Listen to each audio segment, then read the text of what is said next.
ranks with the West Indies selectors. And the Barbados team does have a couple of youngsters in it as well. That was another good delivery from Miguel Cummings.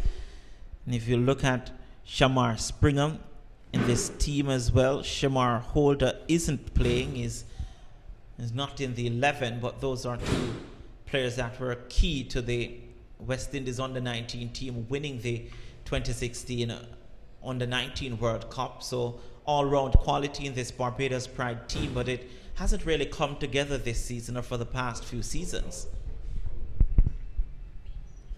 Cummings again at the top of his mark. A ball to Lewis. This has been 5 decent delivery. This one testing, bounces just in front of third slip. And the outside edge found, but not carrying to Roston Chase at third slip. Now the first real sniff from Miguel Cummings, and the over, a maiden over in the end, but could have been a wicket maiden. Indeed. Credit though to Kennard Lewis, kind of somewhat, taking off the bottom man off of that delivery, thus allowing that to perhaps not carry from the thick outside edge portion of the bat, but rather kind of just ballooning and dropping just in front of third slip. But it could have been on another occasion had he pushed a little bit harder. Wicket number 1 for Barbados. Yeah, it brings Garth Garvey into strike now. Garth Garvey played the 2017-18 4-day season, and the domestic competition has gotten back-to-back centuries and been called up for this game.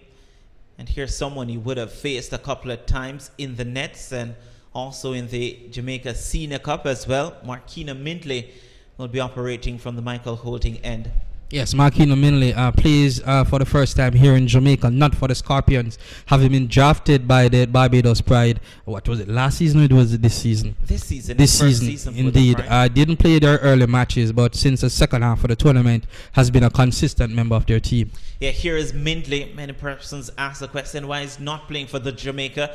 This one, Garvey eases it into the cover region. They go through for 1. So he gets off the mark with his first delivery, and the Jamaica Scorpions, they too are off their mark. Yeah, very easy looking there, Garvey, just lunging forward and pressing that delivery at the cover, in the cover region for a single. Personally, happy to see Garvey being given the opportunity. He has been year in, year out, been a consistent performer locally. Did get 2 games last season, started off with a brisk 40 in his very first innings, but failed in his other 3 after. I thought more time should have been given to him, but it took him late this season to be back, but it's good that he's back. Yeah, here's Mindley once more, runs a little bit wide of the crease, and this one hits Lewis. And maybe a little bit too high. I don't think he offered a shot there, Kennard Lewis. Indeed, the umpire virtually, just looking even closer, because that would have required some form of perhaps playing on the upper back defensive shot. He was half-cocked somewhat, didn't play anything, and perhaps was just saved by the extra bounce of that delivery. Yeah, Garvey during his short spell with the 4-day team would have made a 40-odd, as you said, but also got fined for dissent after a dismissal against the Trinidad and Tobago Red Force. Here's Mindley once more. This time just maybe jamming down on that one. Kennard Lewis got it into the onside. A similar delivery, just back of a length, swinging into Kennard Lewis. But this time he did get his bat, played that literally off his thigh area into the bat pad region. The debate will continue whether or not Kennard Lewis should be in this team, but again it seems as if he's not only in this team, that he'll be doing some wicket keeping duties as well.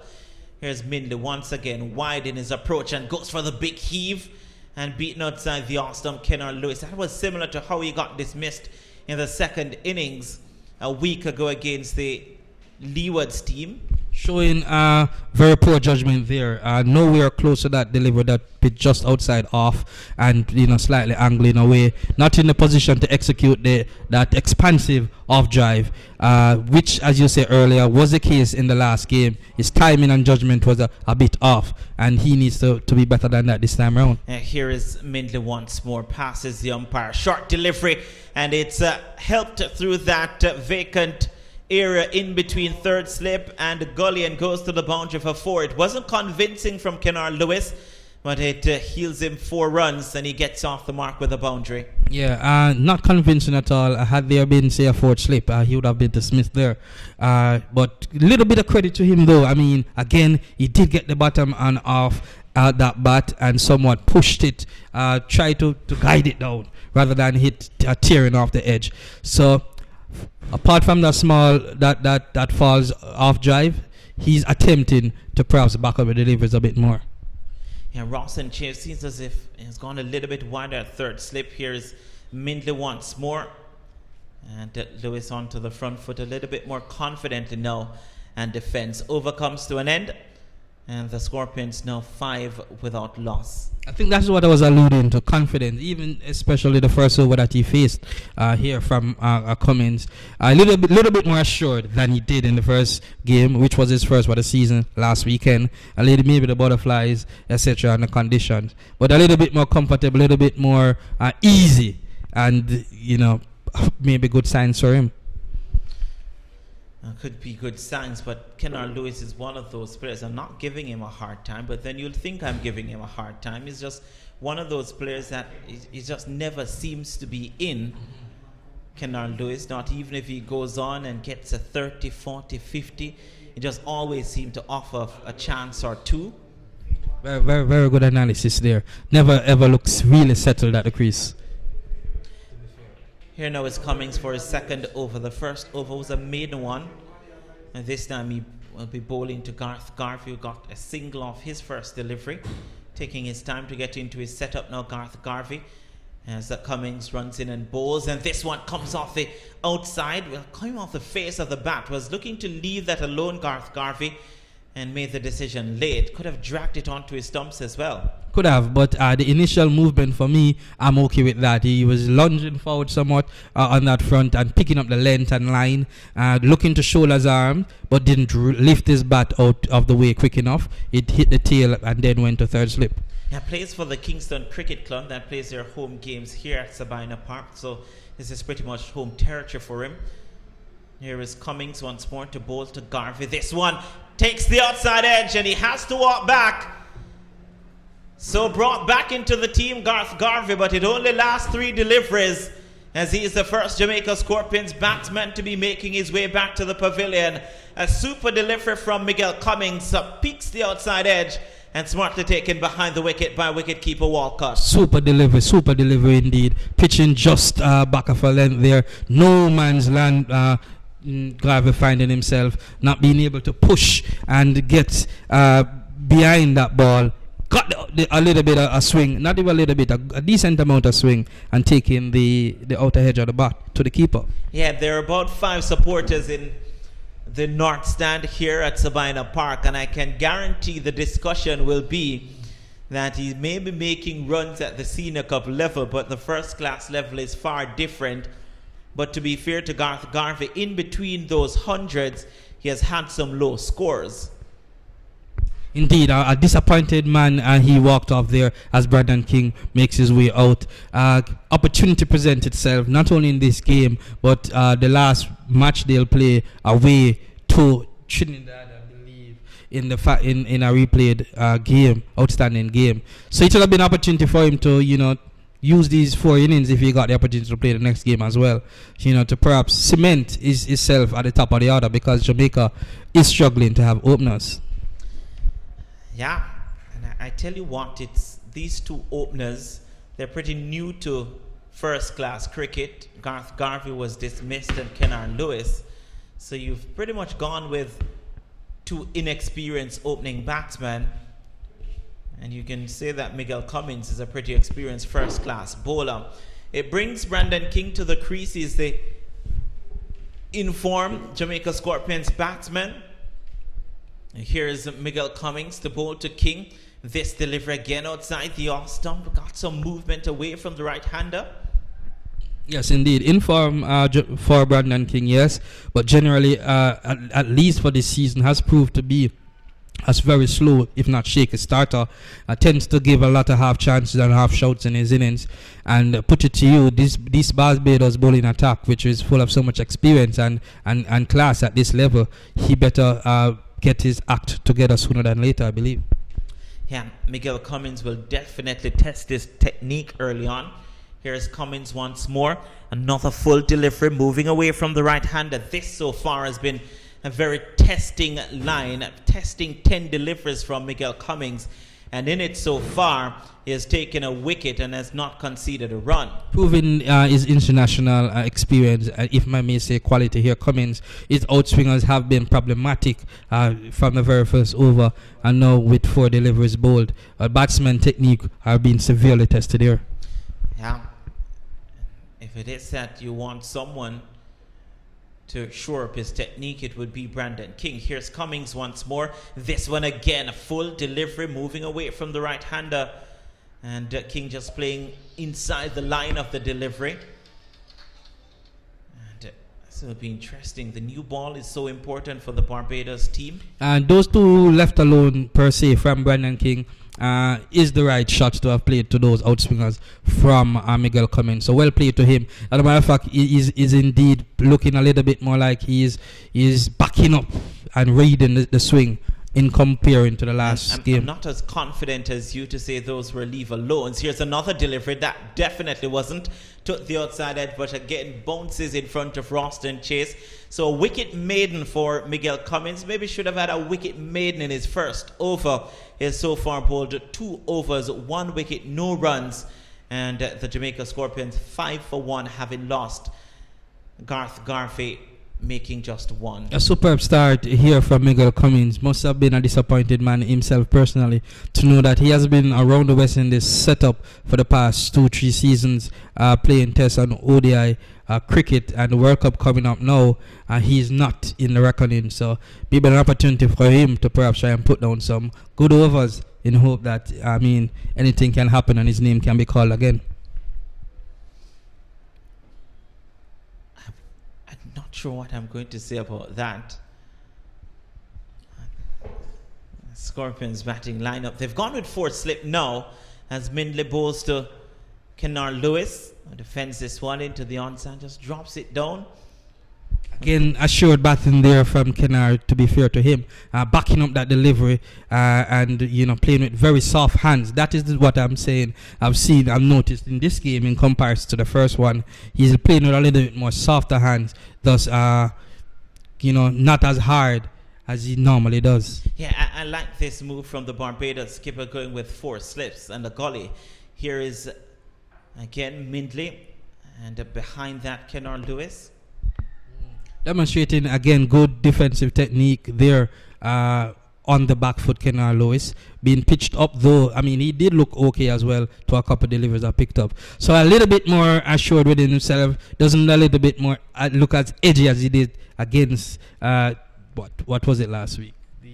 The Leewards. Last week. So let's hope that this is the thought of confidence that I just think this is the wrong length by Marquino Mindley. That is where he's to operate to Kennard Lewis. Round of about a good length delivery, you would look to go full to Kennard Lewis, because when he drives, delivers from outside the off stump, he tends to drive straight down the ground and not necessarily through the cover region. Doesn't get across enough for that front foot. That's planned straight down the pitch, Kennard Lewis. Yeah, bulky figure, tall and bulky as the case may be, is Kennard Lewis. Here's Mindley once more, his 4th delivery in this over to Lewis. And this one on the line of the leg stump, they go through for 1. 2 runs on offer here. They will turn for the second. Miguel Cummings does the fielding, coming around from fine leg to square leg. And the return comes. Lewis now goes up to 6. I believe Kennard Lewis, the right length, you have to go full. And it's a struggle for Kennard Lewis, to be fair to him, making that transition to predominantly a white ball cricketer to the red ball. In white ball cricket, you tend to clear your front leg and you go straight down the ground, or you go square. And to now take that into red ball cricket, where your footwork has to be a little bit more. Here's Mindley to bowl to Lewis. Gets the outside edge, and this one is taken now. Roston Chase, he's not walking Kennard Lewis. The umpires might consult. But Roston Chase is claiming the catch. He would have seen 2 bounce in front of him, Roston Chase. The 2 umpires converge. And it will be important to see the signal here from the umpire. And wait and see. It seems as if he's given him now. So Kennard Lewis has to go, taken at slip by Roston Chase. I did speak about those deliveries being a little bit fuller. Drew him into the shot, took the outside edge, and the second wicket goes with a score at 7.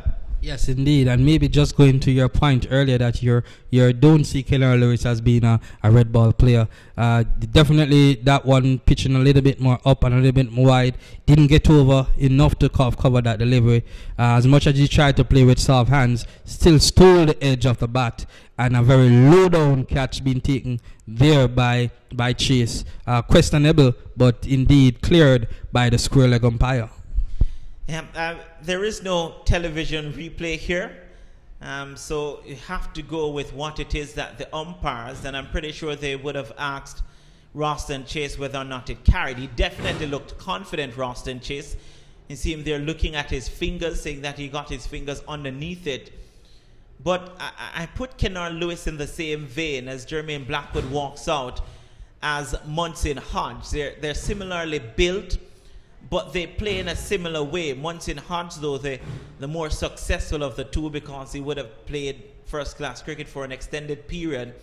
But they tend to get square at the wicket, and whenever you have an opening batsman getting square at the wicket, whenever the bowler hits a length, it can put them in problems, deliveries on or round about the off stump, because they get so square. And I think Kennard Lewis there also got square, swung around his back hip, got into an awful position, and the ball took the outside edge. Yes, indeed. Well put, Kennard. A little bit of coaching knowledge there. But yes, had he been a bit more side on, he would have perhaps been in a better position to play inside that line and not been drawn into, hedging the delivery.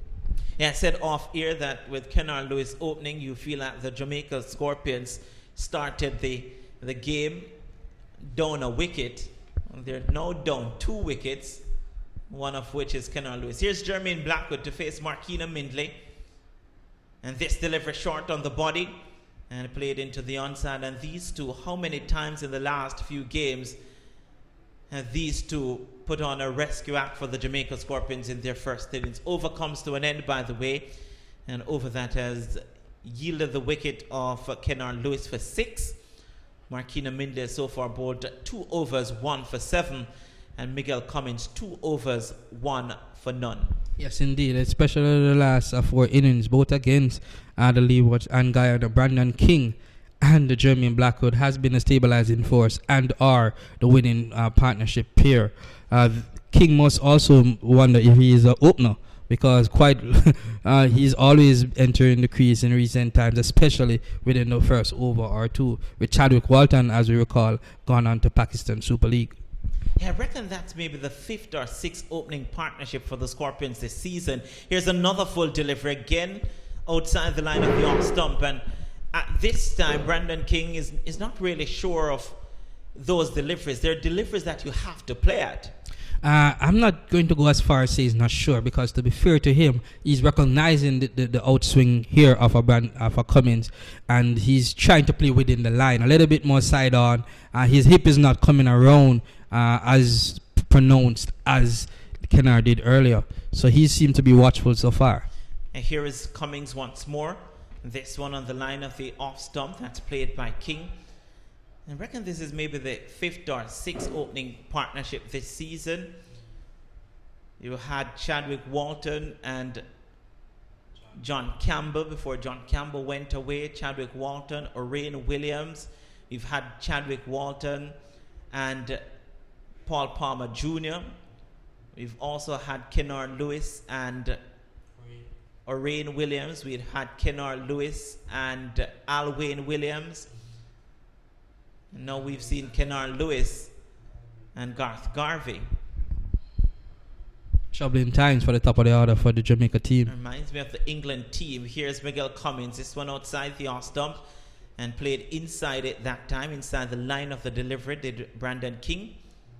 Recognizing, as I said earlier, what Miguel Cummings is doing. If I may say, I'm not seeing Miguel bring one back as yet. So far, he has just been hitting the length and bowling the outswingers. Brandon King so far has recognized and has been just playing inside and allowing that ball to just go past his edge. Yeah, so Garth Garvey became the 7th opening batsman for the Jamaica Scorpions this season. Here's Cummings again. This one again outside the off stump. I'm not sure that was a delivery that was let by Brandon King or it was genuinely beaten. He was genuinely beaten there. That one a little bit more pitched up. But prior to that, it was more length, back at a length, and he could have always made a decision early. That one pitched up, pulled him on the front leg. He not being certain if that would have been the in-swinger arguably, and he pushed candidly. Fortunately for him, it was still an outswinger and went past the hedge. Here is Cummings once more, his 5th delivery. He's yet to concede a run, Miguel Cummings. Superb bowling from McGain. He beats the outside edge and played in the line of the delivery. Allowed to go through to the wicket keeper. And not a lot of grass on the track.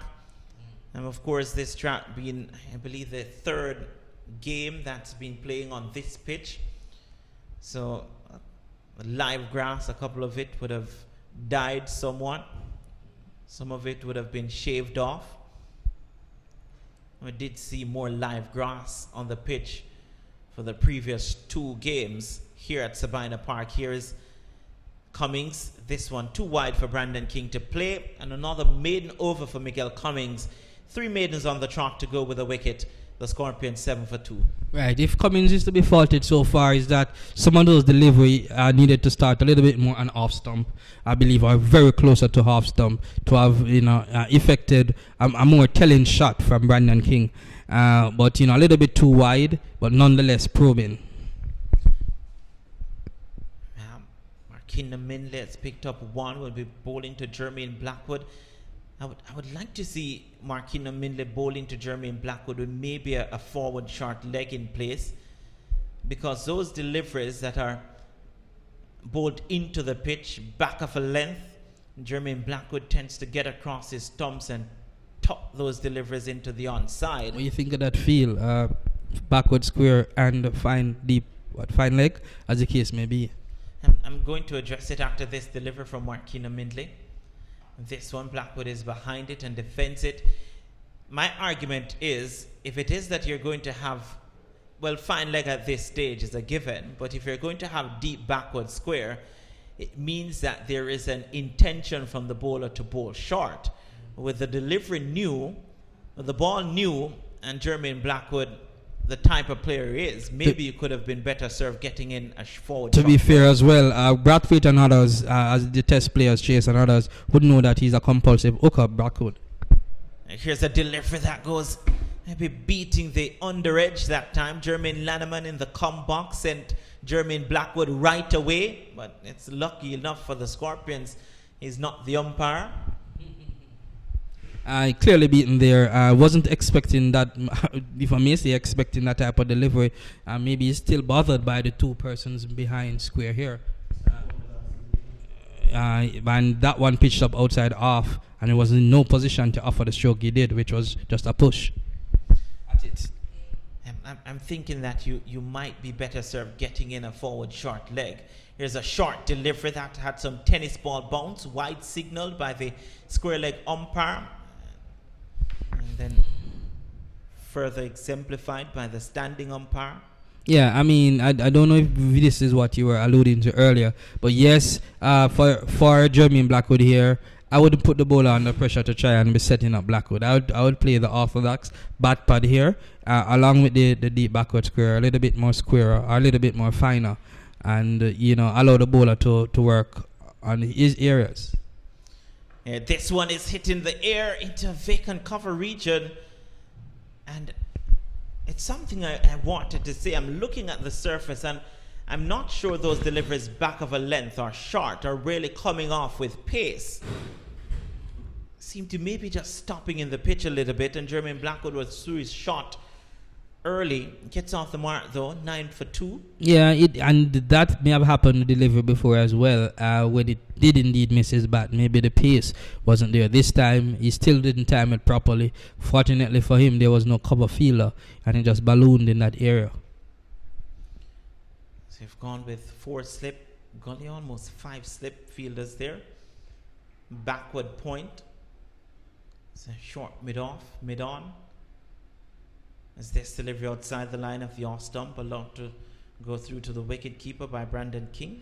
Yeah, picking up that one, short and wide, rather loose delivery there from Minley. I didn't trouble the batsman in any way, and King just covering in the off stump. And Minley, I just feel that Marquina Minley, the length that Miguel Cummings is operating from this Courtney Walsh end, I feel is the ideal length on this pitch.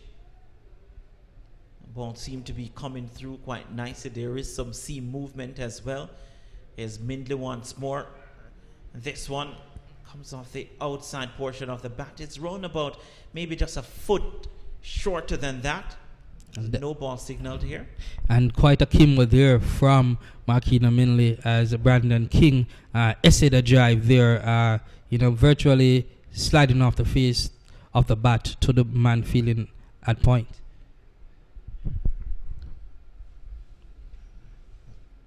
So again, the Barbados pride on the front foot here.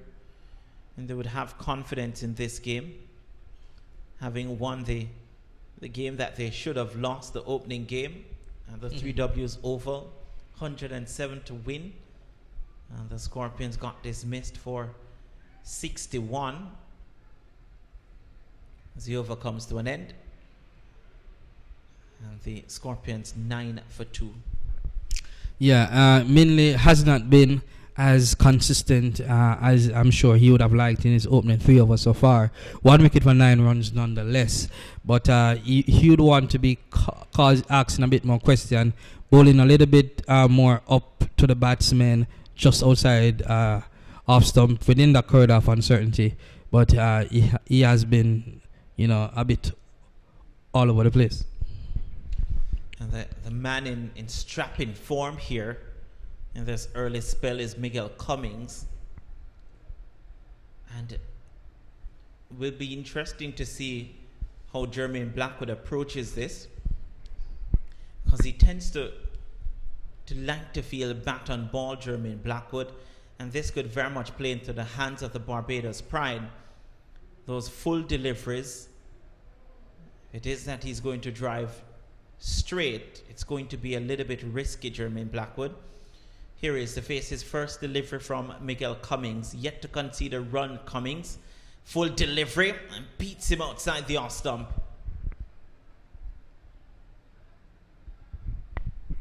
It was a good length delivery. Jermaine Blackwood maybe caught on the crease a little bit, not sure whether or not he's supposed to go forward or to play on his back foot. Not about the perfect length. Maybe needs to get it closer to the batsman. I haven't seen him bowl an in-swinging delivery just yet. Miguel Cummings. There's another one driven back past him. That was supremely timed and well played. Jermaine Blackwood is going to counter-attack here. And that delivery was too full. So the first run conceded of Miguel Cummings is a boundary driven hard back past the fast bowler. Yes, indeed. First run in this is 4th over, Miguel Cummings. But well played there from Blackwood. He loves it in that region, in his arc, as we'd say in cricket parlance. Now here is Cummings once more. What will be his reply? Another delivery outside the off stump, wider. And I'm going to ask you something, Jermaine Lanneman. I'm just looking at Jermaine Blackwood in his stance. It seems as if he's almost batting on maybe middle and off, or almost off stump.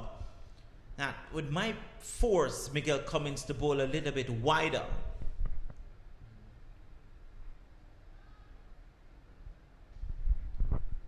Just looking at him at the point of the delivery. And that one beaten outside the off stump may have been a little bit slow as well. Yeah, small man indeed. A fairly good observation there. Almost middle, it seems to be middle and off his back leg would be at the crease. And it seems as if he's playing inside the crease as well to perhaps try to negate the swing of a Cummins. I'll ask you a quick question. I've been told in high school, and I'm always trying to think about it. It's Cummings once more over the wicket to Jermaine Blackwood.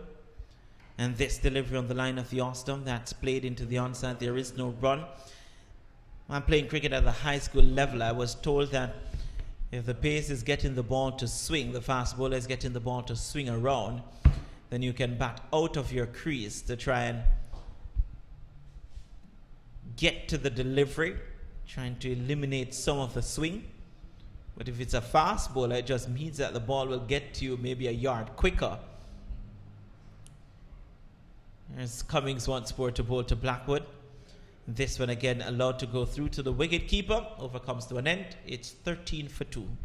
Yes, good, if I may say, intelligent batting there from Blackwood.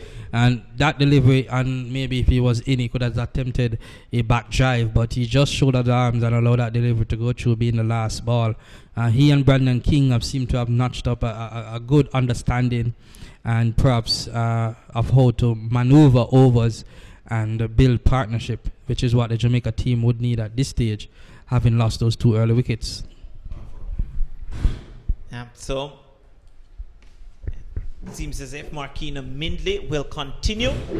Jermaine Lanneman, of course, will take his leave. Seems to be a double swap here in the commentary box as Orville Higgins takes over commentary.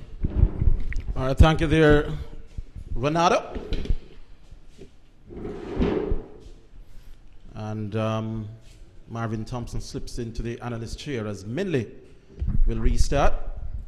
And that's an appeal for one that is given out. Oh, for a minute I thought that was angled down leg. But the umpire belatedly raised his finger. Would be interesting to see a replay on that. But Brandon King has to go. Mindley gets his first wicket. And it's now 13 for 3. Morning viewers, morning listeners. I'm not the type of welcome I would want this morning just sitting in the chair, but Jamaica losing their 3rd wicket now, reeling here at 13 for the loss of 3. That one seemed to be sliding, but he was struck on an about middle stump there, so I think the umpire just thought that it would have gone straight on. All right, so 13 for 3.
All right, so the new batsman is acid-footed in.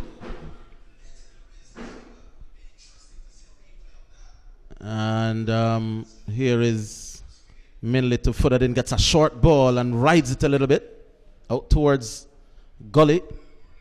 The Bajan Pacers are all over the Jamaican batsman at the moment. There may have been some doubt about the decision regarding Brandon King, but certainly no doubt about the other two dismissals. Some good bowling here by the Pride opening bowlers here, Marvin. Well, definitely. Cummins and Minley, they have started off well here in the early morning, and the pitch seems to be giving them some assistance also. This time, Fudadin is just dropping it short on the leg side. They go off for a single. And no signal, so he must have gotten some inside edge onto that. 13-14 now for 3. Definitely not the type of start the Scorpions are looking for here this morning, but they would just have to try and reduce some repair damage in the middle of the innings here.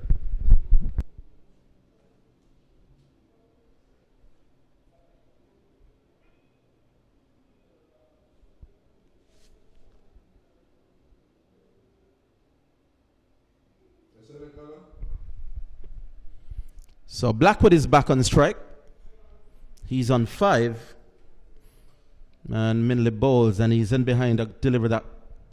Is angled in back to him. And playing up towards mid-on.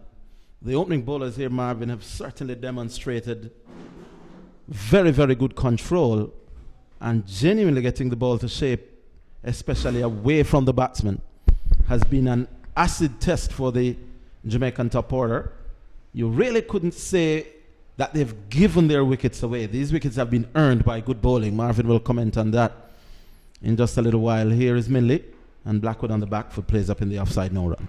Well, it's definitely what you would want to see from your two top fast bowlers, winning the toss and sending the opponents to bat. So you would definitely want them to be running in and giving the batsmen difficulties and picking up some early wickets.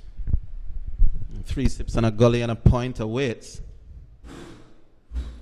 Marquino Minley now in his 4th over.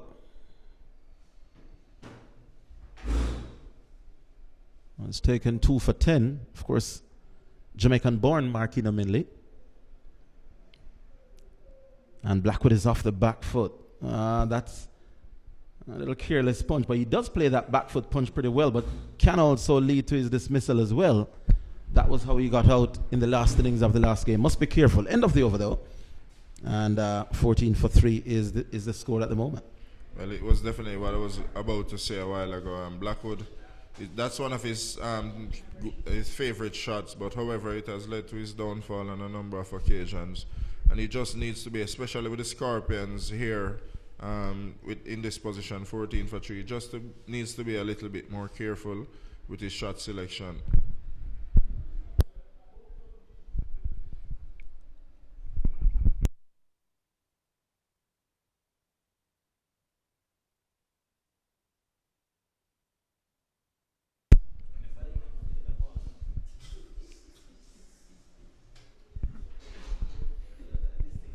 All right, so let's see how Miguel Cummings will now go to Fudadin.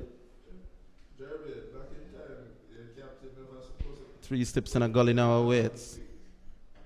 And Miguel Cummings aborts his run.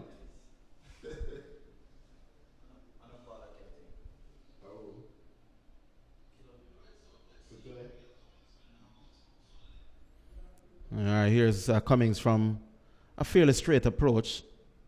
Oh, and Fudadin leaves alone. That one maybe didn't quite go away with the angle the way he would have anticipated. That, if anything, just held its line.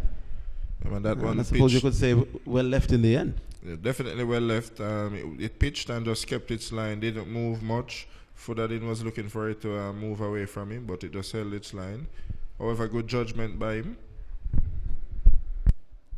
So the Barbadian Pride bowlers certainly have bowled excellently this morning. Fudadin gets a short one, thought of the cut shot, and in the end left it alone. I feel here, Marvin, that this could very well be as good an opening spell by 2 opening bowlers as we have seen this season, certainly here at Sabina Park. Definitely. They have started out well.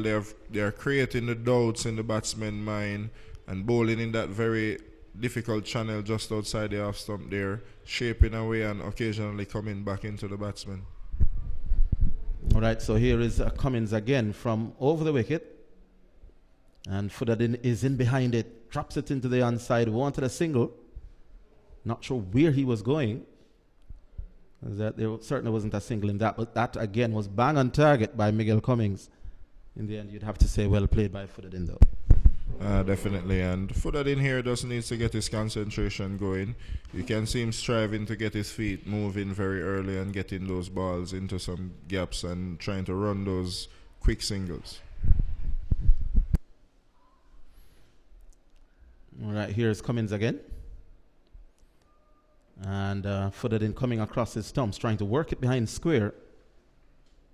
May have just bounced a little bit on him. And didn't quite get any bat on it. The pressure continues to be on.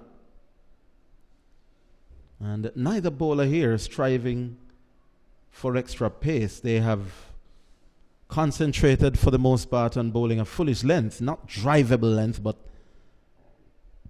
just up enough to get the batsman thinking of coming forward. And generally getting some movements as well. Here's Cummins from over the wicket. And again, short and wide. And further than you could see him itching for the cut shot. Had he been on maybe 30 or 25, he probably would have gone for that. But when he looked up and saw the score at 14 for 3, maybe decided, no, I'll wait my time. Well, these bowlers definitely, it's been a very good start to this morning session by the bowlers. Keeping a very good discipline, and that's what you would want to see fast bowlers doing early in the morning with this new ball. Just keeping a disciplined line and length. Let's see if Cummings will get a little closer to the off stump again, but further in showing good technique. Knowing where your off stump is and when to play and when not to play is one of the art of batting. And that certainly Footed did well that time around. 14 for 3 now though, from some 9 overs. And it's all Barbadian pride, the Barbados Pride team certainly holding the wood over the Scorpions at the moment. And if you look at the field placing by the Pride team here, they're just leaving that gap between the point man and the mid-off, forcing to draw the batsman forward to try and drive and see if they can get an edge to those 3 slips waiting on the gully. So Blackwood will face. He's 5 from the 13 deliveries he has faced. Footed in at the other end on 1. Kenar Lewis, Garth Garvey, Brandon King, all back in the pavilion for next to nothing. And it's Blackwood who goes back into his stance again as Minley bowls, and Blackwood is standing up straight to 1, just back of a length. I find out, Marvin, that a lot of regional fast bowlers are a little bit hesitant. I was about to use the word scared to pitch up to Blackwood. But I feel because he's such a good batsman at hitting straight down the ground, but I think certainly early up with 3 steps and a gully and the ball doing a little bit, even if he hits you down the ground for an occasional 4, it's not a bad gamble to pitch up the balls a little bit. Again, that was just back of a length. And his bat has an awesome middle when he's in form and when he's on song, but it does have an edge as well. And certainly I think early in his innings, he's a candidate for nicking off just as much as anybody else. Well, definitely. Blackwood is a very exciting player when he gets going. But I think the bowlers, they have worked it out to see that if we can limit his scoring shots, and we might get him frustrated and force him to make errors. So I think it's something that they have probably looked at and started to work out. Minley bowls short. So that one was wicked delivery, brutal. It jumped into the neck region. And Blackwood, who is never really a hooker, in the end did well to just get bat on it and dropped it down, but it really reared off a length. And well bowled, well played though. Well, definitely this spell of fast bowling here this morning by these 2 opening bowlers for the Barbados Pride is definitely something to look at. And I was expecting that short ball because you can see that there are 2 fielders back on the leg side, one at backward square, one at fine leg, waiting for that top edge pull or hook shot. That one was again short, and Blackwood almost impulsively guided it out towards backward point. He does get a lot of runs off the back foot square on the offside, maybe more than anybody in regional cricket, but he can get out in that direction. He was out caught at gully his last innings against the Leewards Hurricanes, just attempting to play that back foot push through the offside. And Minley, who is in the middle of a really good spell here, bowls, and Blackwood gets a short ball, edges and caught. That is Blackwood going again, edge found and comfortably taken by the man at second slip. And the Scorpions are slipping and slipping fast. It's now 15 for 4.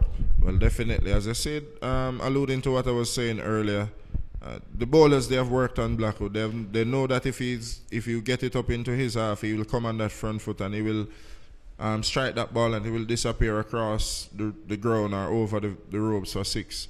But they have pulled back the length a bit, and I was just about to say there are only 2 men in front of the bat on both sides of the wicket. The man at mid-off and the man at a wideish, short mid-on position.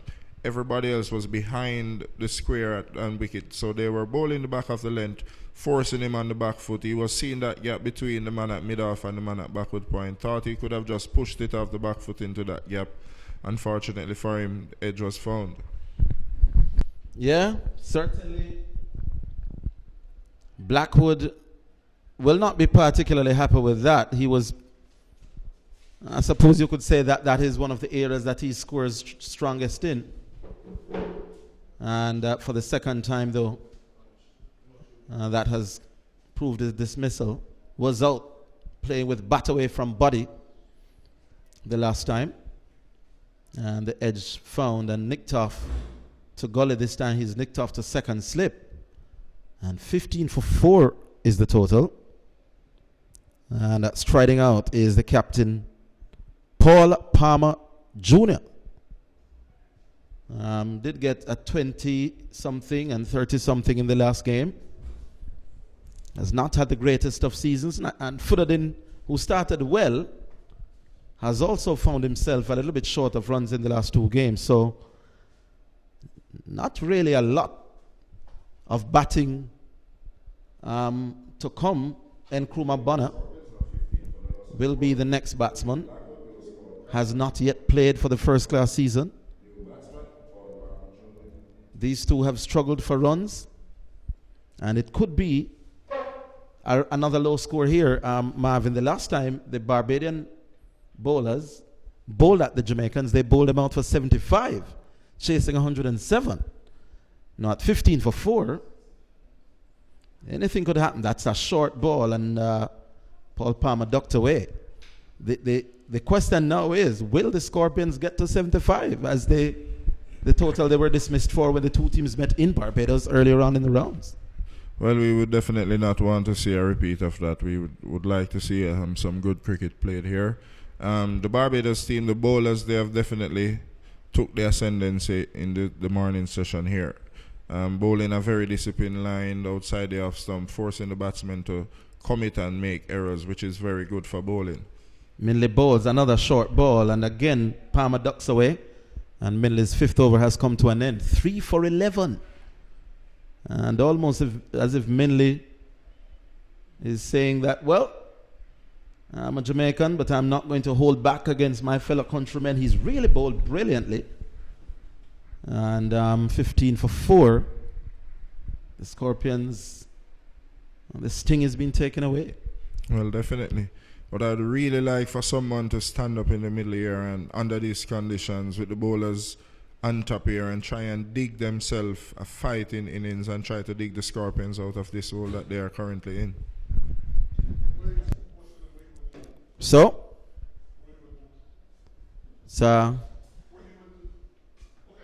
looks to be a bowling change, and looks to be Kiana Harding who will be picking up from where Cummings left off. Cummings certainly bowled well, and let's see.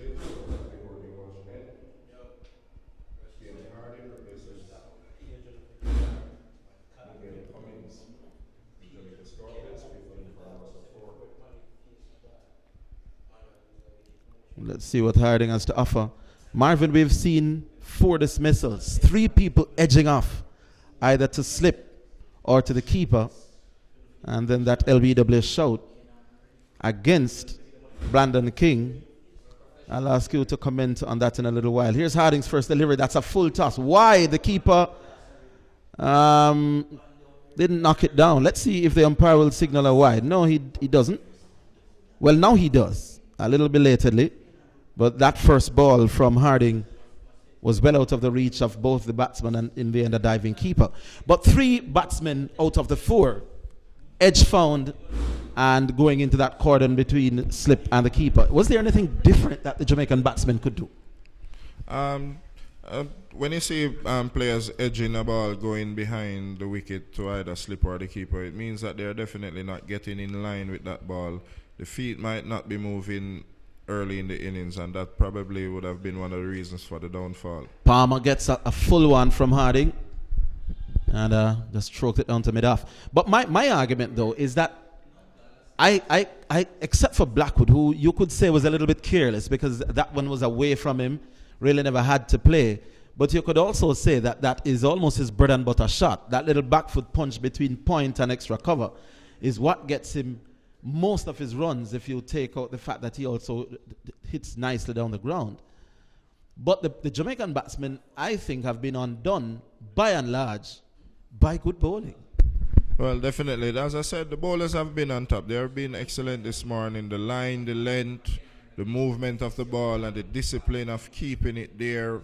And when you look at the field placement, backed up by the fielders in the field, they've really been doing well. The catches are being taken, and you can just see the body language of the Barbados team. They're on top, definitely. All right, so Harding now ups to come round the wicket to Paul Palmer. Hasn't really influenced a change of field. Still 3 slips and a gully waiting behind. And Palmer gets one wide outside the off stump, doesn't play.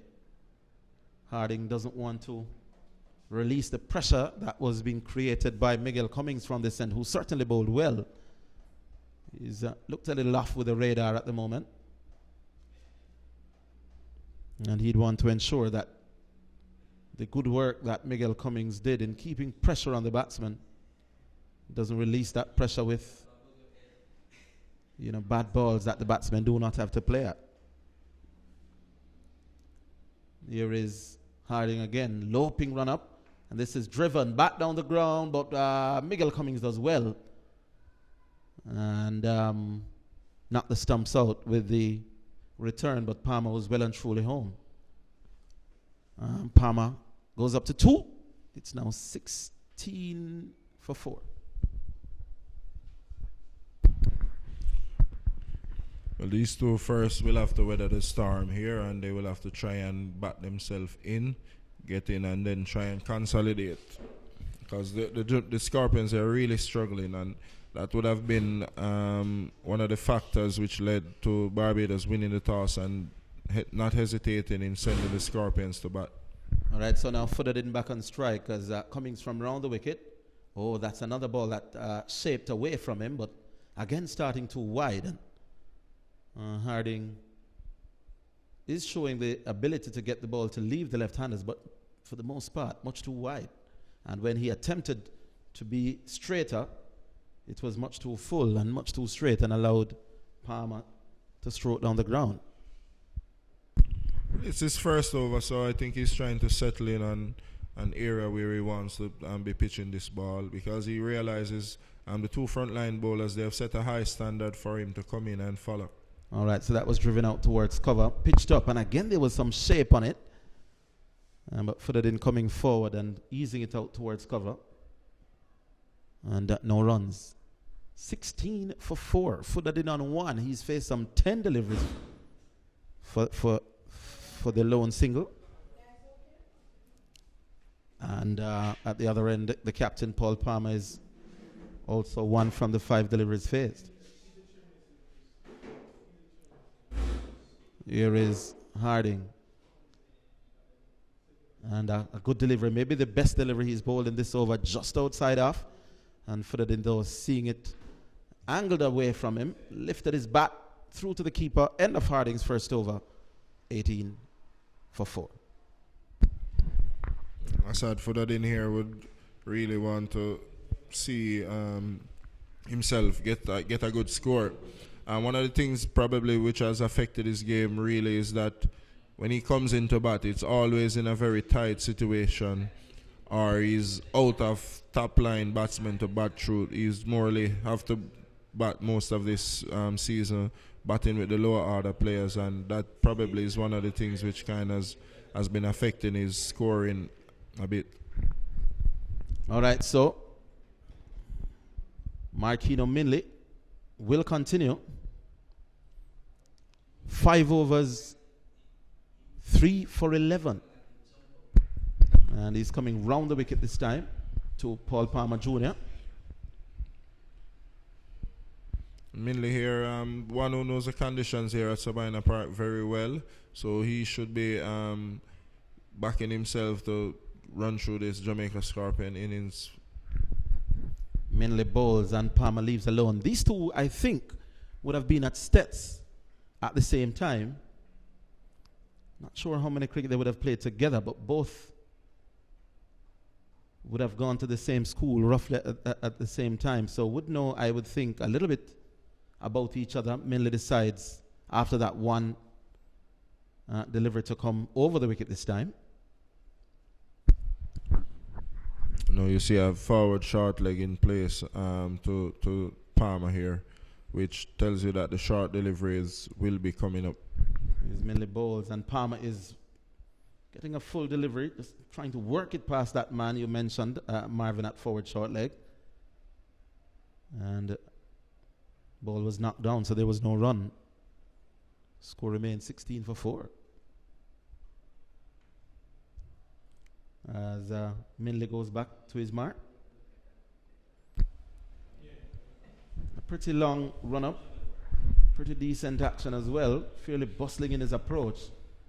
He makes that final jump and Palmer is beaten outside the off stump. I would think that he may have just taken the bat away in line. Do I give him the benefit of the doubt there, Marvin, or was he genuinely beaten? No, that delivery genuinely beat him. He played for it. It just the line going across his body just took it further away from him. So he played the foul defensive shot and it just beat the outside edge and went through to the keeper. But again, that's the area of uncertainty that these bowlers have been bowling to these Jamaica Scorpion batsmen all morning, just outside the off stump and doing a little bit either way. And that is why the Scorpions are here struggling at 18 for the loss of 4.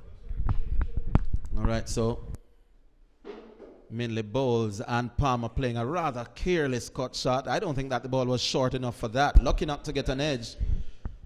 And after being given a series of pretty good deliveries, he saw one that he thought was a scoring opportunity, but I don't think it was short enough. I don't think it was probably even wide enough. And Palmer missed the cut shot. He played over it, and that's just a shot of a batsman not scoring much runs and trying to force an opportunity to score runs there, especially seeing the gap between the backward point and the short mid-off there. All right, so we're coming up to the drinks break. I think this could possibly be the last over. Palmer gets a short ball and plays it back to the bowler.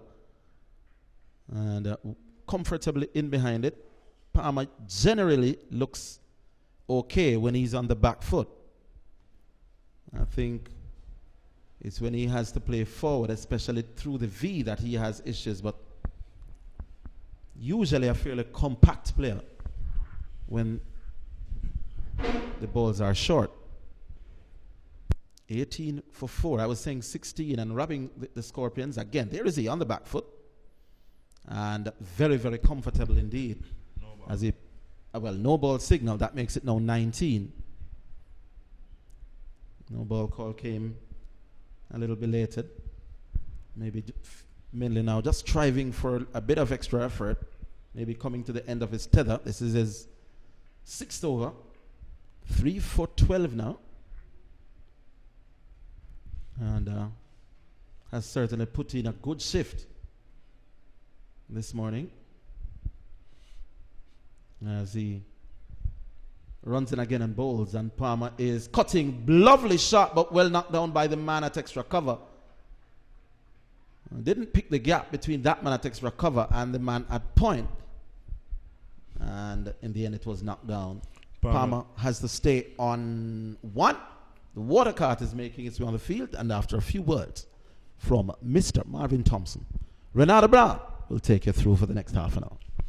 Okay, you can see Palmer there just trying to force that one off the back foot into that gap again, but the man at the short mid-off position, he ran around well and knocked it down.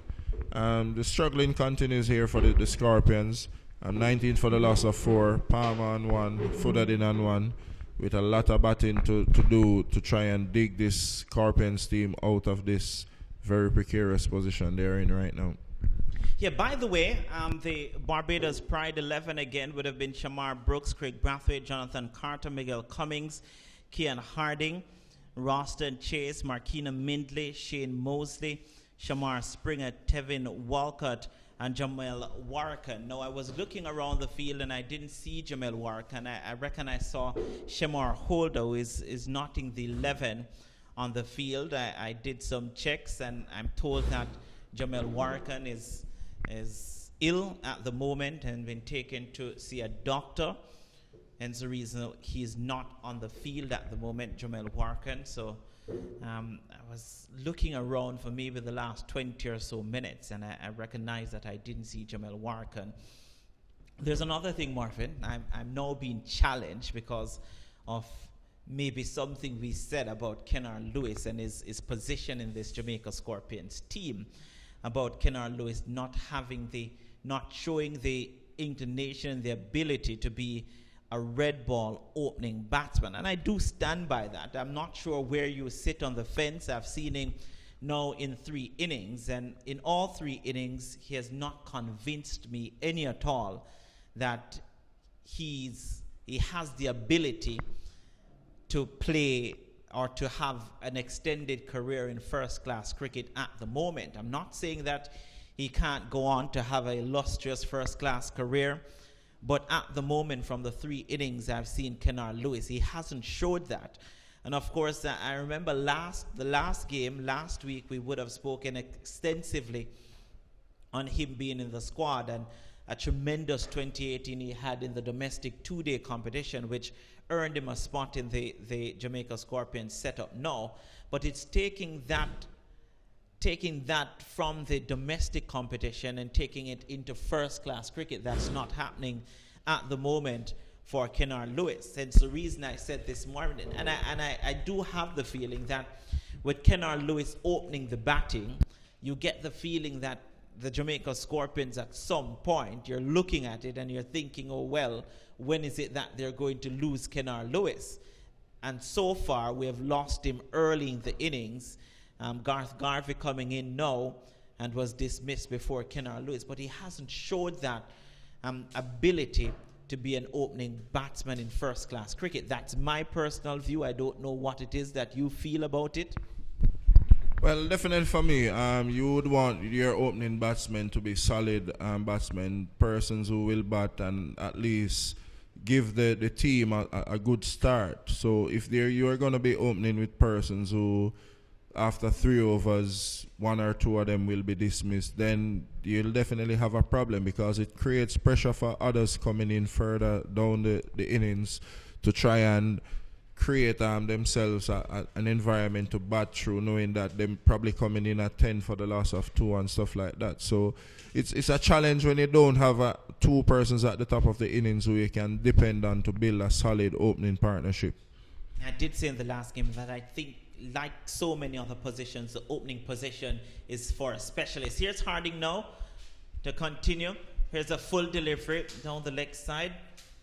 And I said footed in, was maybe just falling over a little bit. And I think one of the things when you see the Scorpions struggling is that they haven't been given the starts for the other batsmen coming in to try and build on. So that affected or seems to have affected their concentration and their confidence throughout the season. And also, you'd want your opening pair to be able to complement each other. If one is going to be attacking, then one must always be able to put up their hand to try and bat deep into the innings. Here's another delivery down the line of the leg stump. So just off the radar here, Kian Harding and Marvin Thompson having had his say on the Kennard Lewis situation. Jermaine Latimer, who is trying desperately to stay away from the Kennard Lewis situation. Well, joins us now. interesting way you put it. Why would I though? Definitely not. We have made that verdict on Kennar as in terms of his technique and temperament. Here is Kian Harding again. Delivery outside the line of the off stump and a lot to go through to the wicket. And the argument is that he may very well, over time, if given more opportunities, defy us and become a good first-class player. But so far, whenever we see him to decent first-class bowling, he has been suspect at best. I mean, his technique has been found wanting a lot of time, and he's just not have the temperament and the composure required to be facing a new ball under testing conditions. Here's Harding again to bowl to Asad Footed getting him on the pads down the leg side though. They go through for one. Let's wait for the signal from the umpire, whether it will be leg buys or it came off the bat. Leg buys signaled. And he is a decent limited overs player, and I believe there is where his strength lies.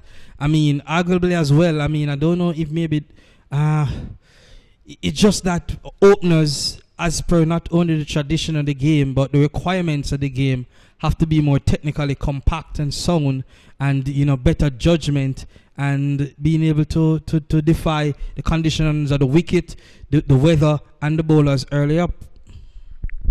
It's Harding again around the wicket to Paul Palmer Jr. Two left-handers operating. This one is wide, very wide, called by the umpire. And this is the 5th home game of the season for the Jamaica Scorpions, folks. And it's the first time in any situation Jermaine Lanneman and I have been on the same page. The first time, and I do accept that. I'm happy for that, Jermaine. It's glad to see that you can come around and to accept certain things. No comment. Here's Harding once more. And a full delivery. Paul Palmer driving to mid-off. There is no run. Put it this way, it's just taking you a while, to understand, the nuances of cricket. But and to be fair, as I said in my comments, that I wouldn't be surprised if Kennar Lewis goes on to have a illustrious first-class career, because it's still pretty early. This is only his 3rd innings, his 2nd match. But at the moment, there's so much he has to work on. There's Harding once more. This one outside the off stump, a lot to go through. And the end of an over. 13 completed. The score 21 now for the loss of 4. And to virtually wrap up Kennar, it must be said that so far he has proven that he's a good 50-over player and T20. I mean, good is relative, but he's coming on with wide ball cricket. He did perform fairly well for the Jamaica Thunderers in the CPL this year, and after that he went back to the T20, one understands, in the Middle East, and did fairly well himself. So he's a big power hitter by nature, and the shorter versions, which require maybe less concentration, less if I may say composure, less technical requirements, so to speak, especially in the early stages of his career here, where he's continued to find his feet. He'll excel there, but this level is a little bit so far above him. Well, again, Jermaine Lanneman has gone back to script, because it seems as if Shamar Holder is coming into the attack now from the Michael Holding end. I think in limited overs cricket, while test cricket or first-class cricket test your technique, I think give credit to limited overs cricket and T20 and T10. It happens so fast. You have to be thinking quickly. You always have to be reassessing, and that is what Kennar Lewis has done in his white ball career so far, and has done to it decently so far. But I just think, and what now for the Jamaica Scorpions is plays not just Kennar Lewis, because Orain Williams came into the Jamaica Scorpions team, had a half century, and just didn't click on from there, as Springer comes in his first delivery wide down the leg side, beats the wicketkeeper and runs into the ropes for 4. So very wayward from Springer to start off. And the Jamaica Scorpions, welcome runs here for the Jamaica Scorpions. Now goes up now to 26 for the loss of 4. Very poor delivery there from Springer, bowling from around the wicket to the left-hander, pitching that delivery maybe in line with the leg stump, but the swing on it per se virtually took it beyond the side popping crease, and wicket keeper Walcott didn't have a chance. Yeah, and with so many of these Jamaica Scorpions plays, for them now to go back and to work on their technique for next season. Here's one, an expansive drive from Assad Footed peels off the outside portion of the back, can't beat backward point. There is no run, no ball signaled. So wide 4 runs from Springer, second deliveries and no ball. So very wayward here from the youngster. Yes, definitely, as we pointed out, a member of that World Cup winning team, Springer, he would have come up with the likes of the all-rounder, Paul. But Paul, say for instance, Akima Paul, Shimron Etmire, those have moved on, and Alzawi Joseph have moved on, played international cricket and holding their own. Easier to really find his feet. Yeah, Springer, though, since the Under-19 World Cup has had his fair share of issues. Here he is once more around the wicket. This one hit in the air and taken at mid-off. So this over has had a little bit of everything. The first delivery was a wide 4 runs. The second delivery was a no ball. The third attempted delivery, Assad Footed walked out of it. It was a dead ball. And the third delivery hit it to the man at mid-off. So the first legal delivery of this over has yielded the wicket of Assad Footed, caught by Martina Mindley of the bowling of Shamar Springer for 1, and the Scorpions now reeling at 27 for the loss of 5. Reeling, somewhat of an understatement there in a real spot of bother, Renardo. It looks like they'll struggle to make 50 runs based on what you're seeing here. We should see Nkrumah Bonner coming out to join Paul Palmer, playing in his first game of the season. Nkrumah Bonner, arguably on his return to the Jamaica Scorpion setup, having previous years represented the Leeward Islands Hurricanes.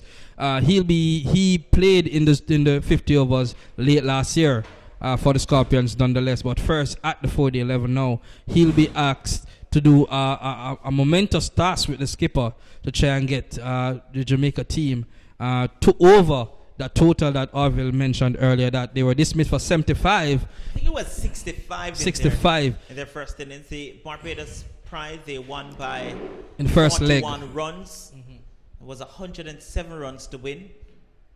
And the Scorpions got dismissed for 65. A couple of strange dismissals. And the final dismissal was absolutely... it was a comedy of errors.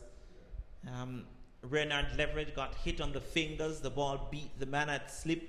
They went through for 1. He turned for the second when there was no second on offer and was easily run out. And it pretty much summed up the Jamaica Scorpions' second innings at bat. And Kuma Bonner comes into the crease now, coming back into the Jamaica Scorpions setup, played the 50 over, the regional 50 over. Here is Springer now. This one played into the onside and gets off the mark. His first delivery, Bonner.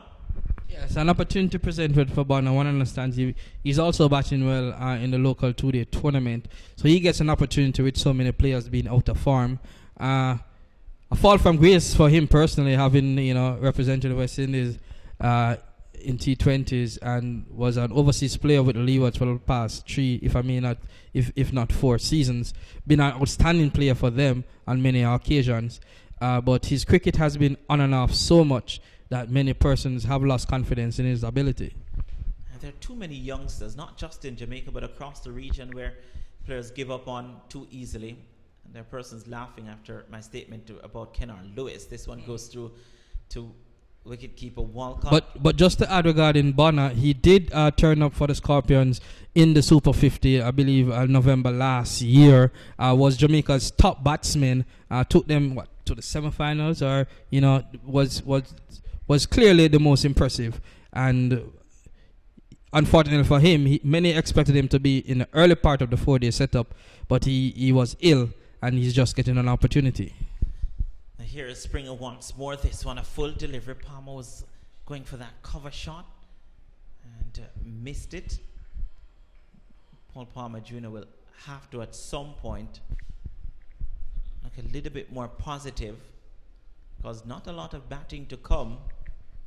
And there's some will tell you we haven't seen a lot of batting anyway. So a lot here on the shoulders of the captain, Paul Palmer Jr., who hasn't really sparked this season. It's a decent delivery outside the line of the off stump from Springer. And of course, it will be so important that the president of the Jamaica Cricket Association, Wilford Billy Heaven, having won the election last week for, I believe, a third term, they must put something in place to get the cricket back on track. Here is Springer, and this one, Paul Palmer plays into the onside. Wow, one wonders where to start though, because this woeful Jamaica batting didn't start now. It didn't start with the current coach Robert Ains, now the former coach Robert Samuels, arguably with Junior Bennett, and this was some 4 or 5 seasons back, under perhaps a questionable selection panel period after the Jamaica 5 straight. Here's one short outside the off stump, no ball, signaled again by umpire Smith. And I'm going to take a wild guess that during that time, the current president was the president.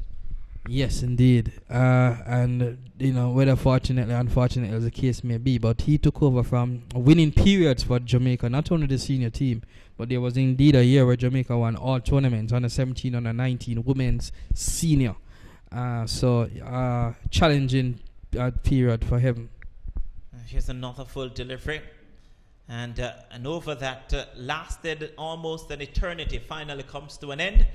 And there was 9 runs from it, also a wicket. And the Jamaica Scorpions now are 30 for the loss of 5. Yeah, so nonetheless, however, the delegates, as the case may be, still found that despite Billy Heaven marshalling the Cricket Association for 6 years, during which time all programs or all teams have suffered declines, including the women's team who has been up and down and used to be normally more consistent. And the decline for the women's team started maybe around 2015. Right. It's the last time they would have won the 50 over title in 2014, the last time they held it. Won the T20 title last year. But we're not saying that it's because of the president. We're definitely not saying that. But cricket in the past few years. And it must be noted that what you just mentioned, Billy, I think, coming to office, if not 2013, 2014. So indeed, decline would have started. So, but for what it is worth, he did win comfortably the election by what it was, 25 votes over the former national player, Mark Neater. Some is saying either he is a savvy cricket politician and the delegates perhaps not. Yeah, it was in the conversation until you mentioned the word politician. Here's Kian Harding to bowl over the wicket now to Nkrumah Bonner. That was a decent delivery. I reckon it may be sliding down legs. And Bonner probably got some bat on it as well. And that was a very good delivery from Kian Harding. And Paul Palmer Jr. goes down to have a word with Nkrumah Bonner. I wonder if it was Brandon King in a similar situation, if he would have walked down and had a word with him. But what we the politics you're not that happy with? Because as we've seen with West Indies cricket, politics should stay out of sports. Here's Harding once more to bowl. This one full outside the off stump, allowed to go through to the wicket keeper. Politics is relative. I mean, for what it is worth, administrators have to be voted in. And that is a political activity in and of itself. So that is it indeed a part of the mix that has to be dealt with, whether we like it or not. You exercise your right to vote.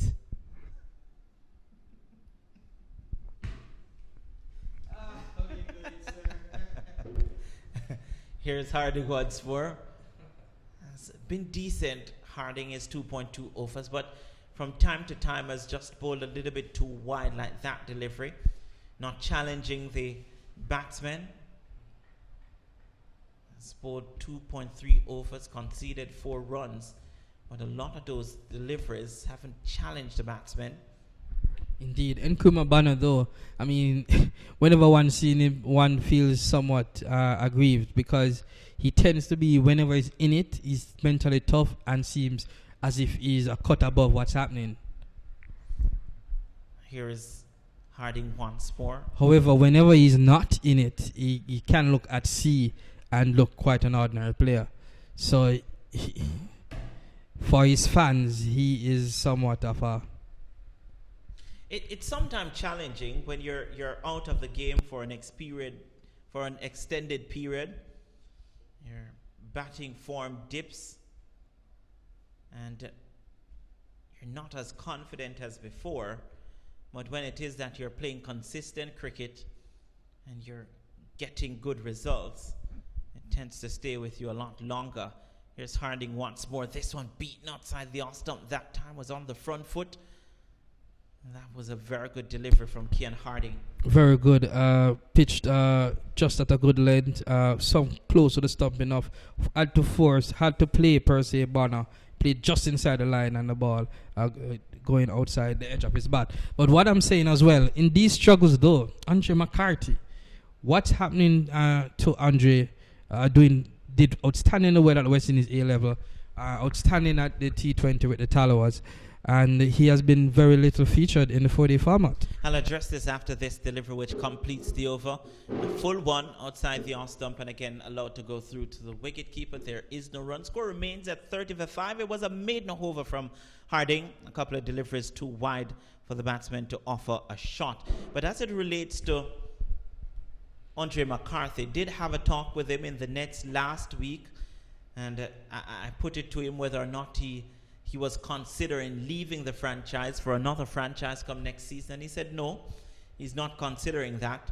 But at the moment, it seems as if they have pigeonholed him and they have put him down as a limited overs batsman, which means he will only play the Super 50 competition.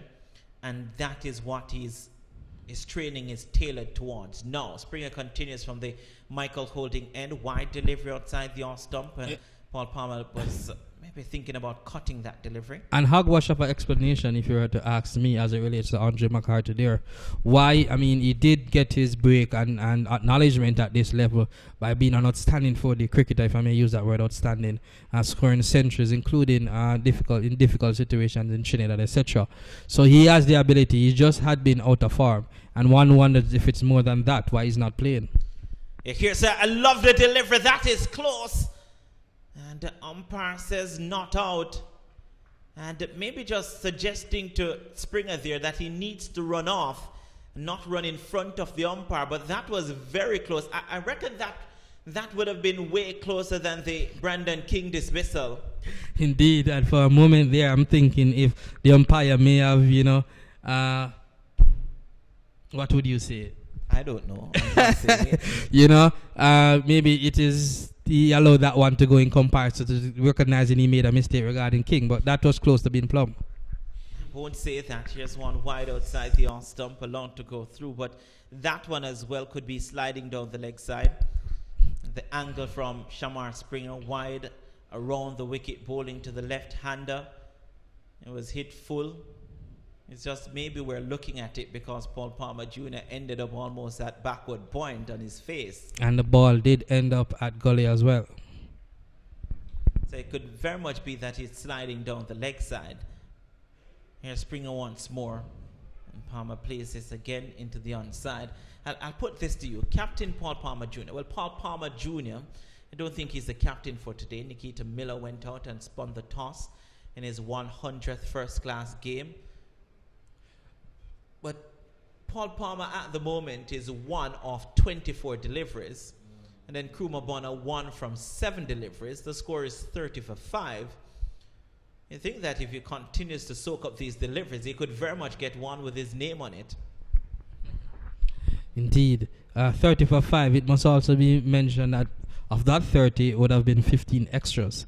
So the 5 wickets to fall so far are the top order batsmen, 7 of them have only contributed 15 runs to the total, with a hour and a half being played in this morning session. Here is Springer once more. Got the wicket of Assad footed in. That was a lovely take down the leg side from Mosley. That was the best thing about that delivery. The take from the wicket keeper over comes to an end. That's the second for Springer. Wayward over. Wayward start to his spell. Has taken 1 for 9 with 1 maiden. And Harding will continue for the Barbados team. Not the type of start Springer would have hoped, especially the fact that Cummins and Minley started with such high quality bowling at the top, not allowing initially the openers to be able to score freely and openly. Garvey on his return being dismissed quite easily for one, and Kennard Lewis falling shortly thereafter. Then the wickets were followed of Blackwood and King. King somewhat a bit controversial with that delivery. Apparently he touched and was angling down the leg. But Jamaica is really in dire straits at this moment. Here is Harding to continue to bowl to Nkrumah Bonner. Short delivery. Got Bonner on the body. Maybe a surprise delivery there to Nkrumah Bonner, who looks a little bit out of sort. You know when a batsman is in touch, in good nick. He comes out to the crease, he middles a few, he confidently defends deliveries. But just watching Nkrumah Bonner, it's almost as if he's not in that space. He's not in form. He's taken a few on the body, has maybe played at a few that he shouldn't have. Here's Harding getting to bowl to the Scorpions. Right-hander this one down the leg side. Good take again from wicketkeeper Walcott. Yes, indeed. And one must say, though, Walcott has done a decent job in terms of collecting the wayward deliveries here from Springer and Harding. Looks a pretty much decent customer. We know that he has been in good form at the bat. A few half centuries in his last couple of matches as Walcott in keeping in the absence of Shane Dowish. So another good wicket-keeping prospect, it appears, from the Barbados team. And definitely a good wicket-keeping prospect. Here's Harding once more. Again wide. Since the spells of Markina Mindley and Miguel Cummings, the backup fast bowlers, or the first and second change in Harding and Springer, they haven't really delivered in a similar breath as those two. They haven't bowled full enough. They haven't bowled straight enough. They've struggled with their line and lengths. As Bonner continues, taps away at the crease. There are 3 slip in place. Harding, this one full. Bonner gets it into the cover region. They go through for 1. They won't get any more. Craig Brathwaite does the fielding. And it brings Paul Palmer Jr. on strike. Yeah, definitely not the type of bowling Captain Craig Brathwaite would have want from his backup seamers. Haven't been as penetrative and somewhat allowing Palmer and Bonner. Palmer, by the way, hit 1 run from 26 delivery to perhaps not being tested as much as they should have. But the day is still relatively young and still in an outstanding position is Barbados at 5 for 31. So here is Harding from around the wicket to bowl to Paul Palmer Jr. This one, that was a very good delivery. Beating all ends up there, Paul Palmer Jr. Squared him up a little bit as well. Didn't have an answer for that. What a pitch of a delivery there, as it may be from Harding. Outswing pitched up to the batsman in that area of uncertainty. Paul Palmer, half cock, as would say, played inside the line, but definitely beaten. Let's see what the follow-up delivery will be. 1 to come in this over. 3 slip gully backward point. There's a cover mid-off. Is mid-on the back foot this time. Can't beat backward point. Paul Palmer Jr. remains on 1 from 28. The Scorpions 31 for 5 after 17. The partnership so far 4. And Nkrumah Bonner has been there for 16 minutes. Paul Palmer Jr. 42 minutes for his 1. Yeah, I would like to get your opinion. The Scorpions coming off back-to-back defeats, both to Guyana and the Leewards. Made 5 changes for the Leewards game last weekend. All these matches being played at home and made 4 today. In terms of the changes, we see Jerome Taylor coming in, Nkrumah Bonner, Garvey, and... Yeah, you given that Jerome Taylor and Derval Green were going to come in as long as they're fit. But Garth Garvey at the top of the order, you just almost had to give him a chance after scoring 3 back-to-back centuries in the domestic 2-day competition when you're in need of an opening batsman. Here is Springer now operating from around the wicket. Short delivery, that's pulled away. And there's a long leg who does the fielding. Well helped there, as the case may be, for Bonner. Picking up that short delivery, getting on top of it and swiveling it around to the man at fine leg. He must be feeling a bit more comfortable with the ball coming out of the middle of the bat on that occasion. Having faced 12 deliveries, no one 3 runs. But the longer he stays there, his confidence will improve. Thank you. These two are the last recognized batsmen for the Jamaica Scorpions team. This one down the leg side again. He has been wayward around the wicket. Now being wayward from over the wicket, Shamar Springer. And having built up so much pressure for the Jamaica Scorpions this morning, these two just maybe undoing some of that good work. Again, down the leg side from Shamar Springer. This is maybe one of the worst starts to a spell I've seen from him. Yes, doesn't look the part in this game here. Fortunately for him, however, he did get that wicket, as the case may be, off Asad Fudadin, who miscued a drive there to mid-off, as the case may be. But he has not been penetrative, not at all, has been Springer, and being talked to there by Cummins as he walks back to his mark. And let's see what he will do with this delivery from over the wicket, again down the leg side. Well, this over could very much end having just conceded 1 run, but it doesn't necessarily say that it was a good over. Indeed, and thus allowing Paul Palmer, who has had a few close shaves, if not shouts, at him so far in this innings. He's on 1 run from 31 balls, trying to just stay there and allow things to manifest, that whereby the Jamaica team is able to gather some runs and get into a far more comfortable position they are now. Here is Springer once more. This delivery again down the leg side. It was full. It was a full toss down the leg side. And 1 delivery to come in this over.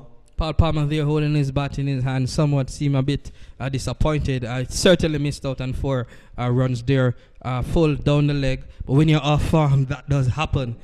Just a little nudge there, and it could have easily been to his credit. Yeah, the man had fine leg, coming a little bit finer now, having seen those maybe 4 deliveries. A tickle from Paul Palmer Jr., as you said, could give him 4. Here's the final delivery of this over. And Palmer gets a decent delivery, defends it into the offside, and there is no run. Score remains at 32 for the loss of 5 here at Sabina Park. The Jamaica Scorpions having won the toss and electing to bat. They're in dire straits here, having lost their top 5 batsmen, and these two trying to rebuild. Orville Higgins will take you through to lunch, and with him is Marvin Thompson. All right, thank you very much there, Renata Brown. Let us hope, Marvin, that you and I, from a Jamaican perspective, don't take any more wickets, because the Scorpions can ill afford that. Renata Brown reminding me that I got a wicket quite early. Well, the opening bowling pair definitely destroyed the top order of the Jamaica Scorpions batsmen this morning, and going into lunch here with half an hour to go, or just under half an hour, I think these two will definitely want to try and bat the Scorpions to lunch, and then go in, have a team meeting, and see how they can refocus for the after lunch break. But it's a testing few minutes to go. Right, here's Harding. And Bonner drives. Lovely shot from a bad ball that was over-pitched. And then Kruma Bonner just leaned on it and just stroked it away, coming back now for the 3rd run. And definitely a contrast here by these two first change bowlers for the Barbados Pride compared to what we saw the opening to Minley and Cummins do this morning. Really teared away the top order of the Scorpions batsmen. These two have just come on and kind of relaxed and allowed more runs to be scored by the batsmen at the wicket right now. And Paul Palmer Jr. having a right old struggle here, Marvin. 1 run from 33 deliveries. Is that right? Well, I would never want to encourage a player to be in the middle facing 33 deliveries and not scoring. Because although occupation of the crease is vital, runs scored is more important. Well, let's see what the Jamaican captain has to offer now as Harding bowls. Well, that's the 34th delivery that he hasn't scored off. Well, he scored 1 run. Is the scoreboard right, Marvin? Am I seeing right? Well, definitely you're seeing right. 35 runs, and after those 35 runs, 15 are extras. So it tells you that runs off the bat this morning or this session so far has definitely seemed a very uphill task for the Scorpions batsmen here. All right, so Paul Palmer Jr. goes back into his stance again as Harding with a bouncing start to his run-up. Then he eases into his run and bowls, and Palmer gets one that he left alone outside the off stump. Ball touching down maybe about 6 inches outside off. Some bounce on that, some shape away from the batsman. And that through to the keeper, no shot offered. Well, we've seen the Barbados fast bowlers here.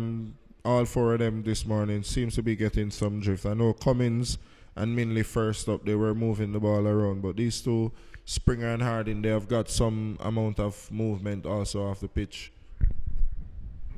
Right, so Harding will continue as he lopes in. Palmer with that initial movement towards the off stump, leaves alone, and a wide ball signal. I'm a little bit disappointed with the effort of the Bajan bowlers after the opening pair, to be honest. Miguel Cummings and Marquino Minley did such a brilliant job at putting the Jamaican batsmen under pressure. And although we've seen Springer picking up a wicket, the truth is that himself and Harding have not bowled particularly well here. Here is Harding again.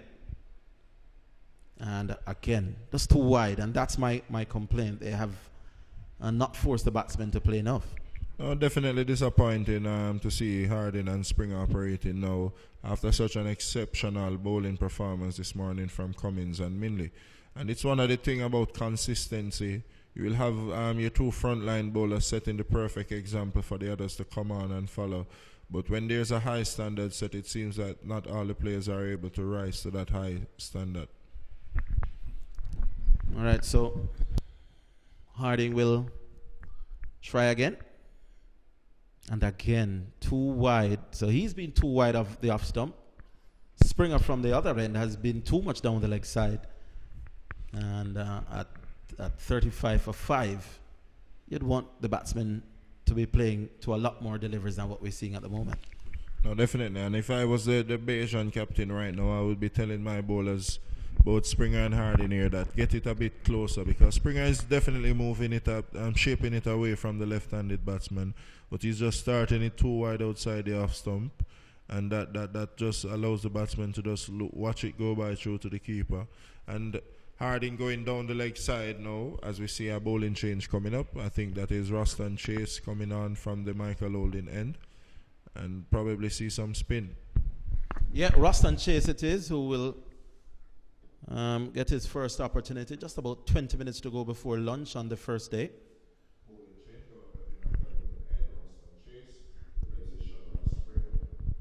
And Roston Chase will start with a fairly attacking field to Nkrumah Bonner. It's a slip. There's a leg slip. There's also a forward short leg. Point, cover mid-off.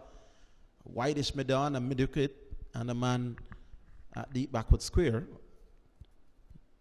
Well, let's see if Roston Chase can impart any spin here on the opening session.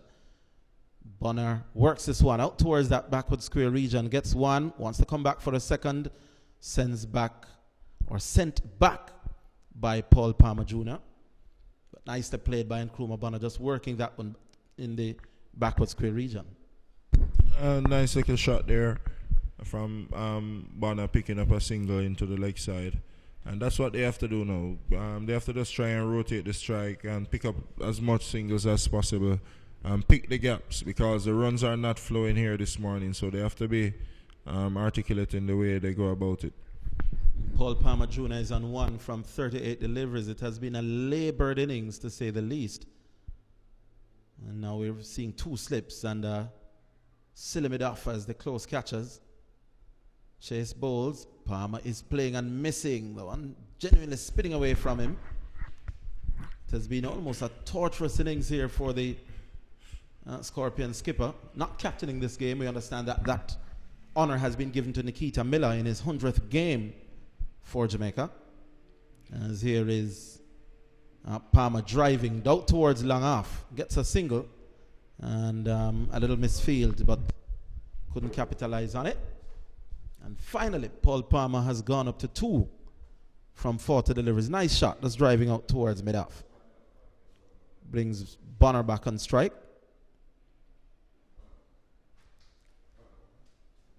37 for 5, the total. And they're just taking some time off the field placing. They're moving the man from cover and putting him at mid-wicket. So there's a catching mid-wicket. There's also a man just forward of square. Slip, leg slip, gully. Slip, leg slip, not gully, but a man at forward short leg. There's a cover and a mid-off. And a man 2/3 of the way back at mid-on as Chase from over the wicket. And Bonner is correctly forward to one that spins into him and plays it back down the pitch now. And it's going to be a test in 15 minutes for these two batsmen. Ruston Chase will force them to play a lot, and you can see those close-in fielders set there waiting for something to happen. Chase bowls and Nkrumah Bonner trying to work this towards mid-wicket. And ball coming off the pad, trickles down towards leg slip, doesn't score. Was bothered by that though. He's on 7 at the moment, is Nkrumah Bonner. And here is Chase bowls, and this is worked out to the, suppose you could say, the squarer of the 2 mid-wickets. Man just maybe 5 meters to the left of the square leg umpire. Doesn't get a run. End of Ruston Chase's first over, 37 for 5. Palmer on 2 will face, and Nkrumah Bonner on 7. Good start there from Chase. Just kept it quiet, only 2 runs scored from it. So that over, just to get coming on, trying to find himself a nice rhythm and find a nice line and length to bowl to these force these Scorpion batsmen under more pressure than they already are.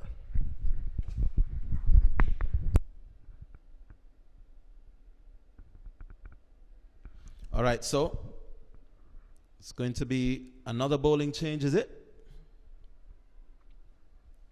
Miguel Cummings appears to be coming back. Captain will be asking for maybe a nice little 2 over or 3 over burst from Cummings heading up to lunch. Bowled really nicely in the opening burst.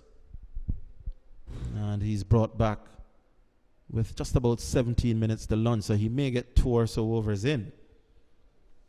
And the Scorpions sitting rather precariously at the moment on 37 for 5. Now it's Cummings from round the wicket. Palmer cuts and cuts nicely. He's been thinking about that shot all along. That one was a bad ball from Miguel Cummings. A real loosener, short and wide and real lacking of pace. And Paul Palmer climbed into it and really just slapped it past point down to the boundary. That goes for 4. He goes up to 6 now. And that takes the total to 41 for 5. Miguel Cummings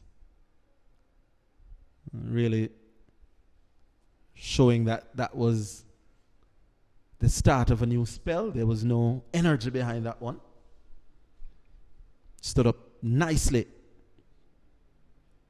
for Paul Palmer Jr.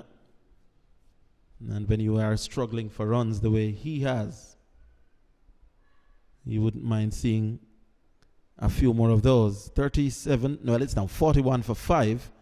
Cummings figures now 5.1 overs, 1 for 8. So he has been very miserly. He's round the wicket with 3 slips and a gully now. And Palmer gets one. Much better delivery. This one zooming in towards mid and leg. And Palmer on the back foot, playing it down towards mid-on. And no run that time. Cummings will go back to his mark. 3 sips gully, point, mid-off, mid-on, backward square, and the obligatory widest long leg. As Cummins bowls, and this one, Palmer just taking the bat away as it was angled in towards pad with some bounce on it as well. And ball genuinely shaping into the left-hander. Palmer thinking about working it, then realizing that there was some bounce on it. Allowed the ball to just hit him somewhere on the top of the pad. And Cummins has now decided that he'll be operating from over the wicket. Now we'll no doubt try to angle the ball away from Palmer. And this time solidly in behind it. And Palmer, who looks a much better campaigner when he's on his back foot. And looking quite compact in behind that short of a length delivery from Miguel Cummins. And here's Cummins again. Nice run in. That's short and that's steered, but straight to the man at gully. Again, Palmer on the back foot. Open the face a touch. Has to be careful because there are 3 slips and a gully waiting. And open the face. Now Nkrumah Bonner coming down to have a word or two. Maybe just advising him about the dangers of opening the face of the bat when there are 3 slips and a gully waiting. And goes into his stance. Just asks Cummins to wait a little bit. As Cummins will dart in once more. And oh, that hit him. That was a short ball. And Palmer caught in 2 minds. He wanted to duck. He wanted to just sway out of the way. That might have hit him just on the helmet. And short delivery, well directed. And Palmer just looking at the helmet now. I don't think he's too perturbed. The umpire just coming down to have a look, just to find out if he's okay. But that was a brute of a delivery that from Cummins. And that Palmer struck flush on the helmet. Well, definitely Cummins coming back for his second spell here. Doesn't seem as if he has lost any of his consistency from that first spell, and he has come on here and just gotten back into that line and lent into that rhythm, and surprising Palmer there with that short delivery, and which is good. As I said, I like to see what Cummins and Minley has been doing all morning and creating some excitement with their fast bowling. All right, and Bonner managing to negotiate that one. He's about to face the second delivery from Ruston Chase. That Chase bowls, and Bonner gets one spinning away down the leg side, pitched outside leg, going even further down. Well taken by wicketkeeper Walcott, is it?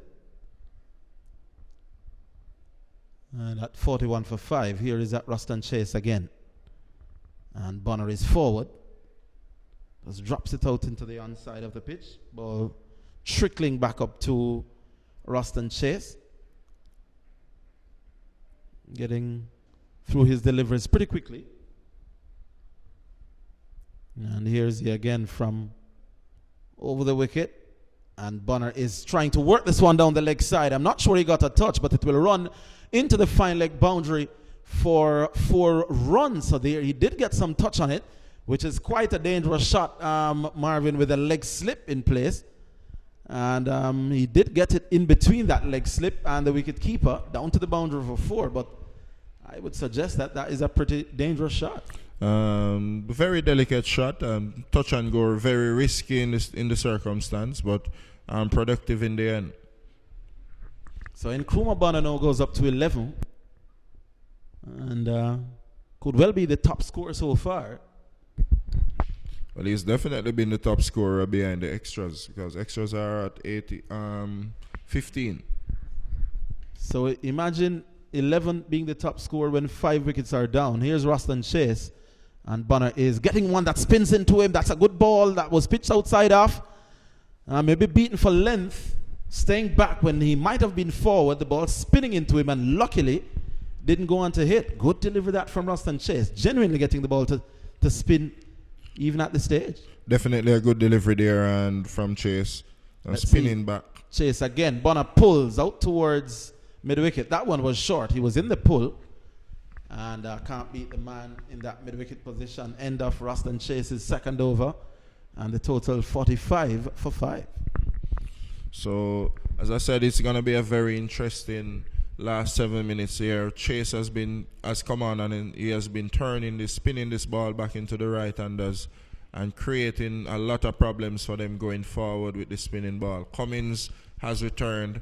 The first over on his return in the second spell has been very good, and let's see how he will continue. All right, so Cummins, who has been brought back for a second spell here, 1 for 8 from 6, did account for the wicket of Garvey. Zino up to the wicket and bowls and left alone. Good deliver that by Cummins, but left alone nicely by Paul Palmer Jr. 3 steps and a gully, point, mid-off, mid-on. And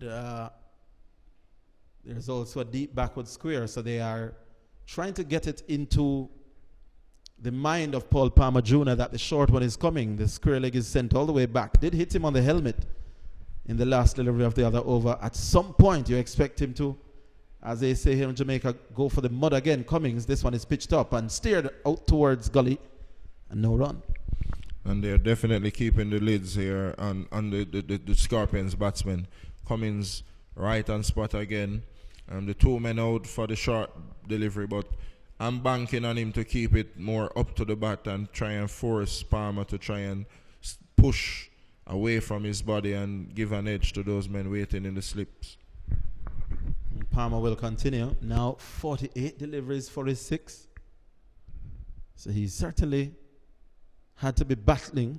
He's steering that again towards gully. Another short rising delivery.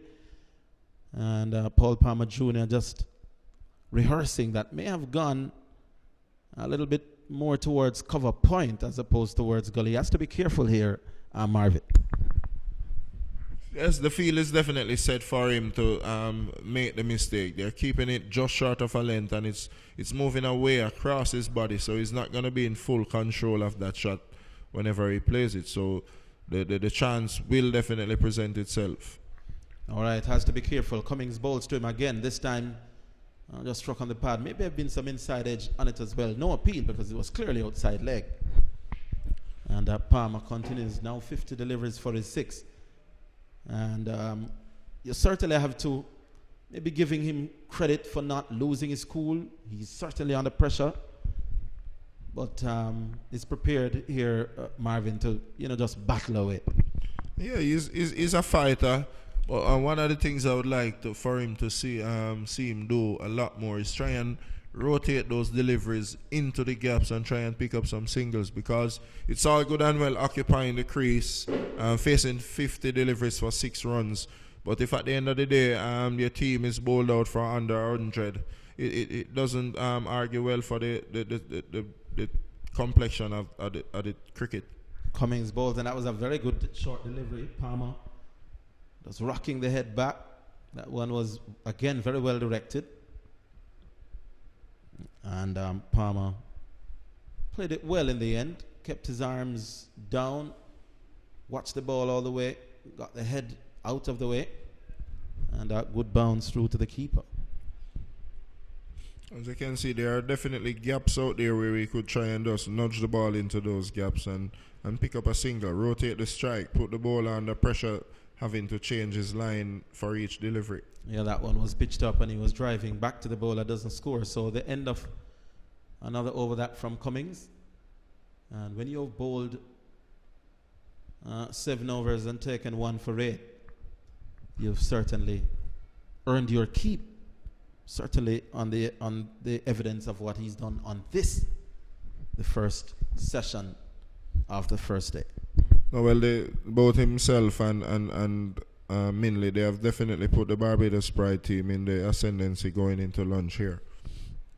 They bowled a very excellent first spell, picked up 4 wickets between themselves, and that in itself just set back the Jamaica Scorpions, and now they're trying to do a lot of repair work in the middle order here. All right, so Nkrumah Bonner will continue. This could or could not be the last over before lunch. I make it 5 minutes, well now 4 minutes to 12 by my watch.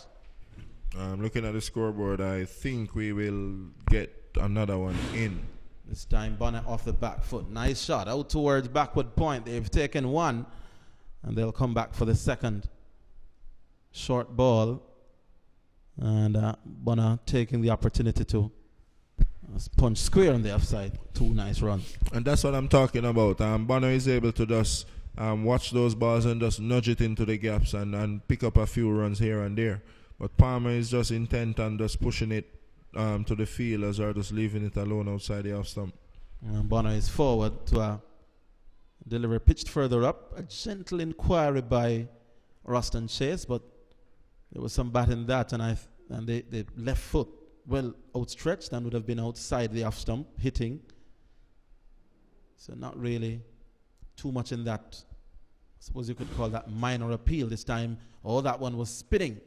Some bounce there, and Nkrumah Bonner took the bat out of harm's way, allowed it to spin into his thigh pad, and drops it down onto the underside.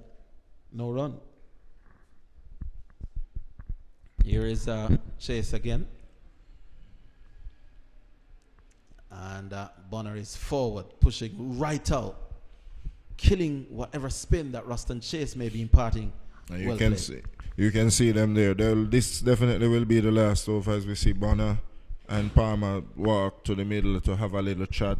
I think Palmer there just want to remind him that there's just 2 deliveries to go. So let's just try and stick it out and go in, have a lunch, team meeting, reassess the situation, and then come back out after lunch and see how we can push on.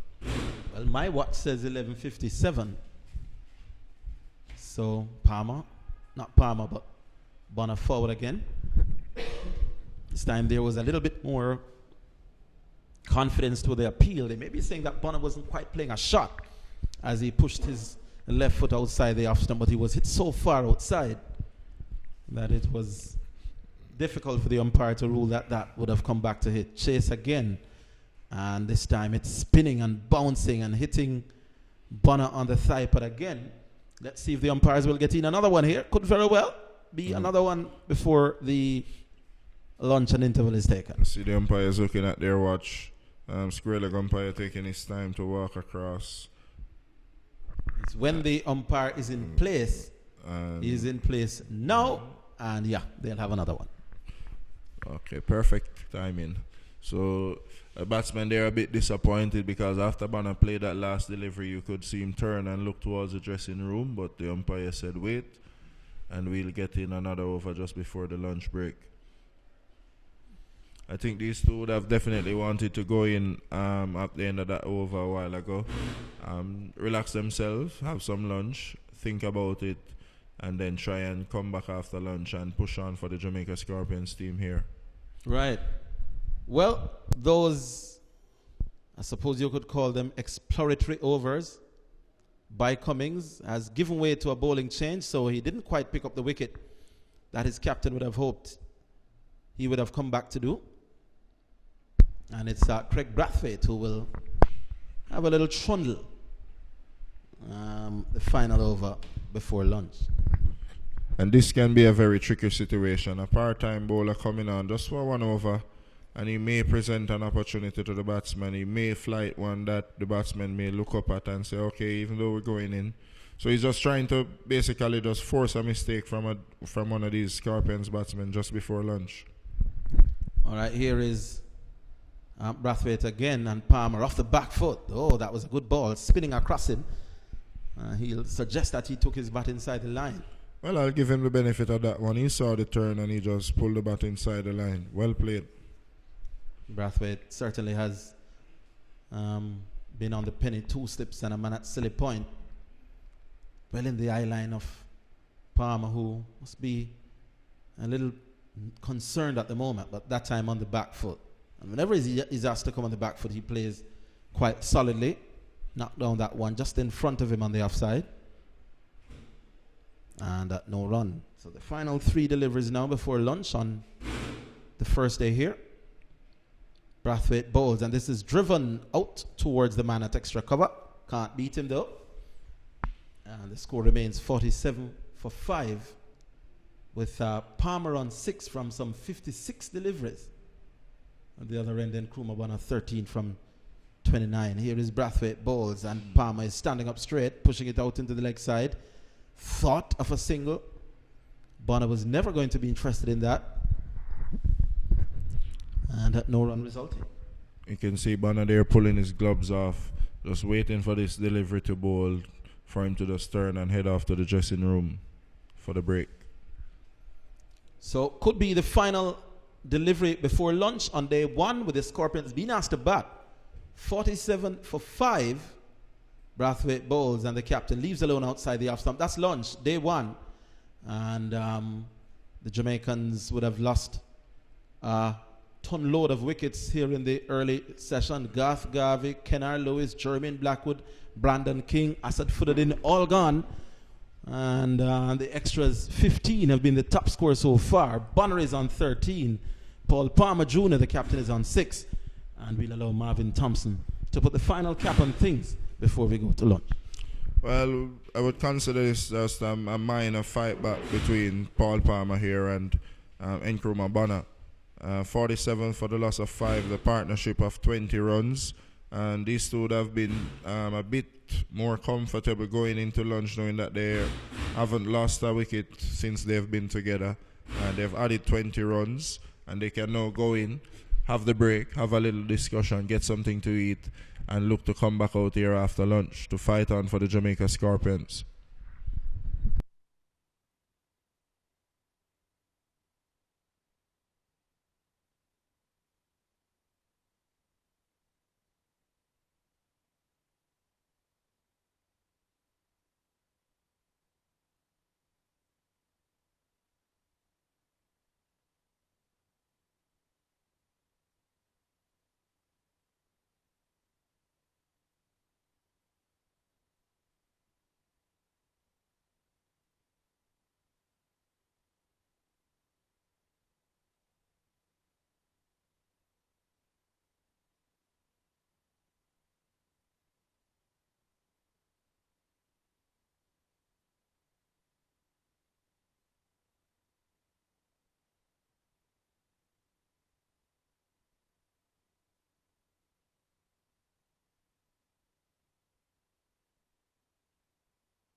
So we just want to say welcome back to Samina Park.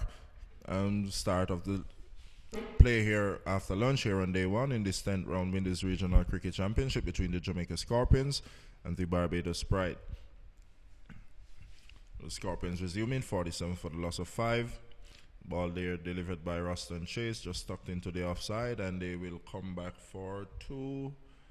Ball ran all the way down to the boundary there at third man, giving the batsman the opportunity to pick up 3 runs.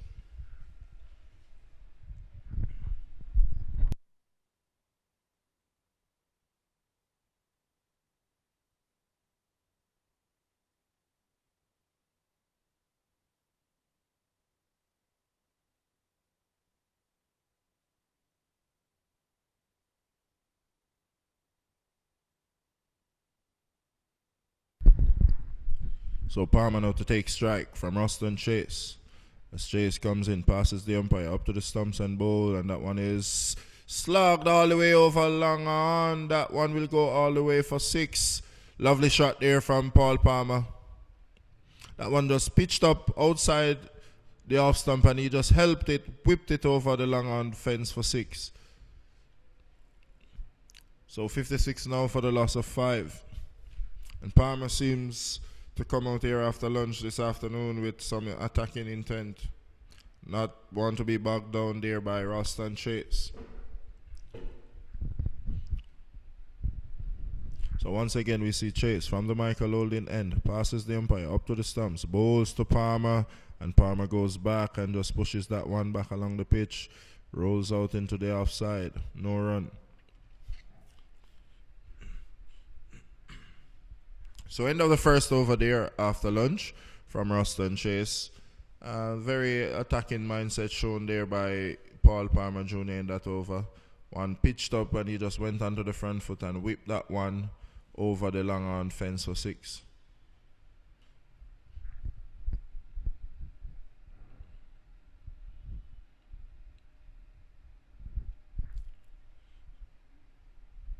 So we see Marquino Minley getting ready to bowl from the Courtney Walsh end here after lunch. Minley so far with 6 overs, no maiden, 3 for 12. Partnership between Palmer and Bonner up to 29 runs.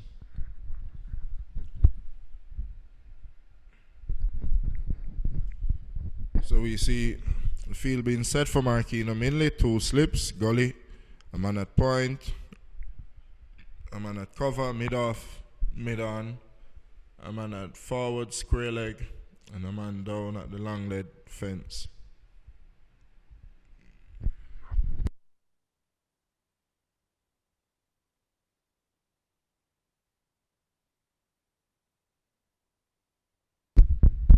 Minley up to the wicket and bowls to Bonner, and Bonner is forward and just pushes that one back along the pitch there, out to mid-off, no run. So the Barbados Pride team here should be feeling the advantage coming into this second session here of the day. Marquino Minley, 3 wickets already here, just trying to push his way and get some more wickets. Probably pick up a 5-wicket haul here in the first innings. As once again he turns at the top of his mark. Runs up, passes the umpire now up to the wicket and bowls that one on the middle stump. Just worked into the leg side there by Bonner. Picks up 1, thinking about the second. They decide against it, settle for 1. So score moves up now to 67 for the loss of 5. Correction, 57 for the loss of 5. So Palmer to take strike from Minley. Just doing some pitch right there, gardening on the pitch. As we see the fielders just switch across for the right and left hand combination here. Minley starts his run up now. Passes the umpire up to the wicket. Full ball, and that's stroked out to the man at mid-off. Can't score. That one was a full toss there. I think Palmer would have been a bit upset with himself there. Got that one on the full, but did not manage to get it into the gap. And that's one of the things that I think he has not been able to do quite regularly, is just to push that ball into gaps. That one should have been punished, but he just stroked it out to the mid-off region, no run. As Minley runs in again. Passes the umpire up to the wicket outside the off stump, and Palmer allows that one to go by through to the wicket keeper. So after lunch, this one is going to be very a situation here by these two batsmen will have to dig deep, because they are the last of the two recognized batsmen for the Scorpions. They will have to try and bat themselves deep into the afternoon session here. As once again, Minley starts his run from the top of his mark. Runs in up to the wicket now and bowls outside the off stump, and that one is slashed through the offside. That one will run close to the boundary and will definitely get there. So some attacking intent shown here after lunch from Paul Palmer Jr. That one was just short of a length outside the off stump, and he just went back and slashed it through the offside down to the boundary for 4 runs there. Good shot. And I see he has come out looking very positive, and this is what I want to see from a Paul Palmer. So far, faced 63 deliveries for his 16 runs, so he just needs to start scoring a little bit more consistently. As Minley runs up, bowls outside the off stump, and after stroking that one to the boundary, Palmer just allows this one to go by outside the off stump, through to the wicket keeper. End of the over. The 7th over completed there by Marquina Minley. 7 overs, no maiden, 3 for 17.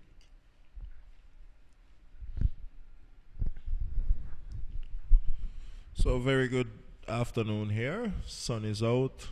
Clouds very high here at Sabina Park. As a batsman just having a mid-pitch conference there, just telling themselves, encouraging them, each other to concentrate long, push on, and try and dig this Jamaica Scorpions team out of this precarious position they find themselves in. As Roston Chase prepares to bowl, and we welcome Mr. Orville Higgins to the commentary post.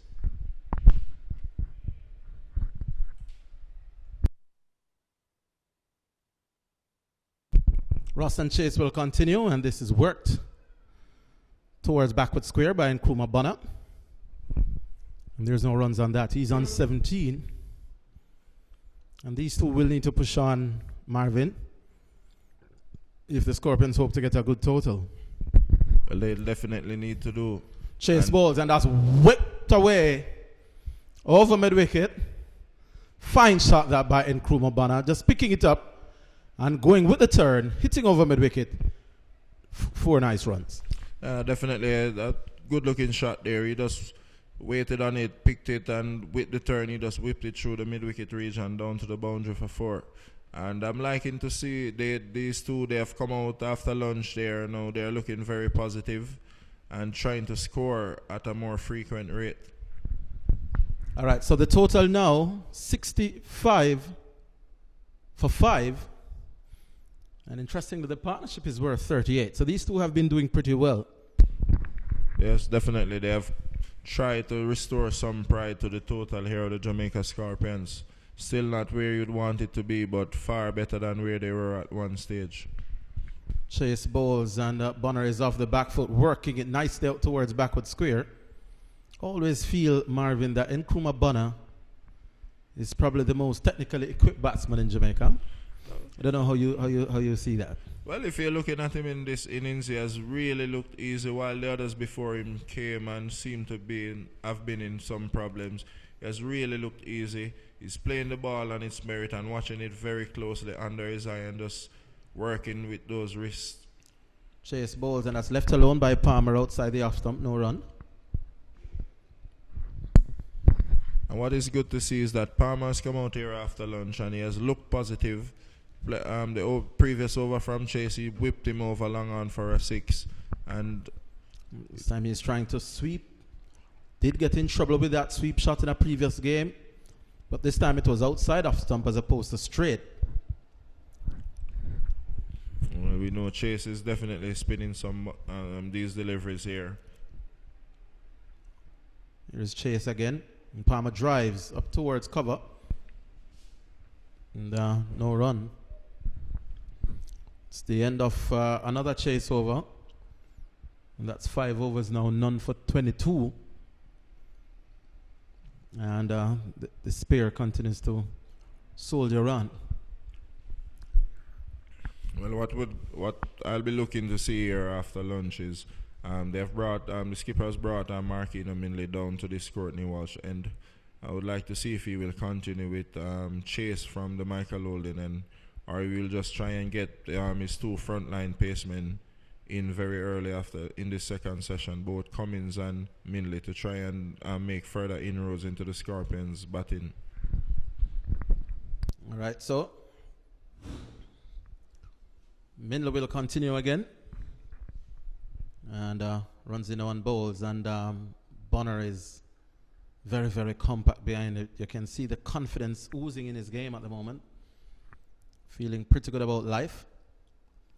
That was well played. Well bowled. It was a straight delivery, just about on a good length. But well played by Bonner, who now you can see him just starting to play with a little bit more confidence.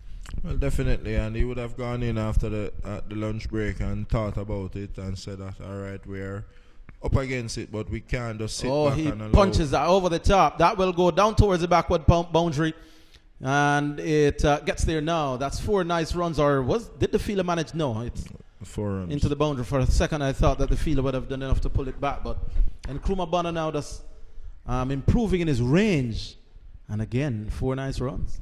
Well, definitely a good shot there by Nkrumah Bonner. He just watched it.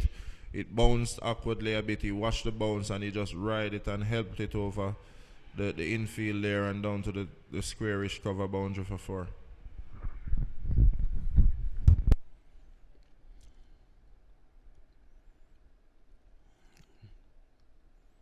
All right, so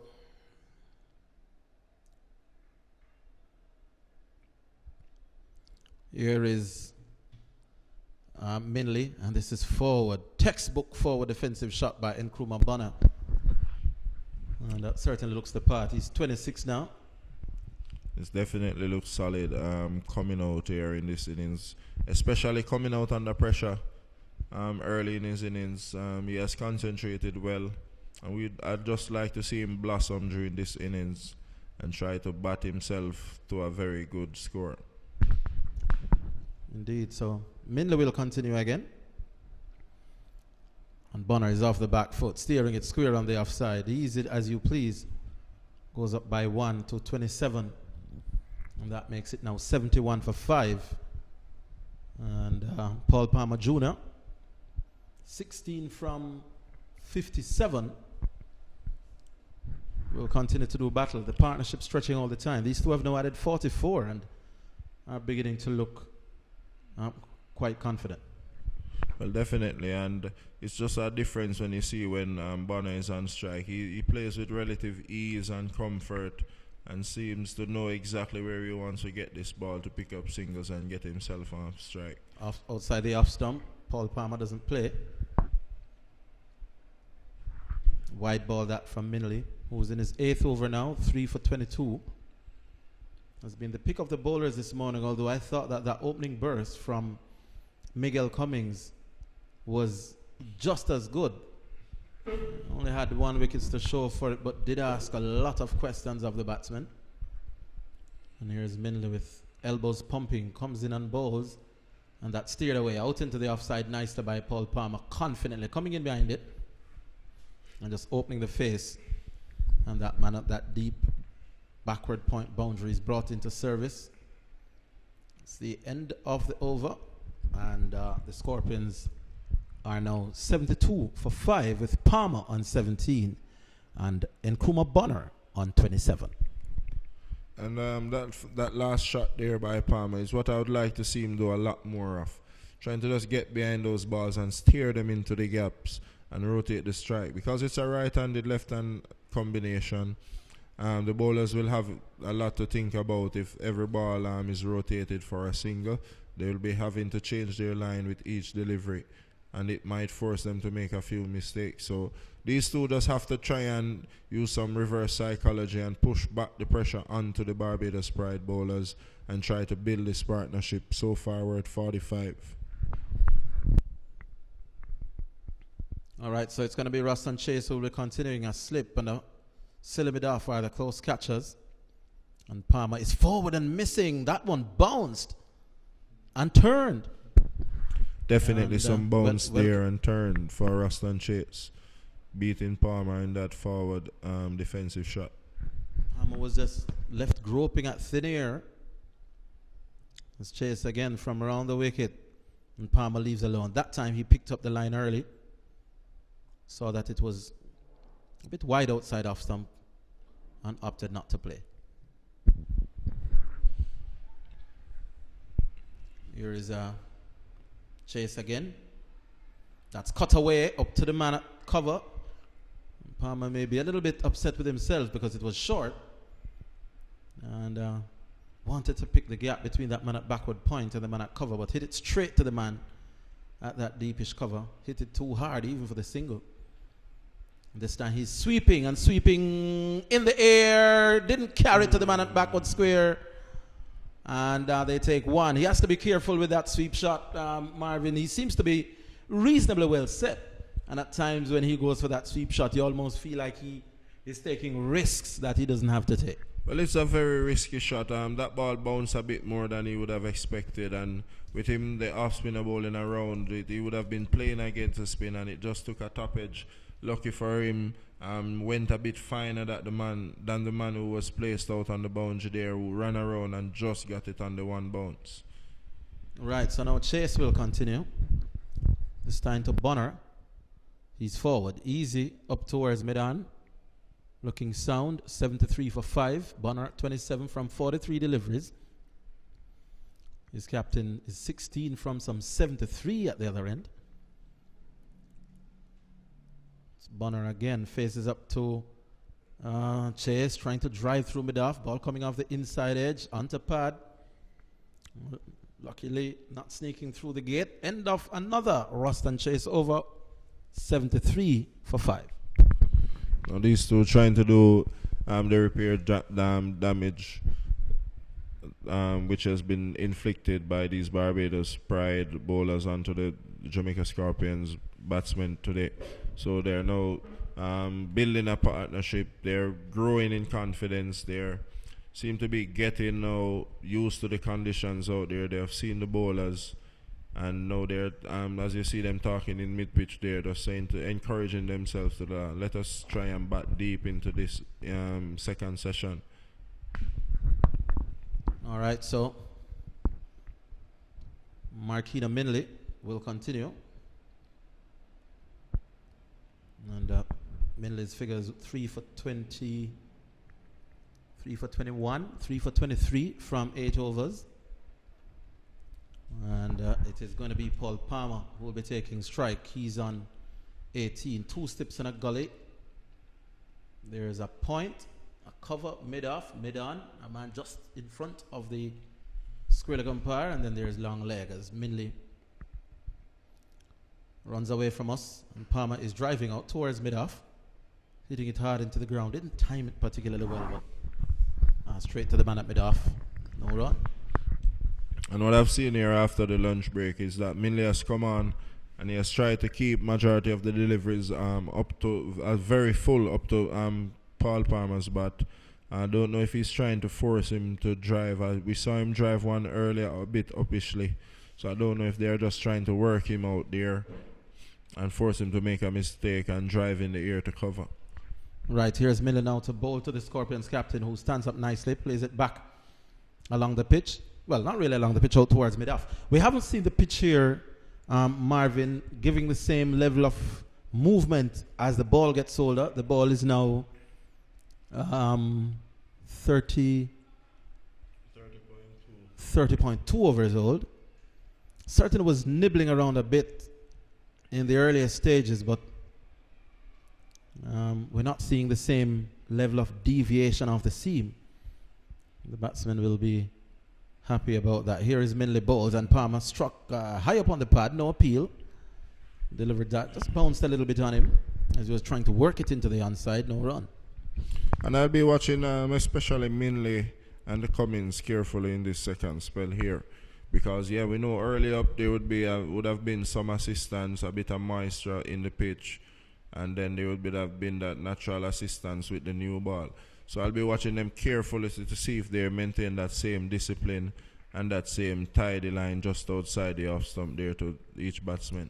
Minley balls and Palmer getting one down the leg side. Rather than attempting to play, he really just lifted his bat high over his head and allowed it to be passing him down the leg side, taken by the keeper. And no run. So Minley there, and that delivery you could have seen it. It pitched on just on about leg stump and just shaped back into Palmer. Palmer just allowed it to just slide away down the leg side through to the keeper. All right, here's Palmer again as Minley bowls.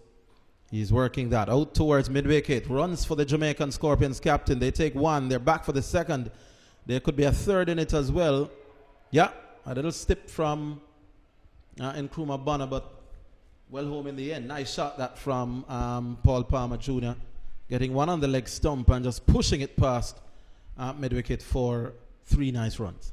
Yeah, definitely a good shot there. And as I was saying, that Minley is getting the ball to come back into the left-hander. So that one was pitched middle and leg.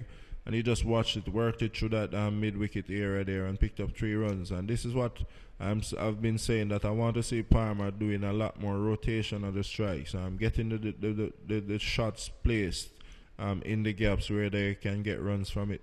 And so far, since he has come out after lunch, he has been looking a lot better than he was before. Yeah. Brings in Nkrumah Bonner on strike on 27. Minley bowls. That's whipped away out towards long leg. That's a good delivery as well. That was right up. Almost Yorker length. And I was a little bit, getting a little bit worried when I saw the bat coming down across it. But he made good contact. Worked it down towards long leg for a single. And then Nkrumah Bonner goes up to 28. And that's the 50-run partnership.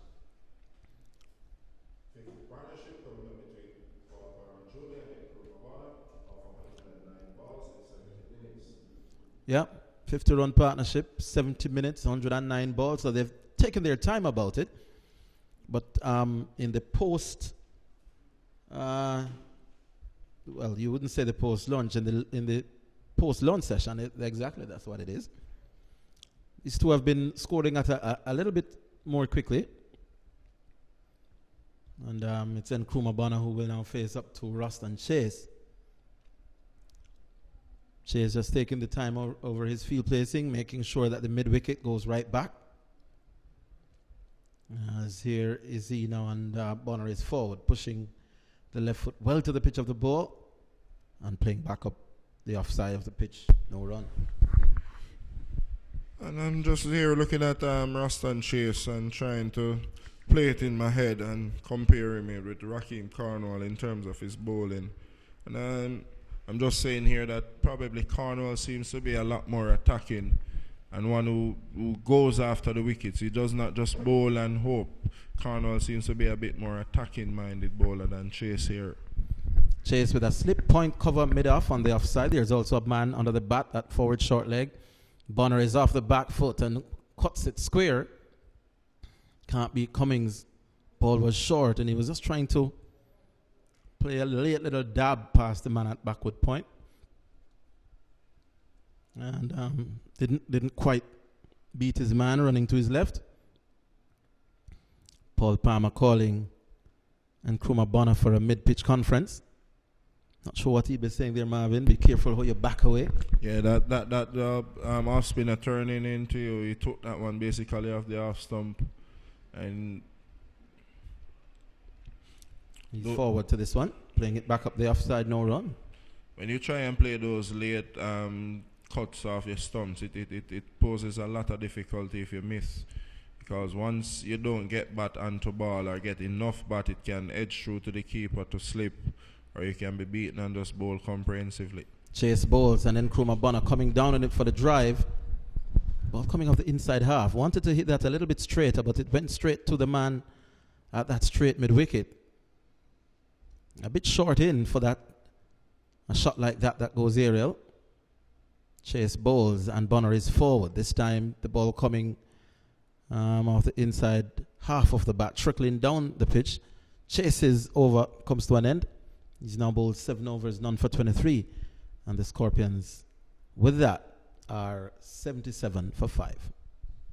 77 for the loss of 5 here.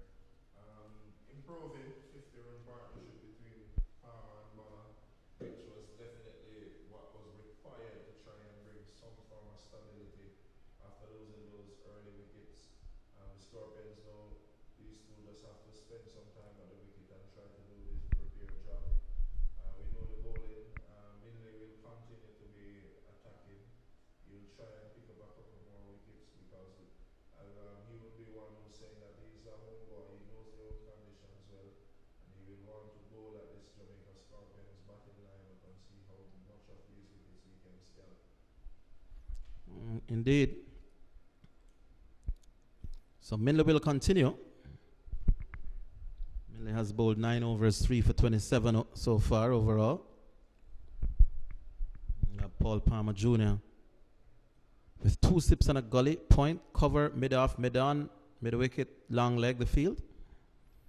And Palmer is on the back foot. When he's on the back foot like that and plays down the ground, he looks as good as anyone. But you can see him growing in confidence. Hasn't had a 50 except for the first innings of the first game. Interestingly, against these same Barbados Pride players.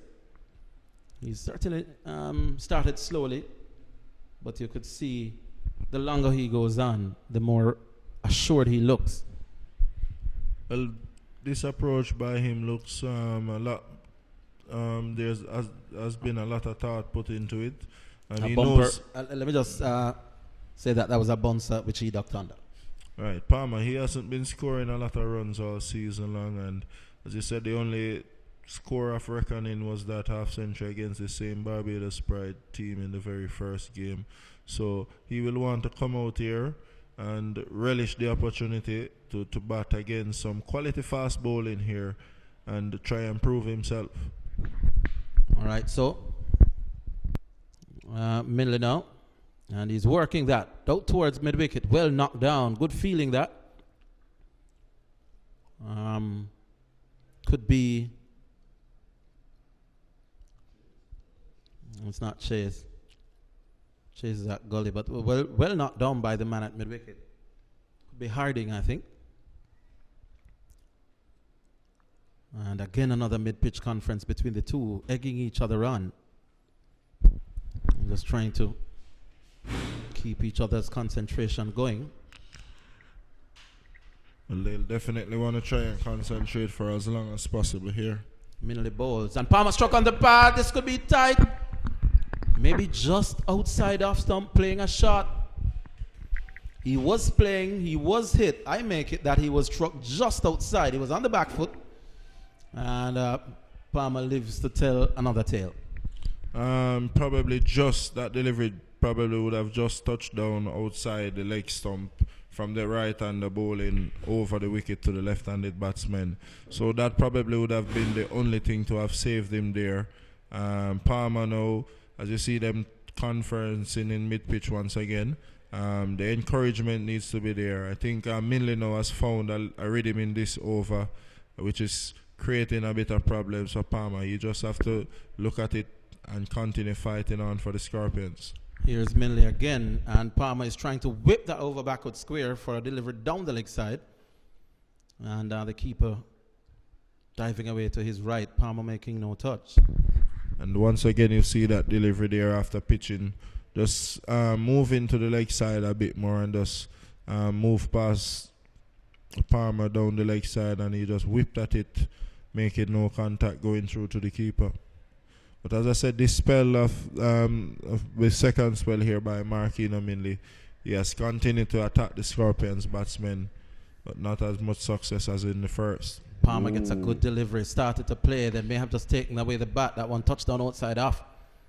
And nice bounce through to the keeper. End of a decent Marquino Minley over there. Total remains 77 for 5. So Minley now 10 overs, 1 maiden, 3 for 27. Still toiling, still doing the hard work, still creating some problems for the Jamaica Scorpions batsmen here. And I also want to see how well the Barbados Pride captain rotates his bowlers. So this has been Minley's 5th over and is in his second spell. So let me see what happens from here on. He'll continue with Chase. And again, for about the 4th time in the last 2 overs or so, Palmer And then Nkrumah Bonner had a long talk in the middle. God alone knows what those discussions could be about, but seems to be working. They've added 50. Chase bowls and Bonner drives pleasantly. You really would even call that a drive. Just coming forward and just easing it past the onside of the bowler and down to long on for a single. Definitely. Looking at Bonner, he's just playing with utmost ease, utmost comfort. Not seem to be troubled by none of these bowlers so far. And that's a very good sign for the Scorpions batting. Right here is Palmer getting a short one, stabbing it out into the offside from Roston Chase. Getting no run in the process.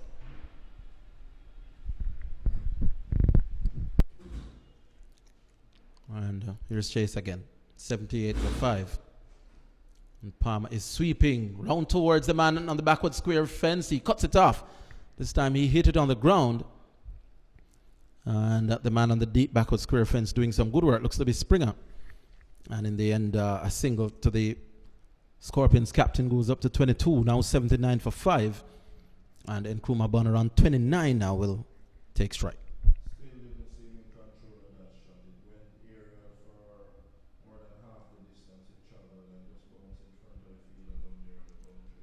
Chase bowls. Bonner is working this out towards fine leg. This could be another boundary for the Jamaican middle order batsman. It gets there now. 4 runs to Nkrumah Bonner. Roston Chase pitching mid-stump, angling down towards leg, and Nkrumah Bonner just glancing it down to fine leg for a 4. That one spinning into him and it reached him about just the leg stump and he just got inside the line. Knowing that he was turning, he just needed to get some bat on it and he did. And that one rolled down to the boundary for 4. So he's playing with some level of comfort and ease and with a bit of confidence now. That one was wide outside the off stump. He pushed the foot, didn't play. The bails were taken off. There was a gentle inquiry. If they were asking if Bonner's back foot had just slipped out past the crease, but he was well anchored. And the umpire coming to do some repair work to the stumps after it was dislodged by the keeper, but Bonner well home. Here is Chase again from over the wicket. And Bonner working it again behind fine leg. This time he will not get 4 because the fielder looks to be Shamar Springer running around to his right. Did some good work. But Chase maybe just straying a little bit in line this time. A little bit too leg-sided.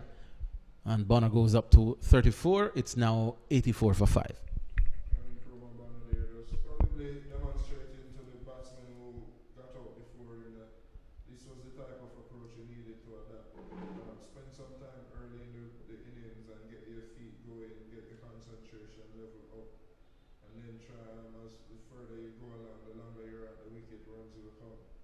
Also been demonstrated here by Captain Paul Palmer, who spent a very long time before scoring much runs this morning. It was actually about 1 from 33 deliveries or somewhere about that.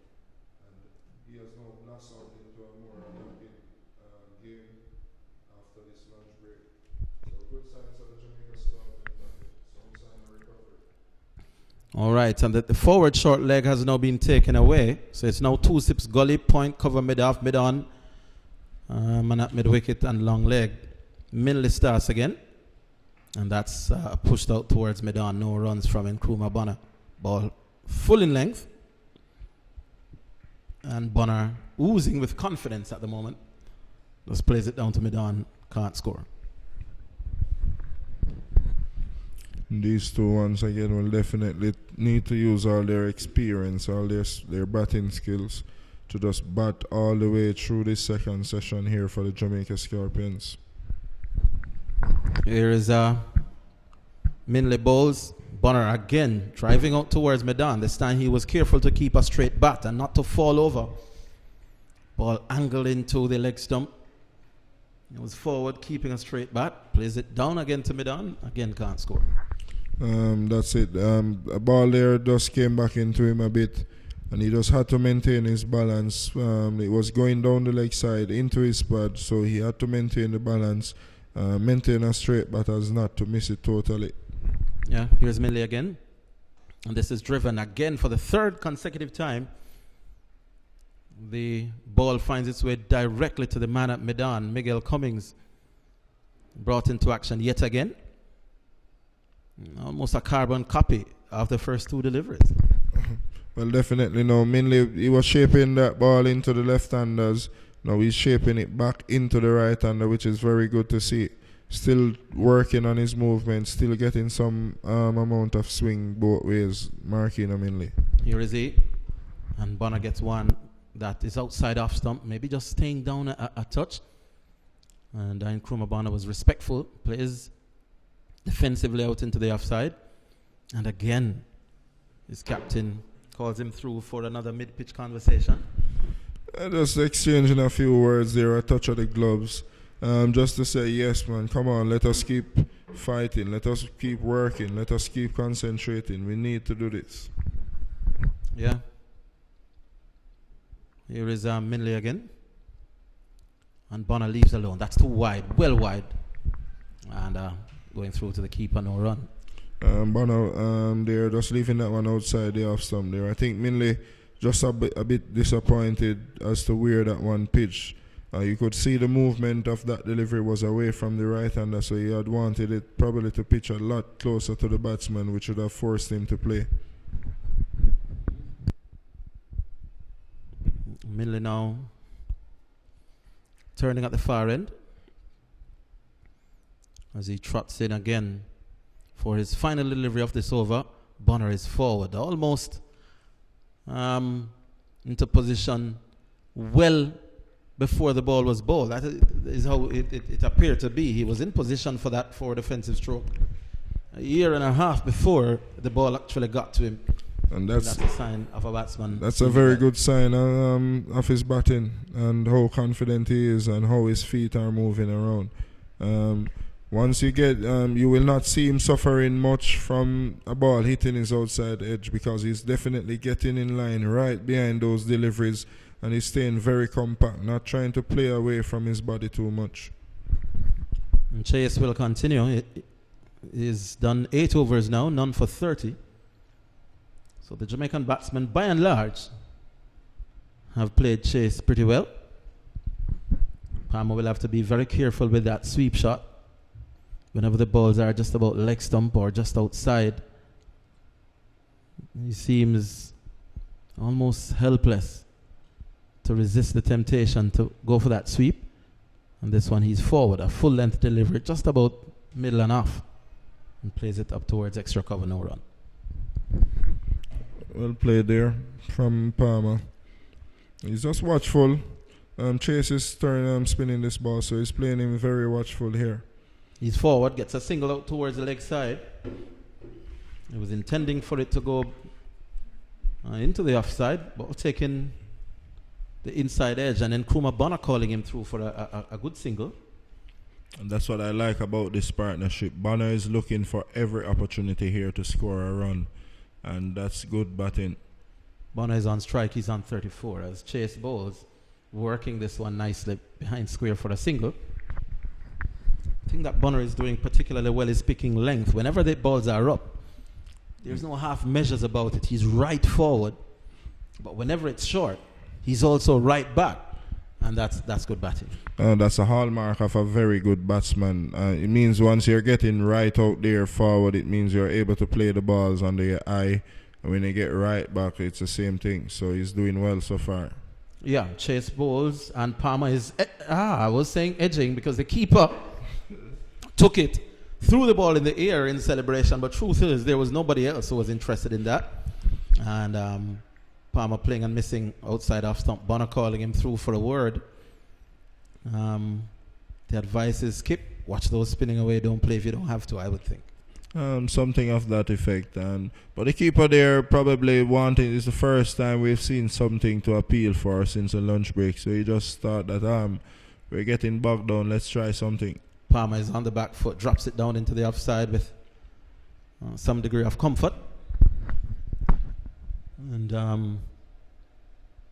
no run resulting. When I look at both of these batsmen, Palmer seems to be in a little hurry to play the deliveries, but Bonner just seems relaxed, so composed, so cool, Right, and that's just stroking it out. Palmer steers at one square and the offside doesn't score.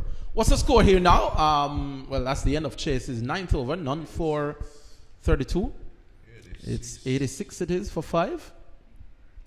These two have taken it from 27 for 5, so the partnership now worth 59.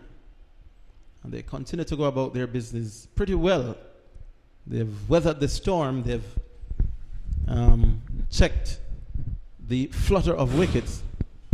And the two going about it pretty well at the moment. Well, definitely doing the repair job that was needed in this situation and seemed very impressive. All right, so Renata Brown will take you through the ball by ball for the next hour or so. That gave me no chance of saying anything else there, Orville Higgins. But of course, these two, mostly Nkrumah Bonner, many persons would be happy to see him back in the team and getting runs. Paul Palmer Jr. has really been there quite a while, 150 minutes now as Miguel Cummins continues to bowl to the right-handed Bonner. This one outside the off stump. Bonner just playing inside the line of that delivery. And maybe some of the sting has gone out of the attack of the Barbados Pride, but they're still in a very good position, the visitors here at Sabina Park. Yes, I guess they're finally now, the pitch has settled down a bit. The morning assistance, the moisture is gone, and the batsmen now seem to be more settled, more accomplished, and they're looking to try and build on this partnership so far. Here's Cummings again, bowled wonderfully well. This one on the body of Nkrumah Bonner. There was a speculative appeal from behind the stumps. No, said the umpire. Really bowled well this morning. His first 3 overs were maiden overs. Took a wicket in that spell as well. He's now bowled 7.2 overs, 5 maidens, 1 for 8.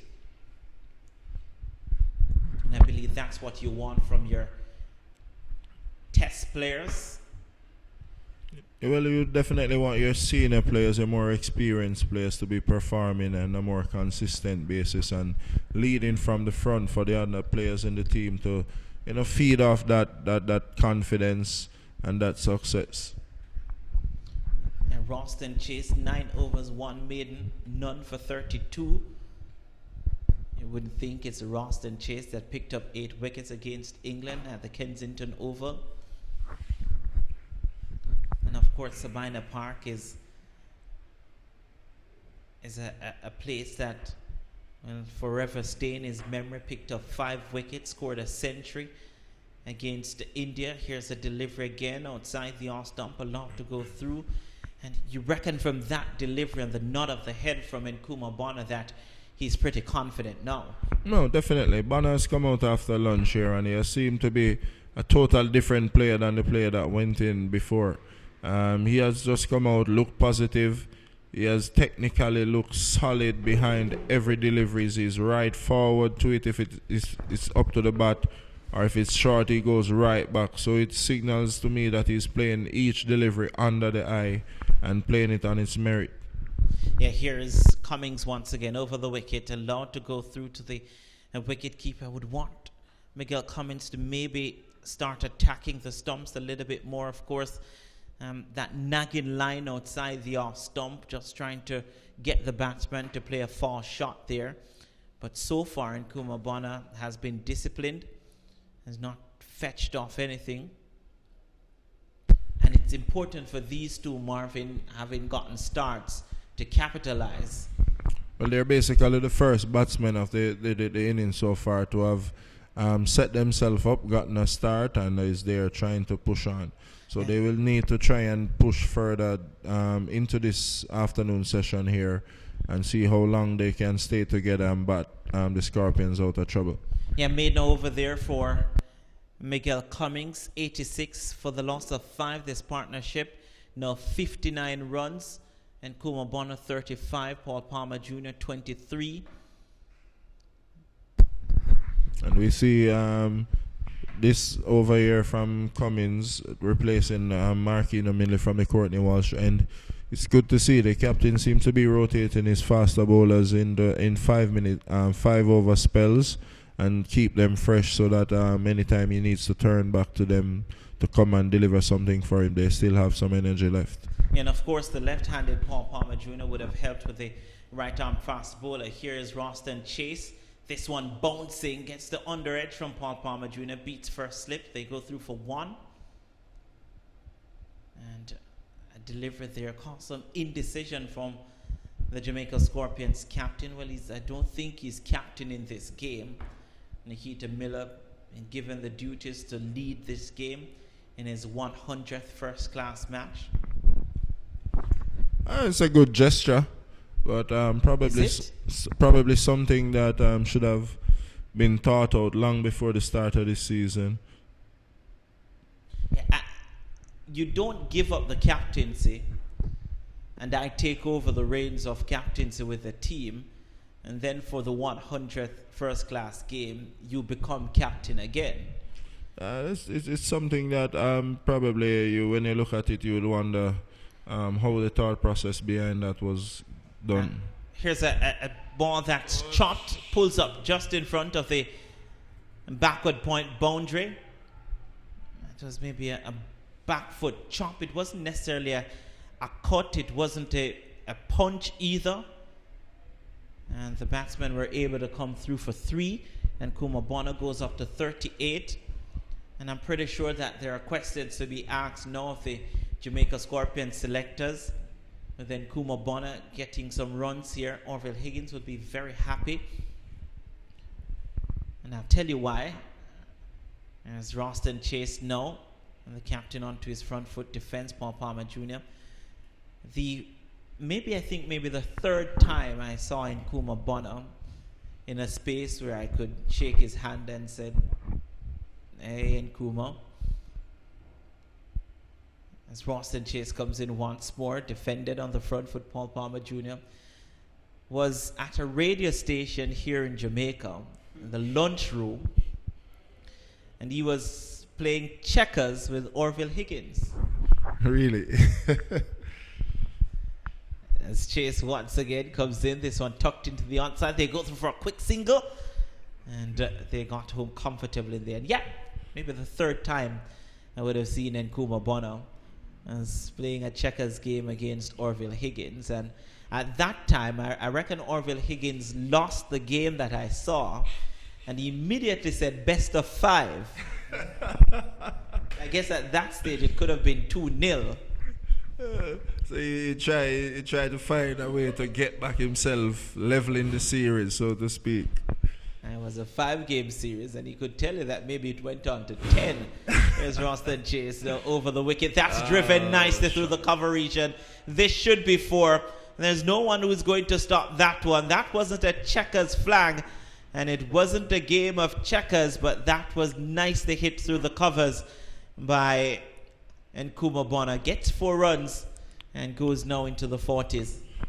Good shot there again. It's just something I've been looking at this innings from Nkuma Bonner, and he has just looked so easy, so composed, so in control of what he's doing. If you even saw the shot that he just chopped down to 3rd man earlier on in the over, he seemed to be in so much control of that shot that you would really wonder why he's just coming back into the Scorpion setup. It was full and there to be driven, but then again you have to hit it, and he hit it well, placed it well. Orville Higgins, by the way, is saying he's the best batsman in the country. And I'm going to further ask, because in Jamaica you have town and you have country. I'm wondering if he's saying that he's, as in the rural area of Jamaica, is the best batsman from the rural area, or is he the best batsman in Jamaica at the moment?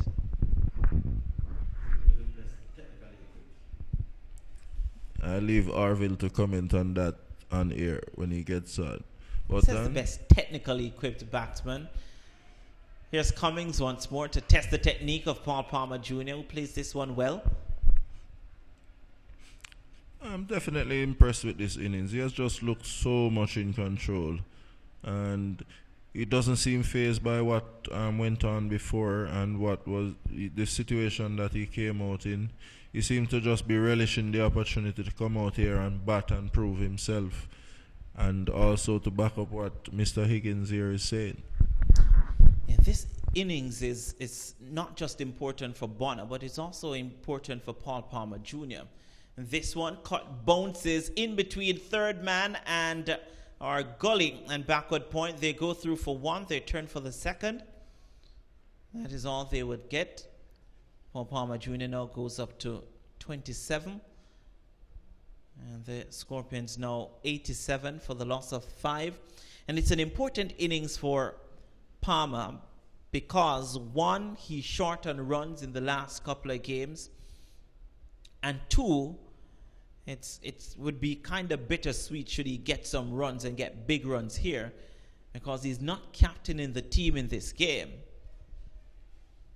Here's Cummings once more. This one played into the onside. They go through for one. They're thinking about the second, but that is all it will be, a thought. 88 now for the loss of 5. Bonner back and strike. But the fact that he's not the captain in this game, should he go on to get some runs, then questions will be asked whether or not it's because he's not the captain why he has gone on to get runs.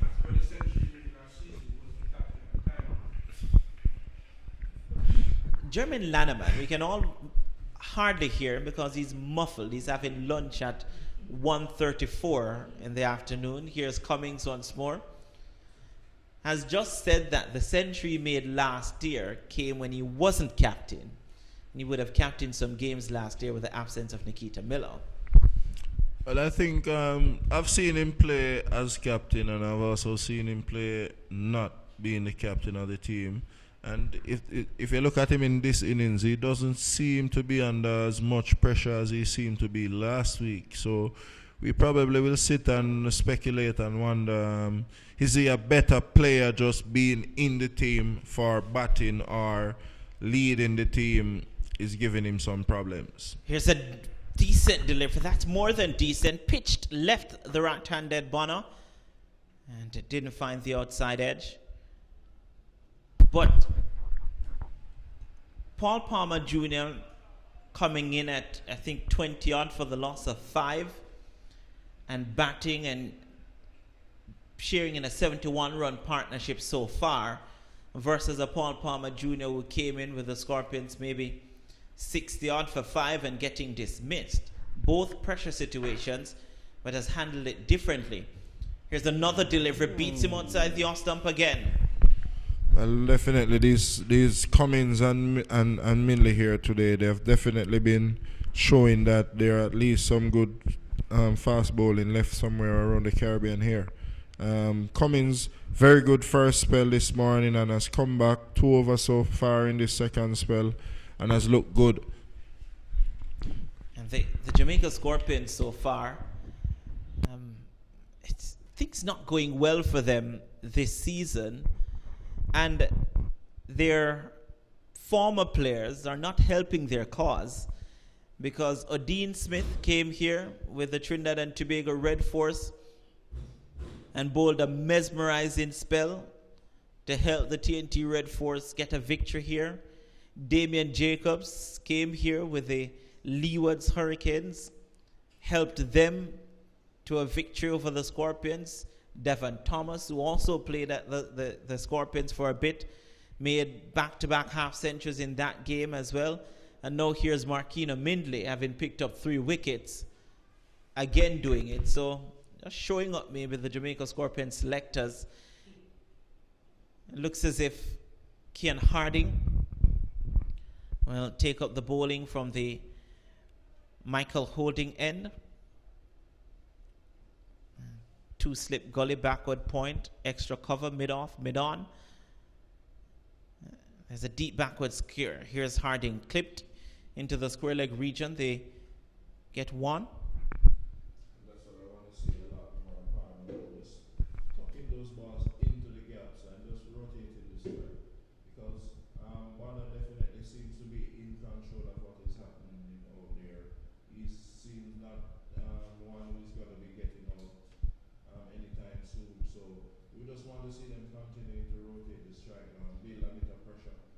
Barbados Pride team and force these bowlers now to try different stuff. Yeah, there's a change in the field here for Nkrumah Bonner. They've now gone with maybe a solitary slip. They're not going to have two slip. Maybe one, a little bit more than two. Second slip standing very wide. There's a backward point. There's extra cover mid-off, mid-on. There's a short mid-wicket, deep backward square and fine leg. Here's a short delivery. That's cut away for 4. That one stood up, was asking to be hit. And that it was by Nkrumah Bonner. Gets 4 runs and has gone on now to 46. And the Jamaica Scorpions score gone in past the 100 mark. It's now 103 for the loss of 5. So the Scorpions bringing up their 100 with 241 deliveries in 179 minutes. And that was a fantastic way to bring it up. As I said, definitely Bonner seems to be the man on a mission, seems to be the man that's putting up his hand and said, let me tell you, I'm going to take this fight to these Barbados bowlers and I'm going to back some sting into the Scorpions team here. Here is Harding. Hasn't bowled all that badly. Here is another delivery back of a length through to the wicketkeeper. That was a good carry, but no ball. Maybe an effort ball there from Kian Harding. Just overstepping again there, Harding.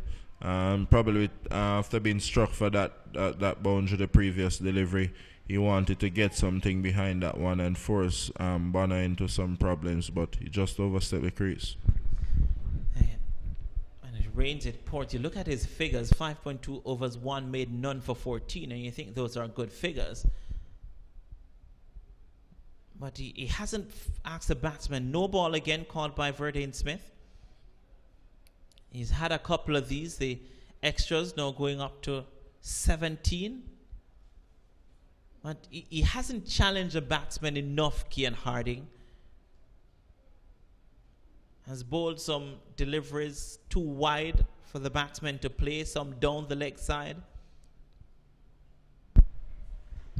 And his figures suggest that he has had a fantastic start this morning.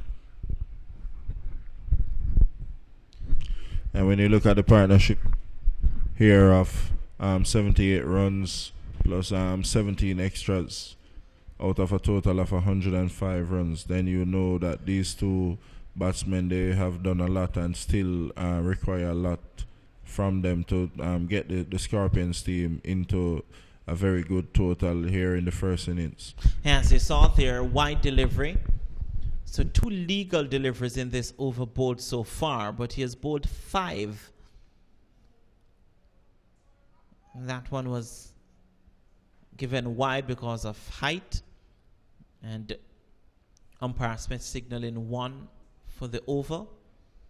Here is once again Kian Harding. And this one, a good length delivery outside the line of the off stump, but not close enough for Nkrumah Bonner to play a shot. And that's what I'm talking about. Those deliveries outside the off stump, so many of them are too wide for the batsman to offer a shot. You spoke earlier in regards to the Scorpions players who have left and gone to other franchise and have come back to basically be a thorn in the Scorpions team. And it's something you probably start wondering that is the preparations for these players in the other franchises being done far more intense than what's happening here in the Scorpion setup. Yeah, that's a good point you've made. That's a very good point you've made. Is it that the preparation and the structure, the system, as in Nkrumah Bonner here, it seems as if he took a nasty knock on that left hand. So he'll have maybe a hold up in play here. So it's an interesting point you raise, because it's whether or not the structure or the system in these other franchises is better than that of the Jamaica Scorpions team, or is it a situation where It's just that these players, having left the Jamaica Scorpions setup, have decided that they have something to prove, and is trying to prove that. Well, it definitely is something that you would have to sit and think about and probably assess what happens here with the Scorpions preparation and try and get an insight as to what's happening with the other franchises preparation, because it's not good to see players leaving your team, especially at the national level, and move to another franchise. Be prepared, and when they come up against your team now, it's as if they are far superior than what they were when they were within your team. Yeah, and you never want to. You also wonder if it is that the Jamaica Scorpions, if they're G'd up, whenever they're coming up against players who were formerly off the team, what is it that's going through their minds? How do they approach the game, if it is that they approach the game any differently? But this looks, it doesn't necessarily look as a Jamaica Scorpions team that's underprepared. And here's why I say that it doesn't look as if it's a team that's underprepared. It's because these players, even if you pick the players, the best set of players in your domestic competition, and you put them in the Scorpions team, they still don't perform, which means it's deeper than the team itself not preparing. It's something structural in Jamaica. Yeah, well, I would definitely be thinking along that line, because as an individual you can prepare yourself as much as you want, but then within a system, if you look at this, and I'm used to seeing Marquina Minley while he was in the Scorpion setup probably bowl one spell 3 to 5 overs for a day, and later on if he's asked to come back in the afternoon, he will. And knowing that, yes, he was in a Scorpions team which the spinners were doing a lot, Miller, Jacobs and a few before, they were bowling majority of the overs, but when you see him here now, he has bowled 10, he bowled 5 in the first spell, and he has come back and he has looked good. He has remained consistent, not just coming back in a second spell because you're asked to bowl a second spell. You can see him still bowling with some purpose. Yeah, and he's just one example. When Odean Smith came here, he bowled with a lot of pace and aggression, got a couple wickets, got a few of the batsmen ducking, bobbing and weaving. And Damien Jacobs, and he came back last week, really delivered when he was given the ball and given the opportunity to bowl. But you just think that there's something with this Jamaica Scorpions team that's not clicking. Of course, you look at the Barbados Pride team, they've had to deal with the fact that their best players are never really with the franchise. You look at this Barbados team now, and you look at Craig Brathwaite, Roston Chase, Shane Dowich, who is not playing, Miguel Cummings, Jamel Warrican, and you think that these are players. Shamar Brooks, who recently got a call-up to the West Indies Test squad. You look at these players and you say that these players represent the best in the region, but they're still also without a Kemar Roach, a Jason Holder, Shea Hope. There are so many other players who you could put into this team. You maybe look at Kyle Hope, who is at the TNT Red Force, Raymond Reef, who is at the Guyana Jaguars. So you look at all those players and you think, if it is that Barbados, if Barbados are to have their full complement, Trinidad is to have their full complement, Jamaica their full complement, Guyana their full complement, the Leewards, the Windwards their full complement, you would definitely on paper pick the Barbados Pride to win each and every game. Yeah, definitely, based on the talent that they have available for the Barbados team and also for the franchise. It would definitely on paper be one of the more, if not the most talented squad of players that can be assembled for any one team. As I try and disappear and say welcome to Mr. Jermaine Lannerman. Well, you'll have to wait until these two deliveries from Kian Harding has decided not to bowl that one after the water break. But the question, if I was in Barbados, and I'm not saying that this is a question being asked in Barbados, is whether or not they're producing players with enough quality to replace those players. Here's Kian Harding, another delivery that could very much be called a wide. It is called a wide. And I think that would be signaled as a second one for the over.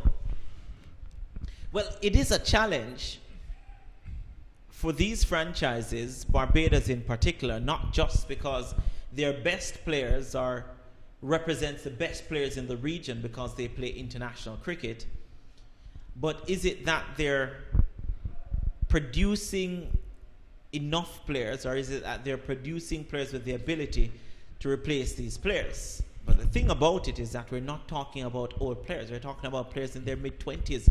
Here's Harding once more. This one, that's driven to mid-off. They go through for a quick single. The throw comes to the bowler's end. He was there safely. One delivery to come. And what I would probably look at then, it's that the Barbados as a country, in terms of cricket, there's must be an excellent program in place to be bringing them up from the youth level, transitioning into the under-19s, and then being able to transition into the senior West Indies team and also their senior team as a country and be performing. Here's Harding. His final delivery of that over beats Paul Palmer Jr. outside the off stump. The over comes to an end. It was a lengthy one from Kian Harding. Bowled maybe 3 wides, 2 no balls in that as well. And there was also a drinks break. So the long over comes to an end. The Jamaica Scorpions 108 for the loss of 5. So it's just one quick thing, just to look at the overall cricket development program that they have in Barbados and see what's happening there, to take the positives from that and try to emulate it right across the region so that the players can be coming up, and it would keep a player on his toes. He knows that he has to perform at all times because there are persons there just waiting for that opportunity. And that's a perfect way to welcome back Jermaine Lannerman, the analyst chair, with Nkrumah Bonner on strike on 47.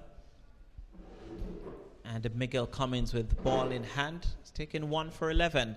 Here is Cummins, 2-slip gully. And this one into the onside, was looking for a quick single there. And Nkrumah Bonner maybe ran half. And was sent back by Paul Palmer Jr. Yes, very, very much in his nick now, as we would say in cricket territory, is Nkrumah Bonner. I did say earlier as well that he's such a player. As he gets off and his head is in, and he recognizes what's happening, and that the situation he can manage, he can be very difficult to deal with and or dislodge.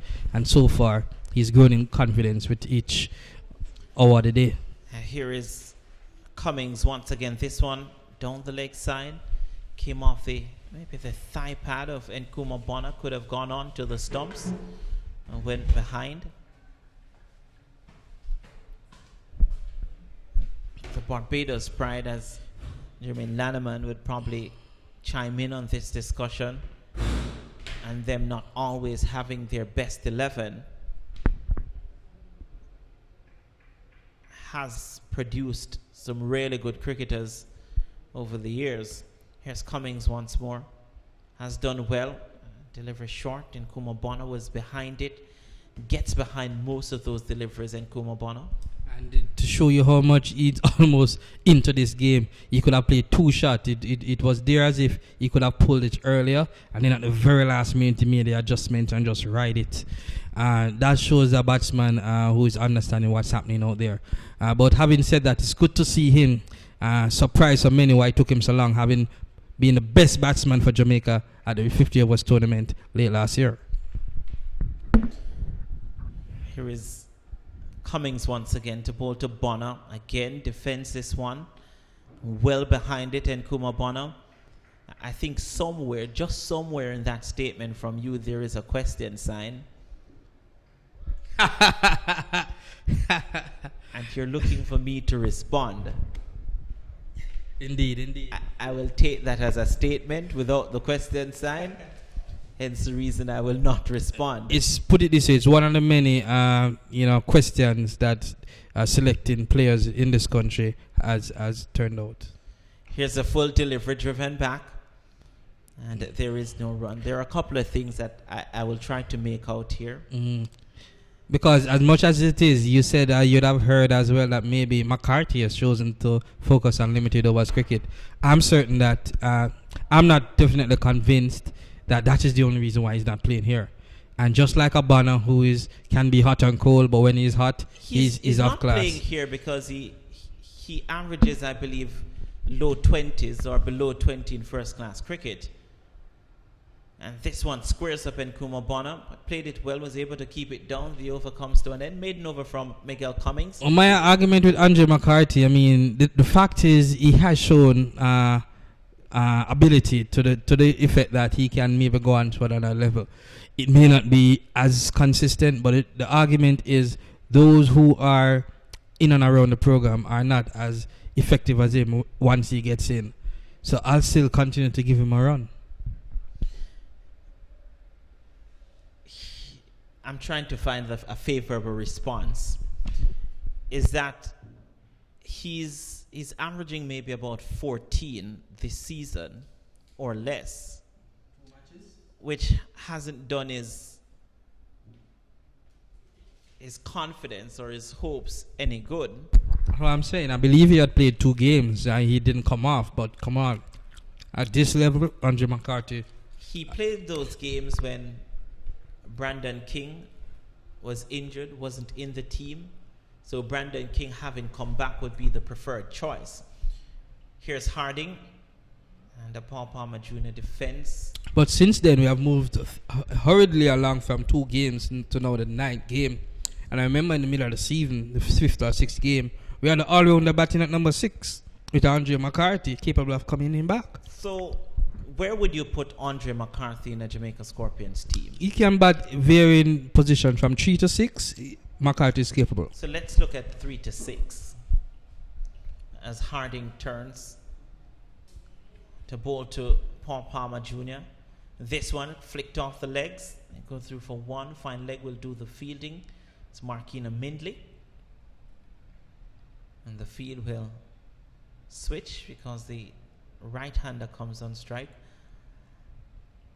So 3 to 6. At number 3 currently is Brandon King. You can't move him. At 4 is Jermaine Blackwood. You won't move him. At 5 is Asad Fuddadin, who has probably been your most secured and patient batsman. And then at 6 is the captain, Paul Palmer Jr. Here's Harding. This one down the leg side again.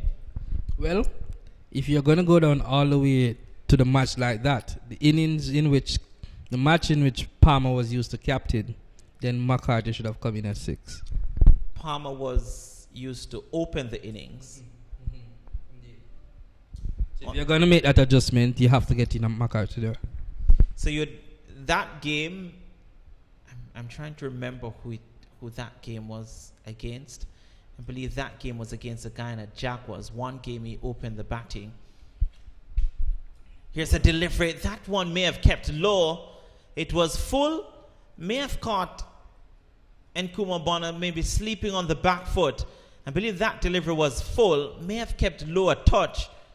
But still a delivery that he should have played forward to. Yeah, something happened there. I get the impression as well that maybe I've hit some spot on the wicket. But it did shoot off and caught him in no man's land.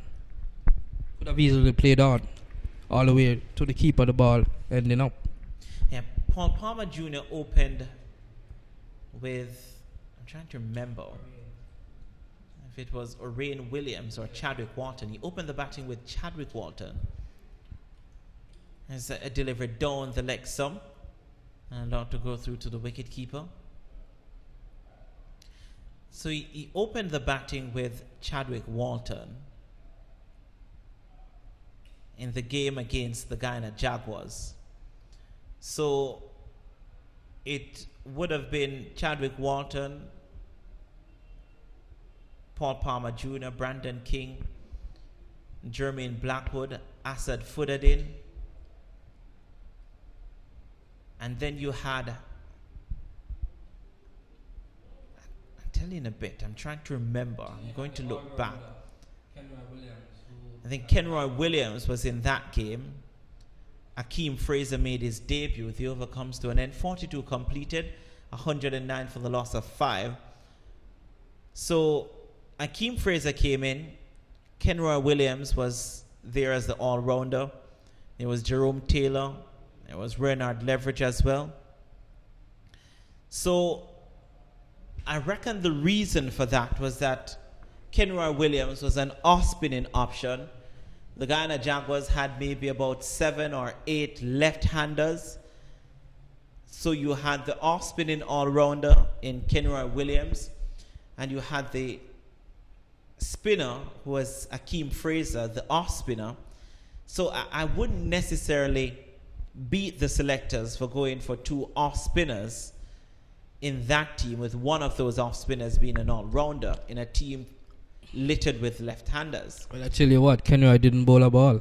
Because he was ill, not because he wasn't given the ball. That was not foreseen. I put it to you, Andre McCarthy himself does bowl a creditable off spin. He could have batted in at number 6. Here is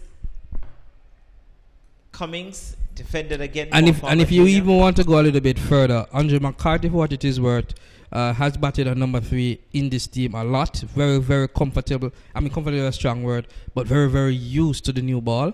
And just as how Paul Palmer is arguably should be the natural number 3 in this team, but out of form, he has been used to open. So I would not be averse to even McCarthy being used to open as well. The difference in that argument was that Paul Palmer Jr. actually came into the team as an opening batsman. Here's a delivery that's cut again. He does play that cut shot, Paul Palmer Jr., but that delivery was very close to him, chopped down on the ball. So the difference with that argument, Jermaine, is that Paul Palmer Jr. actually came into the team as an opening batsman. That was ages ago. So nothing is wrong. He's a natural opener, Paul Palmer Jr., converted to a middle order batsman. Andre McCarthy is a middle order batsman, at best a number 3. Brandon King is your best number 3. So you stick with Brandon King.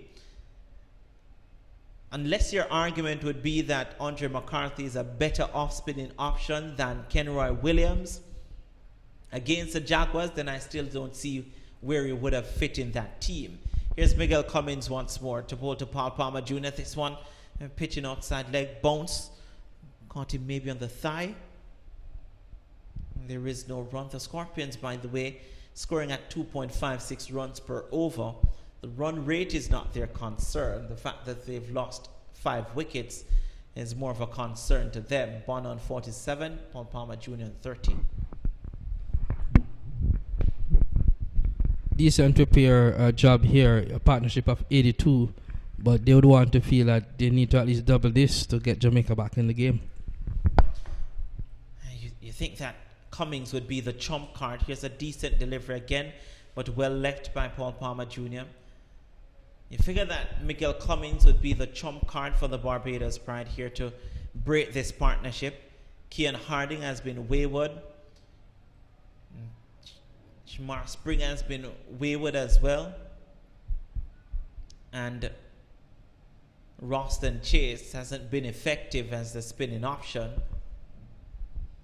Jamel Warrican, understand, fell ill even though he's in the playing 11. Here's a full delivery driven to mid-on. There is no run. Yeah, quite a sad scenario there. This is the third match straight we're seeing whereby a key player for our team is falling ill during the game. It was Kenroy Williams a few weeks ago, 2 weeks ago, and he fell ill, had a health issue. And the last It was game, a heart condition. the last game it was Kieran Paul. That's nicely driven. Didn't have any power. Straight to Marquina Midley at mid-off. Well, it's speculative that it's that, but we can't say as the over comes to an end. We don't want to cause any scare. We can only leave it as it was a health issue. Then Kieran Powell with the Leewards last week fell ill as well. And then this week it's Jamel Warrican. But I don't think any of those sicknesses are related.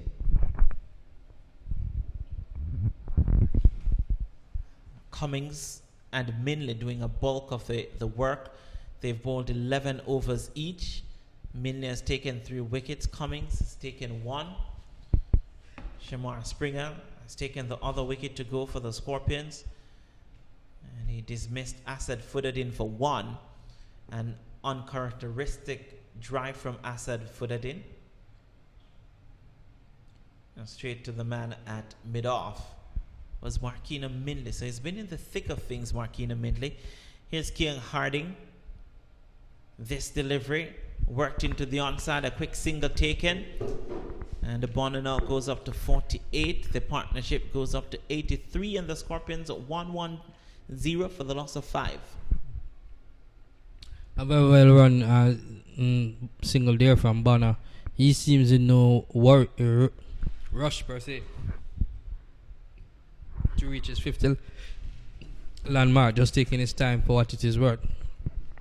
Just recognizing that he and his captain is doing an outstanding job, and he just need to keep it simple.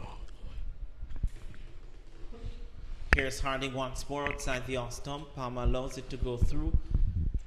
And I did say to Marvin Thompson that this innings would be important for both these batsmen. One, for Nkrumah Bonner to say to selectors that you were absolutely crazy not to involve me in the previous games. And for Paul Palmer Jr. just to get some runs under his belt and to shrug off the weight of captaincy. Here's Harding again, bounces, passes the umpires, bowls this one outside the off stump, and Palmer struggled with his timing. Despite getting to 30 from 110 deliveries, has struggled for his timing, Paul Palmer Jr. Yes, indeed. Not necessarily majority. He has, for the most part, been okay in this innings. That one, specifically, wasn't necessarily behind it, and struggled to get it past cover. Yeah, I've seen a few. He's driven one that tamely went to mid-off. He's driven a couple on the bounce. He's cut a couple on the bounce. Here's Harding once more to bowl to Palmer. Allows it to go through to the wicket keeper again, showing great patience and concentration here, Paul Palmer Jr. Yeah, but there must be something in it, and I wouldn't hesitate to go down that line that whenever the demand, because he's not capturing this game, Paul Palmer, it's Nikita Miller in his 100th game. Whenever the pressure is off, he does look a different player. I remember that Central last season. I mean, he was just playing as a normal player. When he was out there without the captaincy, he looked fluid. It appeared as if ever since he was introduced to the game, many felt he shouldn't have gotten it immediately. Here's Harding and a drive and a miss. Maybe he heard you talking about the captaincy. But, I mean, including myself, I thought it was premature that the selection panel at the time had shown on the weight of a captaincy on a Palmer who had shown ability at the CCC level and would have established himself more easily and more comfortably as a batsman in the team than trying to juggle both demands, which is not easy at the first class level. I'm just thinking that maybe the selectors, they've caused a mental scar in the mind of Paul Palmer Jr. As a delivery that he defends. That's a good way to put it, I believe. the over comes to an end for Kian Harding. 8 he's bowled, 1 maiden, none for 20.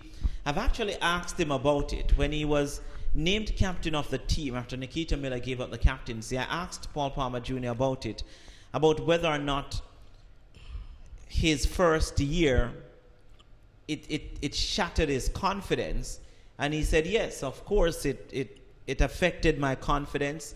He was given captaincy, made only 1 half centuries in 7 games, 14 innings, and then he was not only that, he wasn't captain in the team again, he was dropped. And then the following season, at the start of it, he wasn't even involved when Nikita Miller was captain. And he said it did affect him mentally. And I just think that that is still somewhat playing on his mind here as captain, and has caused a real drought of runs. Here's Nkrumah Bonner, looks as if he could captain a team or 2. But indeed, so there you go, for him to actually say it and for us to be on the sideline observing it.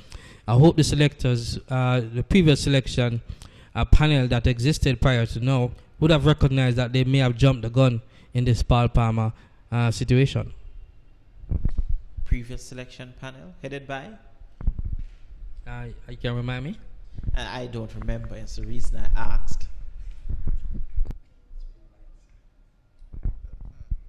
And Jeremy Lanneman just whispered that Wavel Hines is a part of it.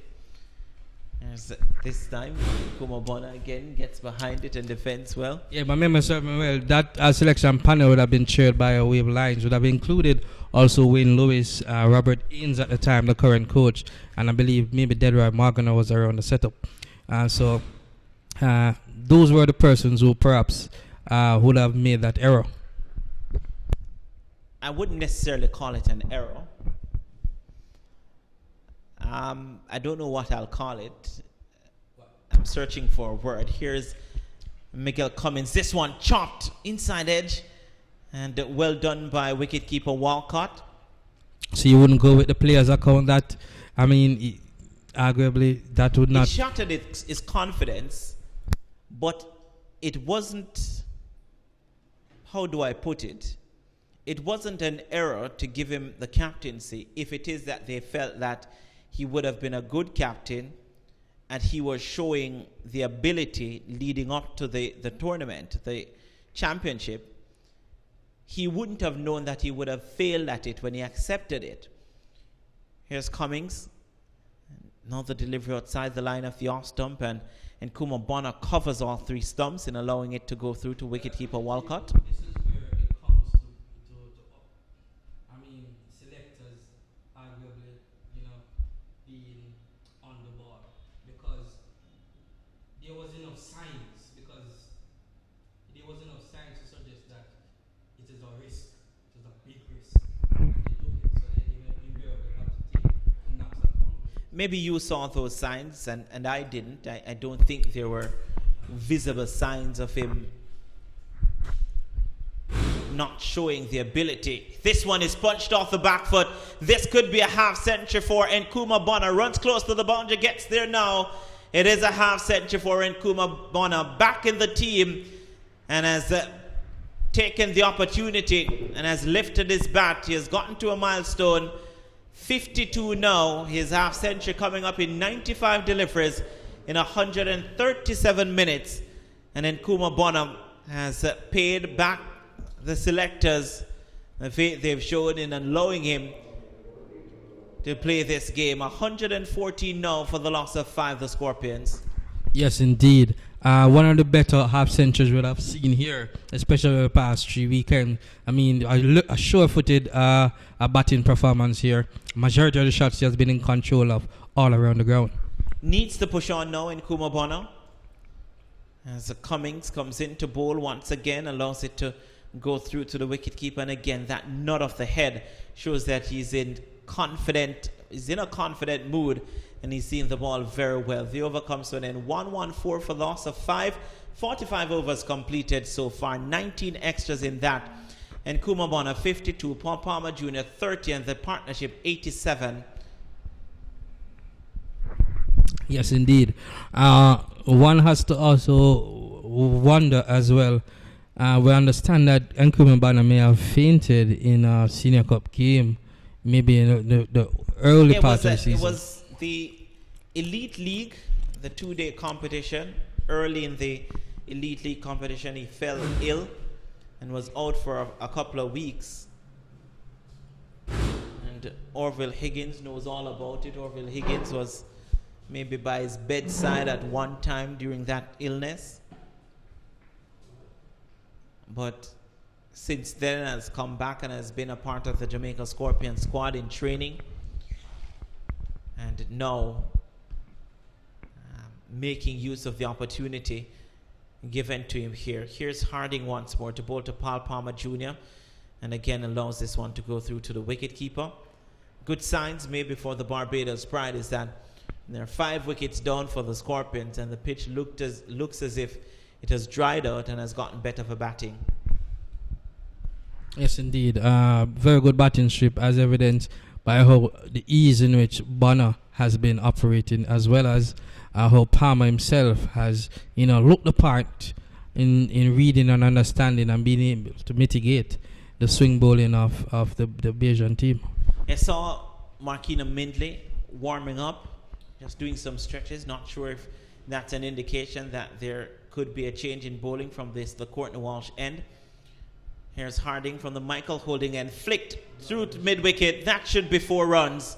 It was a glorious shot, and the good thing about that shot from Paul Palmer Jr. was that he didn't look to overhit the ball, just timed it into that vacant mid-wicket region and gets 4 runs. Yes, indeed. Showing his batting elegance there with a flourish, whipping it out of his legs, as the case may be. Ball just not racing along the grass to the boundary. And Paul Palmer Jr., the partnership now goes to 91. The highest partnership we've seen here at Sabina Park for the Scorpions was worth 147 runs between Jermaine Blackwood and Brandon King. Here's a delivery, and Paul Palmer Jr. behind it and defends it. Kian Harding hasn't really impressed this morning, has he? Certainly not.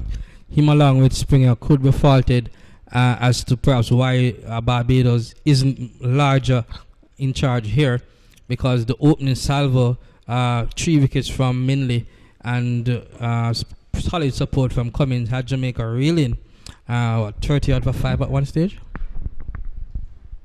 Here is Harding once again. This one comes off the outside portion of the bat. There's a misfield in the cover region, and they were able to come through for 1. The Scorpions here might feel as if they're starting to get on top of the Barbados Pride's bowling, and these two will have to make use of this start. Palmer on 35, Bonner on 52. Yes, Kian Harding still has a lot of work to do. To perhaps, for me, he has looked fairly ordinary, as per Springer, who sprayed the ball a lot, particularly earlier on today. They have not been good support pacers to Cummins and Minley. Here's Harding to bowl to Nkrumah Bonner. This one worked off the hips. They go through for 1. The ball in the square leg region. They'll settle for 1. And the Scorpions score now inching up. It's now 120 for the loss of 5. And should they get to 200, Jamaica Scorpions side very much psychologically feel as if they're well and truly in this game. And should 200 has been demonstrated by majority of the season, with teams being up and down. This Barbados team was bowled out for how many last 79 by Guyana. So here is a delivery, no ball again from Kian Harding, not for the first time. So 200 in an innings is considered perhaps par score based on how things are going. And the Barbados Pride, they were 50 out for 9 in that game. Providence made 79 all out. Not a score they would want to look back to. And even if you look back to the opening game of the season against the Jamaica Scorpions, they got off to a decent start in the second innings and just didn't make use of it. This one played to mid-on. There is no run. And the first innings, they lost some early wickets, Craig Brathwaite included. Yes, indeed. So, I mean, fickle batting on the part of both teams. Given the bowling, especially with Jamaica having a Nikita Miller, you always feel like they'll feel like, even if they don't technically restrict Barbados below the 200, if they were to get to 200, they would be in the shout somewhere there. So if they were to get to 200, the Jamaica team from this stage, could say even Stevens. Yeah, we did talk about a possible change in bowling from the Courtney Walsh end. It won't be Markina Mindley. It will be Shamar Springer who will take up the bowling, taking over from Miguel Cummings. But Mindley at mid-on is still doing some stretches. So maybe it will be a double change. Here Springer was wayward this morning, to say the least. Here's this first delivery of a new spell, short, and Nkrumah Bonner missing out there. A little bit wide. In these circumstances, I would have preferred for him to leave that one alone, because while it may have been short, it was always swinging, moving away, and could have provided an opportunity for him to be dismissed. I think he went for that shot because there's no third man, and backward point was inside the circle. So had he gotten elevation on it, he could have gotten 4 runs. And the umpire's just signaling there that maybe that's the area outside that stumps to his left, maybe slippery, causing the bowler to slide. We need some sawdust there to compact the signal into the ground staff. Here is Springer again, second delivery of this over. A ball to Bonner. This one again wide outside the off stump. It's not called a wide, but too wide for the batsman to play a shot. Yeah, so Springer continues to struggle. First it was from the Michael Loading southern end, now it's from the Courtney Walsh northern end. As we mentioned earlier, a member of that victorious West Indies under 19 team would have seen his compatriots or his teammates such as Hetmeyer, Joseph, Kimopal advance. His game hasn't really risen, it appears. And here is Springer once more. This one a good delivery, maybe shaping away from the right-handed Nkrumah Bonner. Hasn't played a lot of first-class games either. Has played mostly list day games, 50-over games for Barbados. So maybe just wants to get used to 4-day cricket and the red ball. This one signal a wide. So maybe just at this point, Shamar Springer just needs some more first-class cricket under his belt. And that could very well be the case, because the truth is those outswings of his are moving quite prodigiously. They are swinging a lot. It is maybe the control and the accuracy in terms of lines that is bothering him. And here's another delivery outside the off stump. And this being, I believe, his 7th first-class match. He has gotten 2 half-centuries in first-class cricket. Averages 29.33. Shamar Springer. That, if you look at the context of things in regional cricket, it's not all that bad. Averaging almost 30 in 6 games with 2 half-centuries. Here he is once more. To bowl to Bonner. This one allowed to go through to the wicketkeeper again. No shot offered. That's the 101st delivery faced by Kuma Bono has been there for 148 minutes for his 53.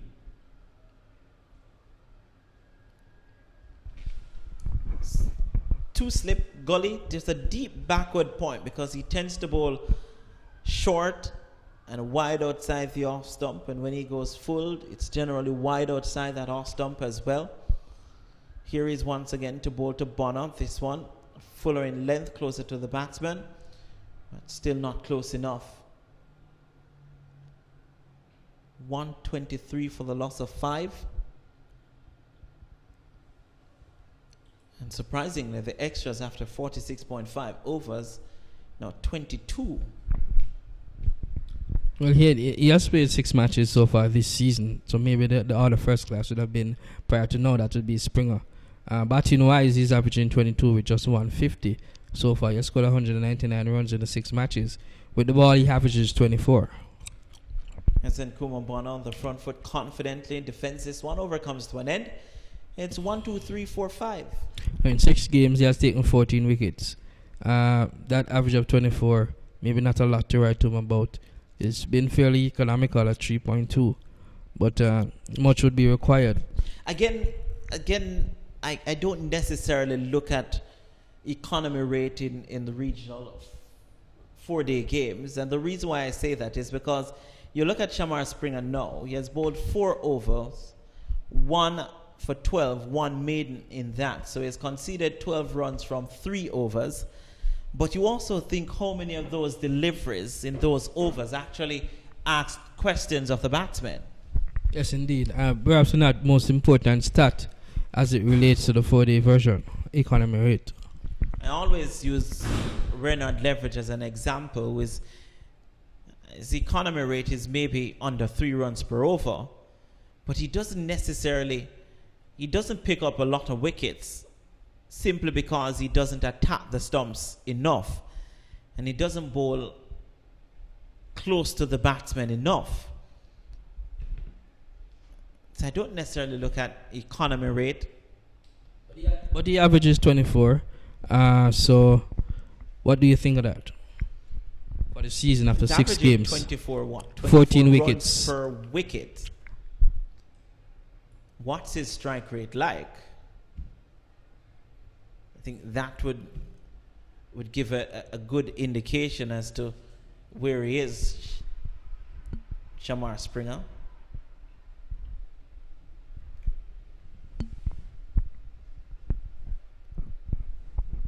Which probably shows that he gets maybe a wicket every 63 deliveries. And if you look at that, you'd think that maybe that's not that wonderful. Who knows? So, looking at it, as this delivery is allowed to go through to the wicketkeeper. It's from his 6 games, as he said, an economy rate of 3.24, averaging 25.30. And best of bowling innings, 5 for 52. A match innings, that is, or match haul. Bowling innings, 4 for 24. A strike rate of 46.7. Here's Kian Harding. Bowling now to Paul Palmer Jr. This one caught in between a cover and backward point. They should get 2 runs here. Ball will be put up maybe 10 yards or so in front of the extra cover boundary. And that's what I'm talking about with Paul Palmer Jr. Again, a delivery wide outside the off stump. Went for the cut shot. But it's just the timing. I don't think he's timing the ball that well.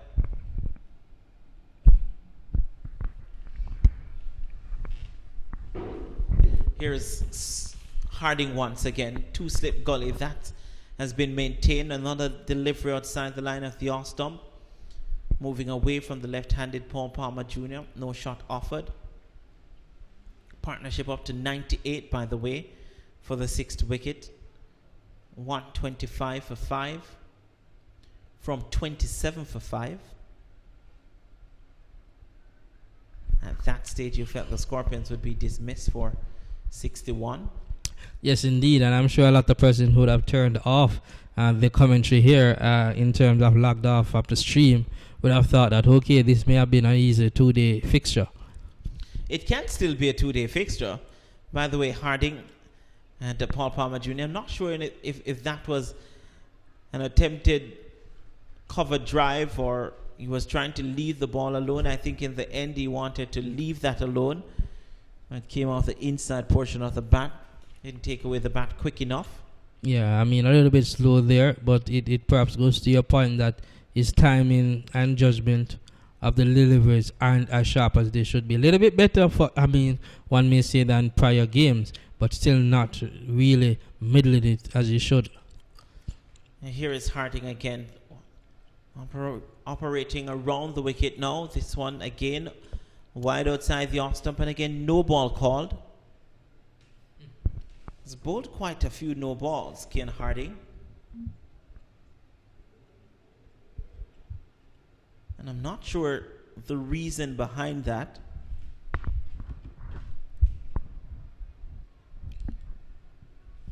And I believe that's his 4th no ball. 4 wides in that as well. So, not getting the mark. This one driven, beats the man at extra cover. They will get at least 1. That's all they will get. I thought 2 runs was there. And again, you see Paul Palmer Jr. there just maybe upset. The 100-run partnership comes up, by the way, of 214 deliveries in 155 minutes between these two. Good going for the Jamaica Scorpions team. 127 now for the loss of 5. But again, that delivery was full, went for the drive, but drove it into the ground. Yes, indeed. And it's virtually the same thing has been happening, causing, maybe it's closing the bat a bit too early, the face of the bat, which is allowing those balls to go in the ground rather than across the surface. Here's Harding over the wicket to bowl to Nkuma Bonner. He's on the ground, flat out on the pitch here, Kian Harding. And we gave everything in that delivery. Yeah, so Kian Harding, as per this game, has been average at best. He has played 4 matches so far this season, has only taken 5 wickets. His average is actually 32. So he is a struggling bowler at this stage for the Barbados team.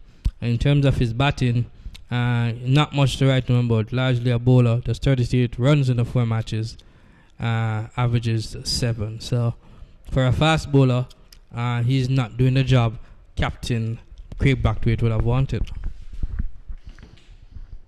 A couple of things about being fast bowler. Being a fast bowler is that 1, it's keeping fit. 2 is picking up wickets, and so far in the region it seems as if our fast bowlers generally struggle with both areas, which is staying fit for long periods and also picking up wickets consistently. Shamar Springer now asking for an adjustment. Fine leg coming around, coming very fine. There's a deep backward square, 2 slip, gully, backward point, extra cover, mid off, mid on. As he comes around the wicket to Paul Palmer Jr., cuts this one again into the ground, beats extra cover. He won't get 4, I don't think. They'll get 2. And the return comes now from Craig Brathwaite. Again, a closing of the face of the bat too early there, dragging it just about where an orthodox point would be, into the ground somewhat, as the case may be. He needs to open that face, but maybe when he's searching for form, searching for runs, you want to be so cautious. You want to almost ensure the ball go on the ground. You don't want to open the face much, and I think that's what's happening. Yeah, I think driving the ball into the ground, cutting the ball into the ground has robbed him at least 10 runs. Here is once again to Springer. A full toss. That's picked off, but there's a deep backward square. He'll only get 1. He's up now to 41. And the score 130 for 5. Yes, indeed. But fighting innings it has been from Paul Palmer, one that was required given how poor he has been this season with the bat. 41 runs, 9 runs away from, I believe it would have been his second half century. The first one did come in the first game, and now we're in the 9th match. So here's a delivery driven back. And by the way, just to remind you that Paul Palmer Jr. is not the captain in this game. Nikita Miller is the captain in this game. This is, of course, his 100th first-class match. So a lot of persons thinking now that is this the end of the road for Nikita Miller? He was presented with a plaque this morning by the Jamaica Cricket Association President, Wilford Billy Heaven. As this one is flicked, diving half stop from Craig Brathwaite at square leg and limits the batsman to 1. So Paul Palmer Jr. into the 40s, not being captain today, is probably one of the better innings I've seen from him.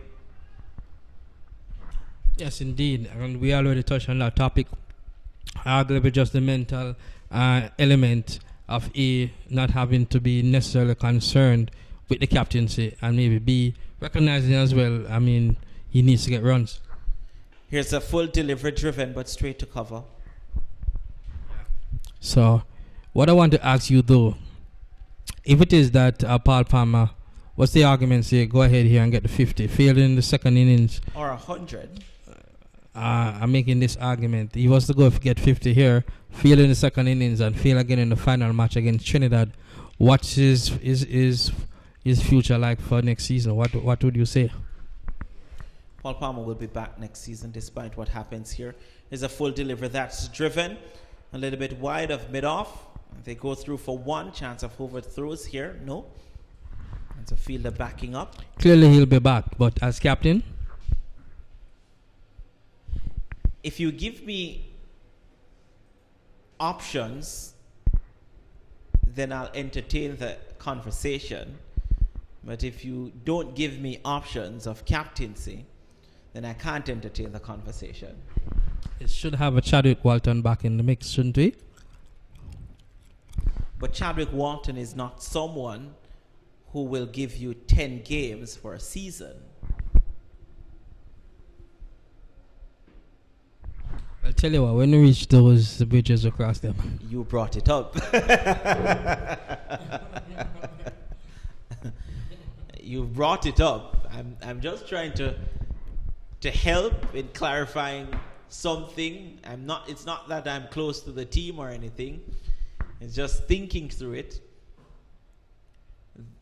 Your vice captain from last year. Perhaps the question asks, at what stage, if he continues to fail, do you say, you know what, let's move on? And I'm going to ask you the question again. Give me options, and I'll entertain the conversation. The question, if he has a poor seasons like this, where there's only 250s in 10 matches, if that was to be the case, and he was to do that again next year, you'd still not even give a jack the team to captain?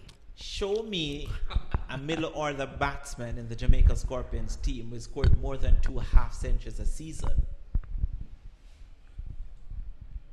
Who is not playing now, of course. But your issue is who not. I put it to you. At at this stage, Brandon has established himself as a captain both from youth level and at the domestic level. And the argument is, based on what we are seeing, he should be a permanent future fixture of this team. I wouldn't have a problem Brandon captain in this team. As we're approaching the tea time interval, here's my argument as well. Not because you've captained at the junior level means that you can be a good senior captain. No, he has captained at the club level, Kingston, with much success as well. Not because you've captained at the club level means that you can captain at Fine, the but I'm level. telling you, there's enough signs there, and many well-thinking cricket minds have said it, that he has leadership abilities. It's a delivery. By the way, it's Jonathan Carter who is operating now. Second delivery, pushed into the onside. And the Barbados Bride just maybe looking to buy a wicket before the tea time interval. Now, are those cricket experts aligned to the Kingston Cricket Club, any at all? Why would you go there, sir? Because I've seen it happen before. No, sir. I would not have brought such a biased view to the discussion. My thing with Brandon King is that I don't think he's assertive enough to be a captain. Here's Jonathan Carter again. This one outside the off stump. I've played cricket against Brandon King. Of course, Brandon King was the captain when Kingston last won the 2-day Senior Cup competition. But I don't think he's assertive enough as a captain to lead at this level. I'm not saying that he can't do it. This one allowed to go through. Brandon King is a very reserved player. And at this stage, if I was the coach of the Jamaica Scorpions team, with Brandon King being easily our best player, I would not give him the captaincy at this point. I wouldn't gamble with giving Brandon King the captaincy, not knowing whether or not it will affect his performance.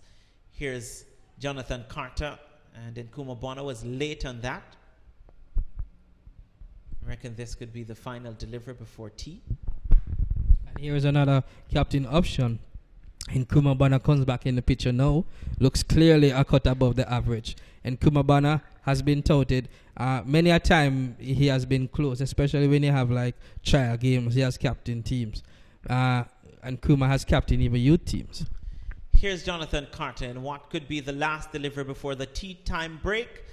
And it's defended by Nkuma Bonner. And the umpires, the players looking around. And it seems as if we'll have... And that type of proactiveness you speak of, Nkrumah is like that. By the way, Nkuma Bonner has just gotten back into the team. So it's not that you're thinking about Nkuma Bonner being a permanent fixture in the team. I put it to you, what we have seen over the past couple of weekends, if you're going to be fair, the way how Nkrumah has batted, I mean, maybe the next 6 to 8 batsmen, he has really looked a cut above them, to be fair. I'm not saying that Nkuma Bonner can't be the captain. At what point? Shamar Springer to bowl to Paul Palmer Jr. This one driven back past the bowler. Mid-off won't stop it. It races into the boundary now for 4. And Paul Palmer Jr. now goes up to 47. And the Jamaica Scorpions, they take their score to 37 for the loss of 5. Yes, a full toss, treated with the way it should be. Punched down the ground by Paul Palmer. Another bad overpitch delivery by Springer. Here is Shamar Springer again to bowl to Paul Palmer Jr. This one on the line of the leg stump, played into the onside. They go through for 1. That is all they will get. 138 now for 5. The partnership going to 112 and 111. The partnership now for the 5th wicket. Indeed, a very good going. But Paul Palmer approaching his second half century for the season, having done so in the first innings of the first game, coming here in the 9th. It really shows that he has had a horrible season, but it's better late than never. Here's Springer to bowl to Bonner, who tentatively pushed this one. I think Nkuma Bonner there thought about going for the big drive, but then maybe thought and said that we're approaching the tea time interval. Let's not get dismissed here. And it was maybe caught in two minds there. And the ball did do something. It was a little bit slow as well. Here's Springer. Once again to bowl to Bonner. This one outside the off stump. Allowed to go through to the wicket keeper. 2 deliveries to come in this over. Yeah, but if I may say, intelligent batting here from Bonner as per the partnership with Palmer himself. They have both been calculative. They have both batted sensibly, having come in a disastrous position with, 35 for 5? 27 for 5. 27 for 5. Modest. And then to now have the total in this region of 138. And here's a full delivery clipped into the onside. They go through for 1. They'll turn for the second. It will run very close to the boundary. Markina Mindley pulls it up just before. And they were thinking about a third. And Nkuma Bonner sends Paul Palmer Jr. back. That is actual arguably poor running. That should be an easy 3 there, recognizing how close that went to the boundary. And they've settled for just the 2. Maybe I did say this in the Jonathan Carter Oval that this could be the final delivery before tea. I don't think I'll say it wasn't the final delivery. So you could easily score the first session for the Barbados Pride, but this second session you must give it to the Jamaica Scorpions. Here's Springer over the wicket to Bolton Kuma Bonner, who defends this one on the front foot, and that signals T. And the Jamaica Scorpions 140 for the loss of 5. No wickets in this session for the Barbados Pride, but the Jamaica Scorpions, they've put on 93 runs in the session, having lost 5 wickets for 27 runs this morning. They've come back well. These two, Nkuma Bonner and Paul Palmer Jr. Bonner there on 56, Paul Palmer Jr. there on 48, and they've really put on a very good partnership here. Yes, very much. Clawing back Jamaica into perhaps the reckoning, as the case may be, with the all-rounders Derval Green, the off-spinner Akeem Fraser, Nikita Miller there, and the fast bowlers Jerome Taylor and Derval Green. So what it is worth, the Jamaica team here are in a position whereby they could get over the 200 mark, get those bonus points, batting bonus points as the case may be, and give themselves a chance to go at this Bajan team.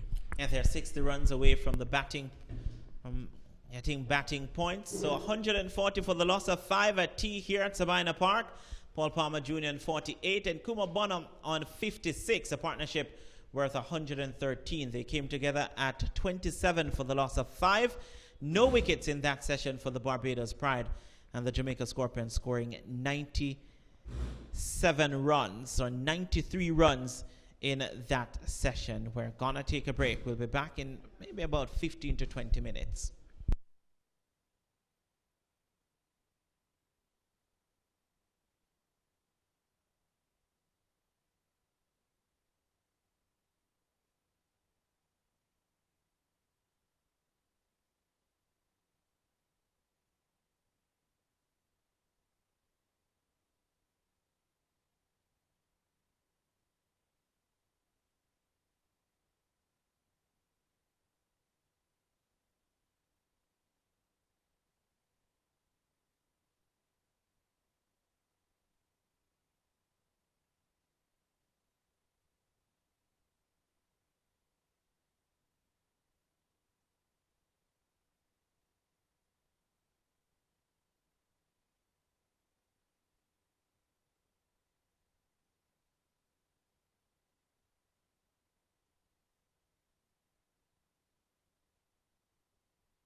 All right, so we're about to witness some action in the post-tee session with the Scorpions making a really nice fight back here. 140 for 3. This is coming from 140 for 5 rather, coming from 27 for 5.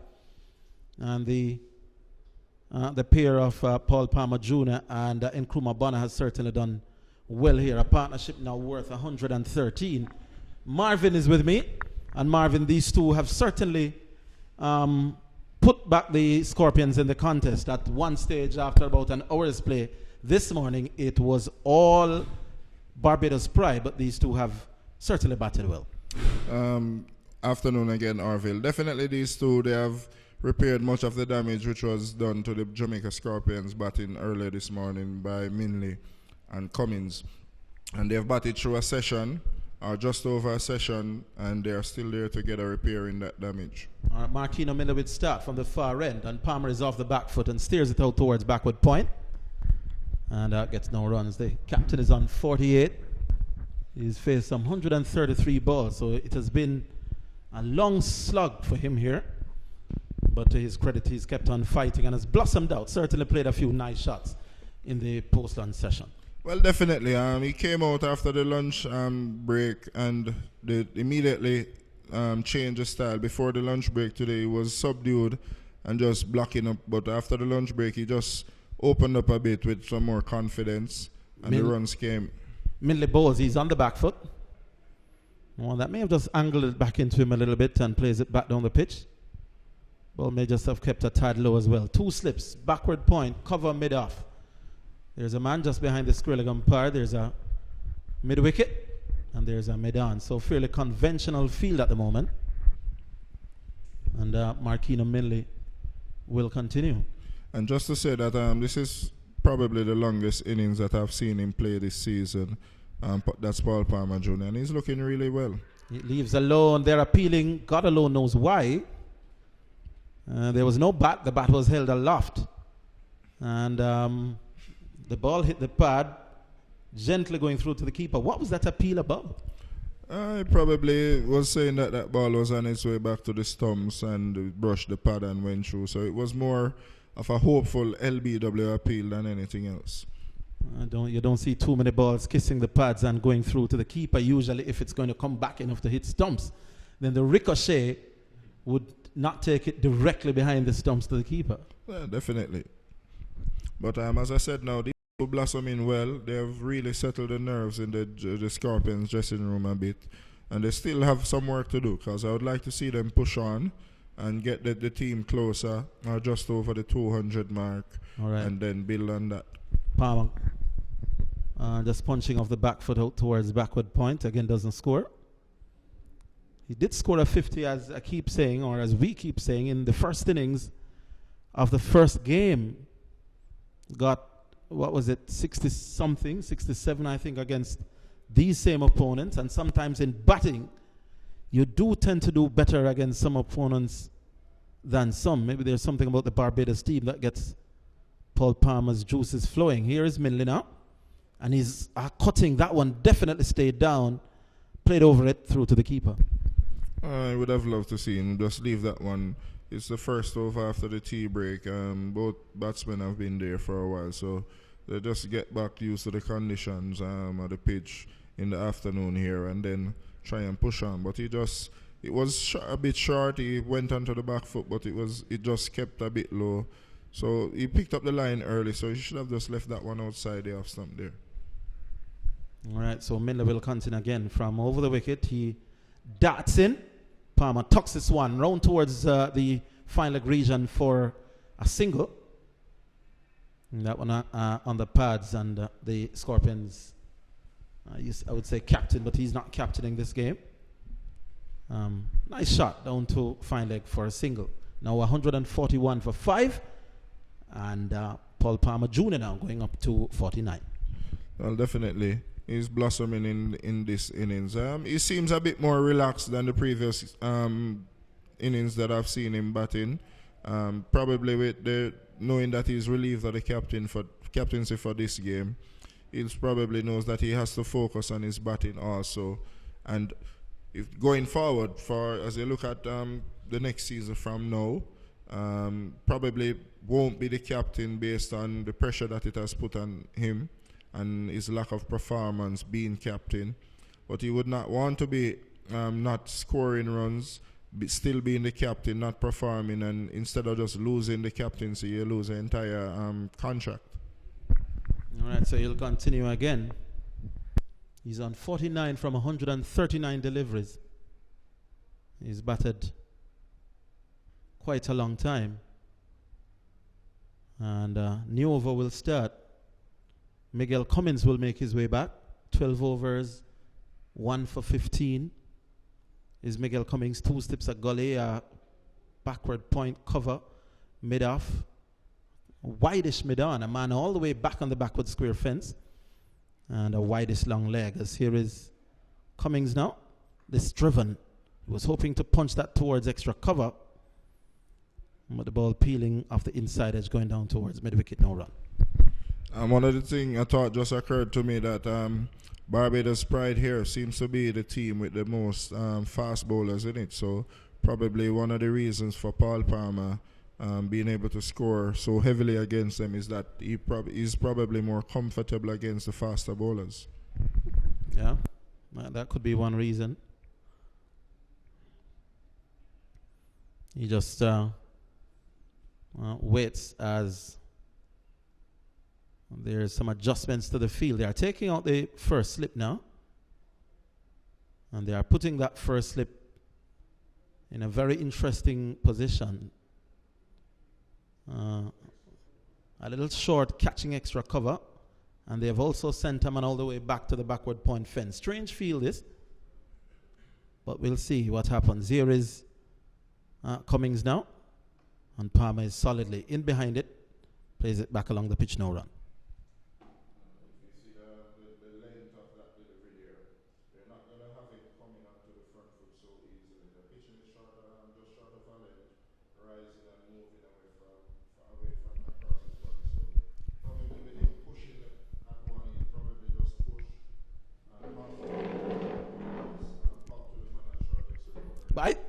I actually think that the man at short extra cover is there for the drive and not so much for the one that hits on bat and pad. I think he's there for the drive, and if you're going to be there for the drive, that type of delivery a little bit further up would be what the doctor ordered. Well played in the end.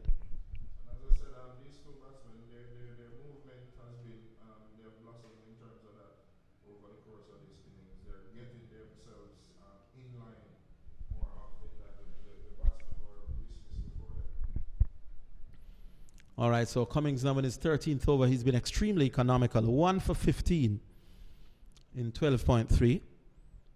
He's over the wicket now, and Palmer is again solidly in behind it. Whenever he plays off the back foot defending, there's almost a textbook nature to the way he does that.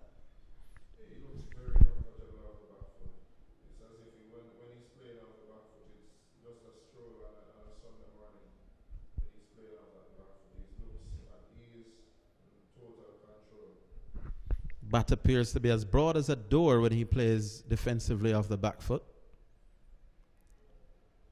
He's one of those players that doesn't naturally push the front foot out to come and drive. Here's he now. The trigger move, that's the ball. He's not that comfortable driving off the front foot, almost on cue. And that man at short extra cover is there for that kind of a shot. And that went through bat and pad and through to the keeper, no run.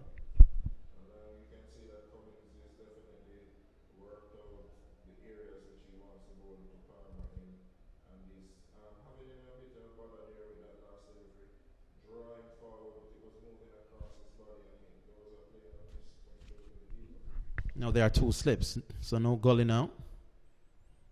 As Cummins again from over the wicket, and Palmer maybe thinking for a split second of going for the drive to one that just hung outside off stump in the end.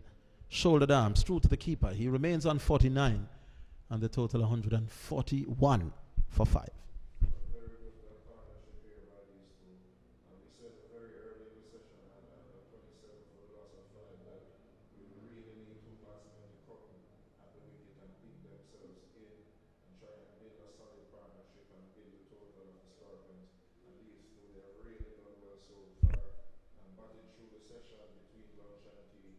coming back out here in this final session and still looking hungry for runs and wanting to be at the wicket.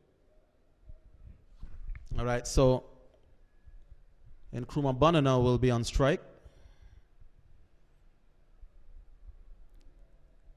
And it's Minley who will be toiling away from the far end. 3 for 27 from his 11.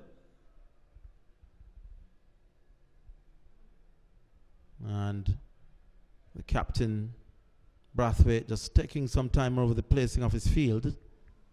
And we're seeing 2 steps and a gully, point, cover, mid-off, mid-on. Rather straightish mid-wicket. And Bonner, who's looked the most technically sound of all the batsmen in the team for this game. Here is he whipping that over mid-wicket. That should run all the way to the boundary. That's 4. Pitch stop. And he whipped that with some aplomb there through mid-wicket. Gone for 4. Lovely shot that from Nkrumah Bonner. And Nkrumah Bonner here has definitely, from his step to the wicket this morning, has been one who seems unfazed by the situation. And he was not going to be out there for long and get bogged down by these bowlers. And he has really looked good and remained positive throughout this innings. And a lovely shot there through the mid-wicket region. Now, when you can play a shot and it influences a change of field, it tells you that you're getting the other captain concerned. The gully has gone now into mid-wicket as Minley bowls. And Bonner is working that one out towards square leg.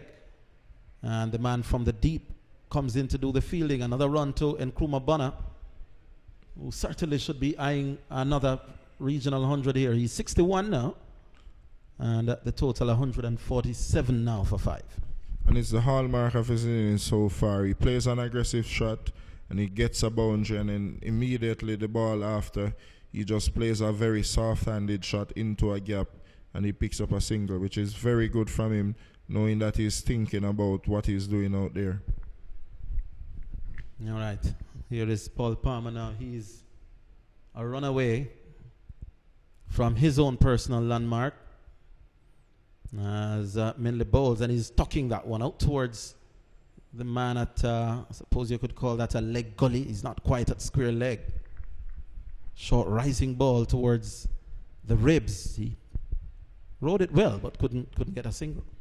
Well bowled, well played by Palmer there. That one was on the line of the body and rising on him at all the time. So he just rode it down, dropped it in the leg side. Yeah, and a little mid-pitch conference again. These two continue to encourage each other. Here's Palmer getting a good delivery. Lovely ball. Short and rearing.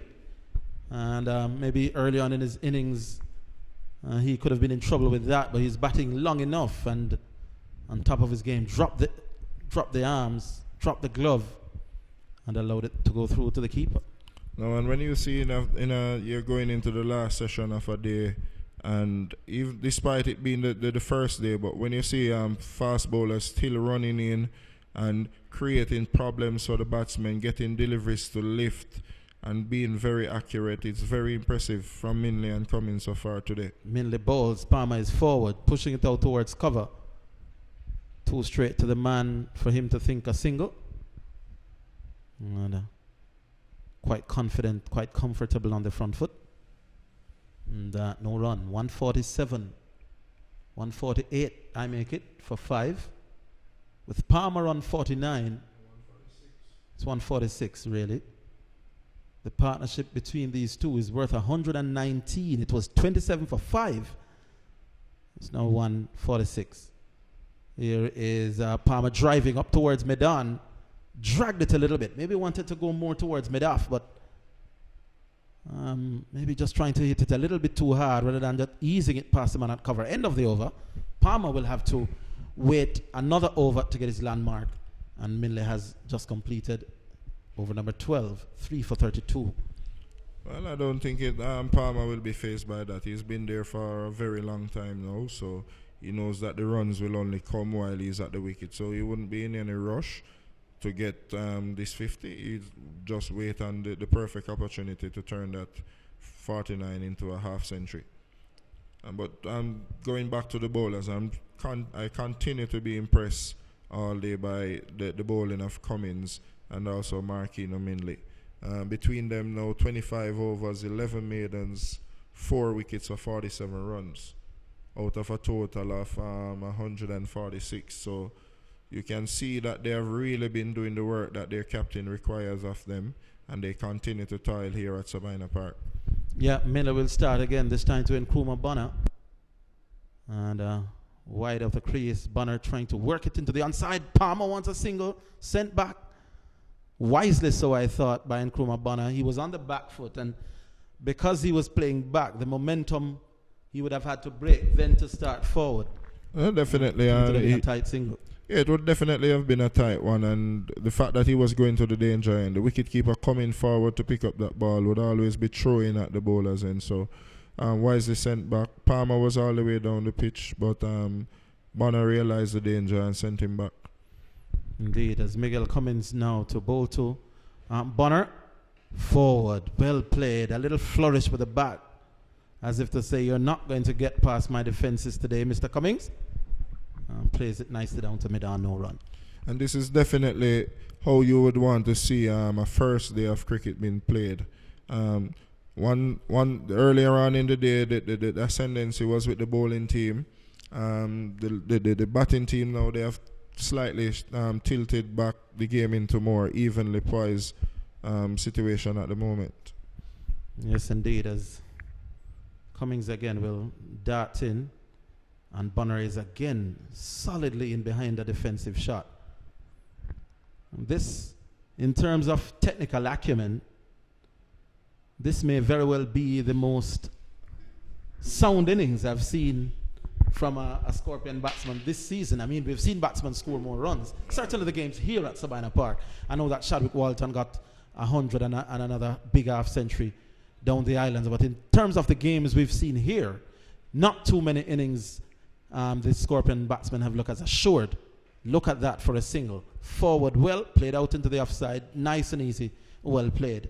62 now to Bonner, 147 for 5. Now, Nkrumah Bonner in this innings is just continuing what we saw last week from Casey Carty and a couple of the other Leeward Island Hurricane batsmen. They made it look so easy, and they technically look the part of batsmen who should be playing the longer version of the cricket. Yeah, Paul Palmer now, will this be the delivery or the over where he raises his 50? He's on 49. He's faced 149 deliveries. And 2 slips, no gully. Waits as Cummings bowls to him. Can't get his 50 there. Plays it down to that man at that catching extra cover. And no run resulting. And they continue to toil. He's keeping the batsmen quiet, and probably one of the things they're trying to work on is that, okay, we've seen all day long that the Barbados Pride team, they're bowling Cummins and Minley in 5-over spells. So let us just see off these first 10 overs after the break and then see what happens after that. Cummins bowls, and that's hit on the pad. I think pitched outside leg. Would have gone on to hit the stumps, I think.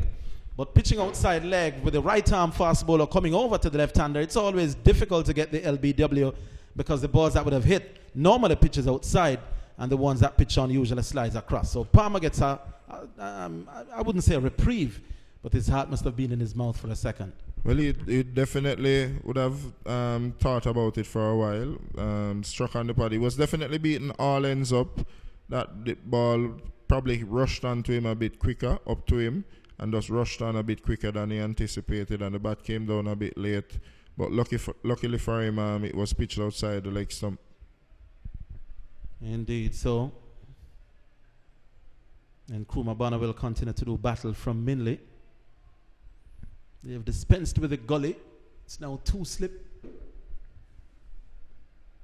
And there's a man at that deep backward point, cover mid-off. And there's Minley now to Bonner. Bonner works that one out towards the mid-wicket region. They have strengthened that onside after that whip through mid-wicket. Brathwaite has taken himself away from Gully to that mid-wicket position. Minley is bowling a very straight line, pitching on middle and off. But with how Bonner is playing right now, he's so at ease with playing his shots. He can just move across his stump and whip those deliveries through the leg side. So they have put the man out at the mid-wicket and brought in a regulation mid-wicket fielder. Oh, that's a good bouncer there from Minley. Bonner was caught by surprise. He made the decision to duck a little late. But in the end, any ambitions of pulling out the hook shot would have been dispensed with quickly. Ducked away through to the keeper. I'm definitely happy to see that Bonner's approach here. He's not going to be forced to do anything stupid. He's just concentrating and setting himself up for a big one. 62 not out has certainly looked the part. Here is Bonner trying to work it down the leg side. A no ball signaled again. A little biplate hit the thigh pad of Nkrumah Bonner. And he kind of kicked it when it was about to fall, feeling a little pain, maybe that unprotected area of the thigh pad. And then when he kicked it back at the bowler threatened to throw the stumps down at Bonner skipping back. Just trying to have a little bit of fun there in the nature of the game. That one struck him just above the thigh pad there and just played it out. Here is Minley now. And Bonner steers that into the offside, can't score. May have done a little bit better with that because it was short and there's wide acres of real estate between the man at cover and the man at backward point. But he hit it straight to the man in that cover position and didn't get a run. He was more just looking to dab it into that gap. The man at backward point is very deep, so he was just probably looking to push it a little square at the wicket on the offside and just jog through for a single. But it just went too much towards the man at cover.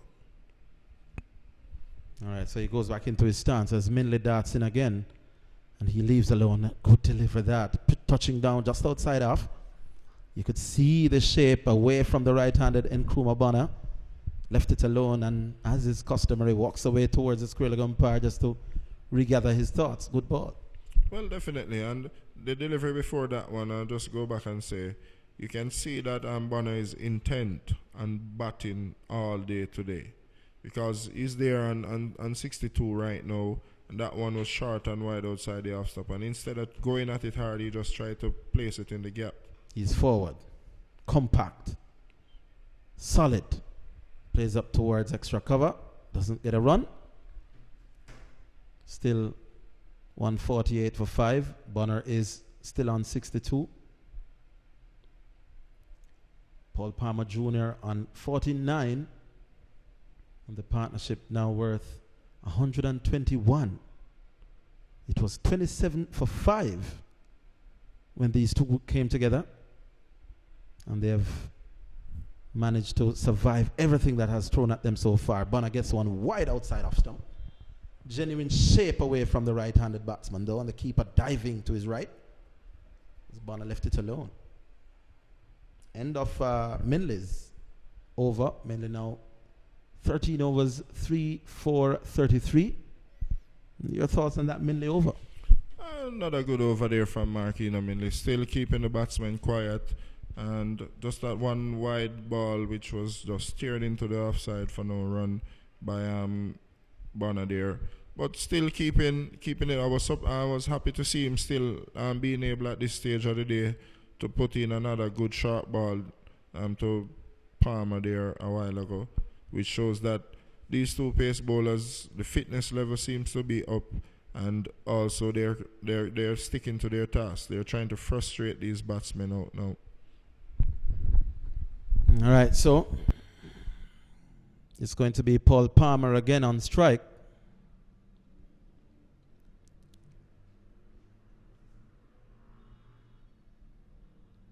And it's going to be Cummings who will continue. As Cummings will run in from over the wicket and bowls, and Palmer steers that out towards the offside. That's his 50. The man off the deep at point coming and managing to get the single.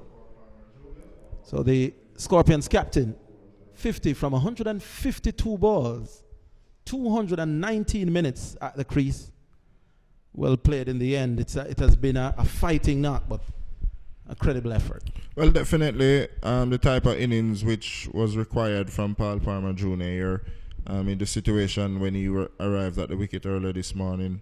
And he himself, along with Bonner there, they have been doing well, and they both have scored half centuries now. So I would love to see them push on now and try to see how they can convert this half century into a century. So Cummins will continue. 2 steps and a gully. Cover mid-off. Mid-on. There's a backward square leg, so some space on the leg side. So Cummins can't be too straight. He's too straight there, but Bonner just picked out the man at mid-on, and that doesn't get any run. So Cummins into his 15th over. 9 maidens. 1 for 17. Excellent spell of fast bowling. And it's one of those economical bowling card that is not exaggerated by too many batsmen leaving alone. He's genuinely at the batsman most of the time. Sometimes you see bowlers with economic spells, and a lot of it is due to batsmen not playing. But Cummins has asked questions. No, he has been attacking the stumps. He has been attacking the batsmen. Bonner swivels and hits it out to the man deep on the backward square fence. Easy single. And goes up to 63. And what you have realized is that he has not run in and bowled express place. He has just run in and bowled the right areas and bowled into his field. Because even with that one pulled around there by Bonner, you could see that he had the man back on the square leg fence, and it just rolled out there for a single. All right. And what I like about these two is that they keep motivating each other. Yet another mid-pitch conference. The partnership now worth 123. And Paul Palmer Jr. on 50 not out. Faces up to Cummins now. Drives back past the bowler. Cummins managed to take some power off it in his follow-through, but not enough to prevent the batsman from getting a single. Palmer goes up to 51 now. Partnership goes up to 124. And as you said, these two batsmen, they have kept on encouraging themselves. It's just to occasionally make a few steps down the wicket, just to punch gloves together, exchange a few quiet words. And it helps to keep the concentration and the confidence of a partnership going.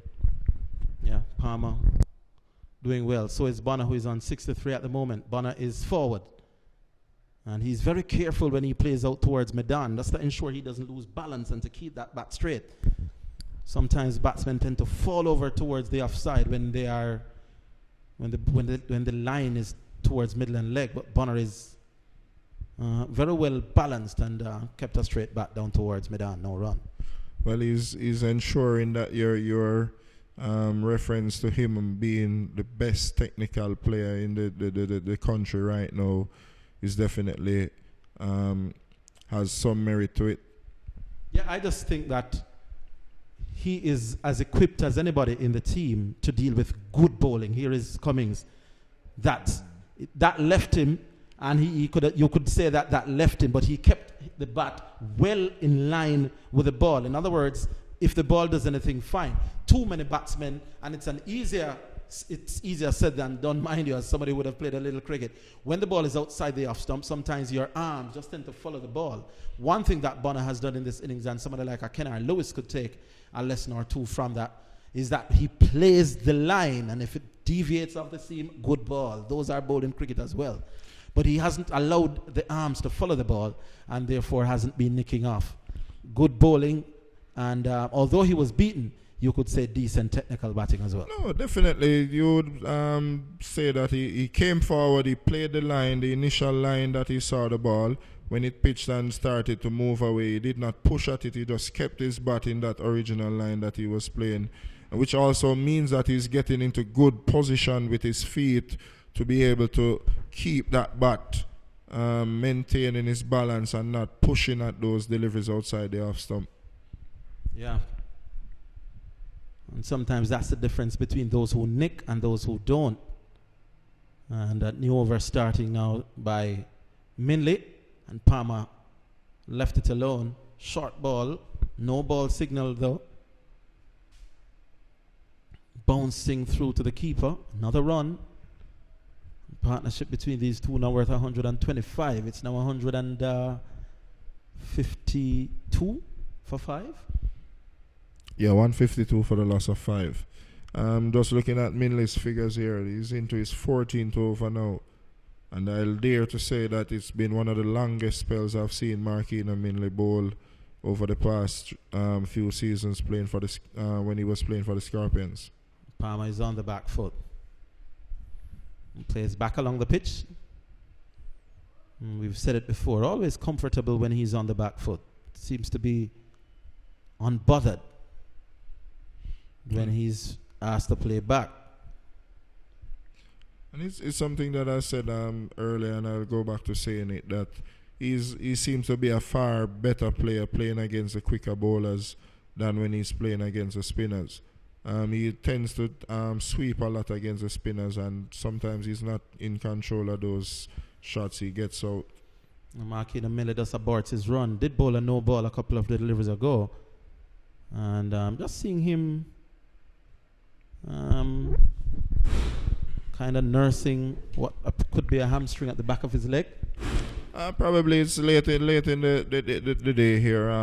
As a fast bowler coming into your 14th over, you might start feeling a bit of fatigue in the legs and so forth. So he just needs a bit of stretching and those muscles. Now he's down for the count, being given some treatment. Ronaldo Brown, are you trying to say something? No, I just had a fantastic debate with Jermaine Lanneman. He's saying, come a little bit closer to the microphone.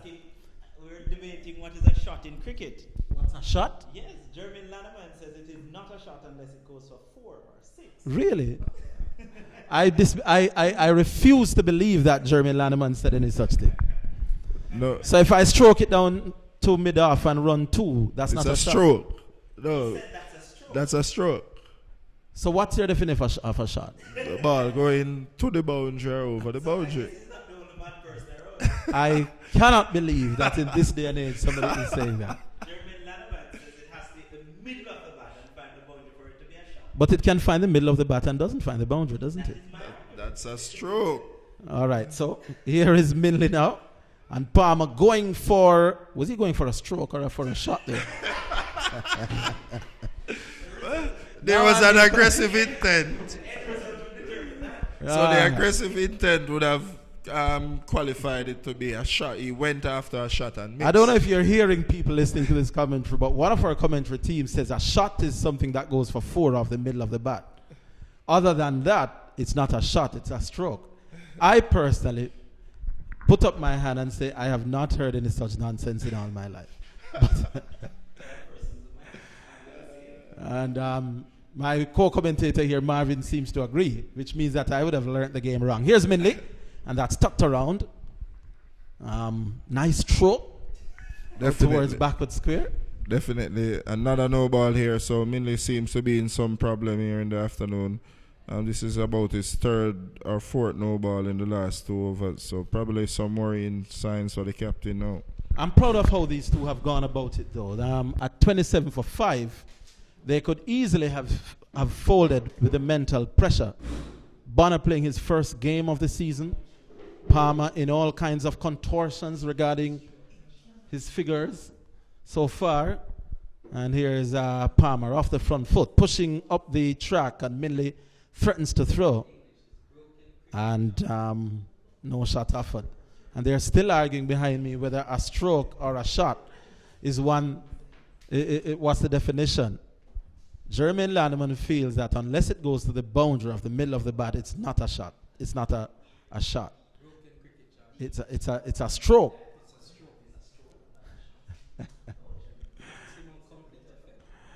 All right, I'll allow you and Jermaine to have that discussion on air. You and Renato to have that discussion on air. I don't know what my listeners think.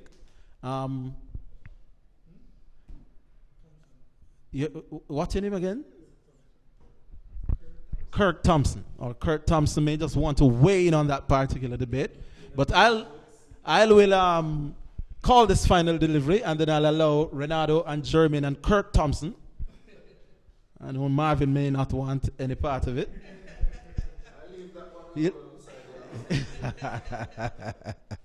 Here is Minley, and Palmer is on the back foot, punches a nice stroke up towards cover.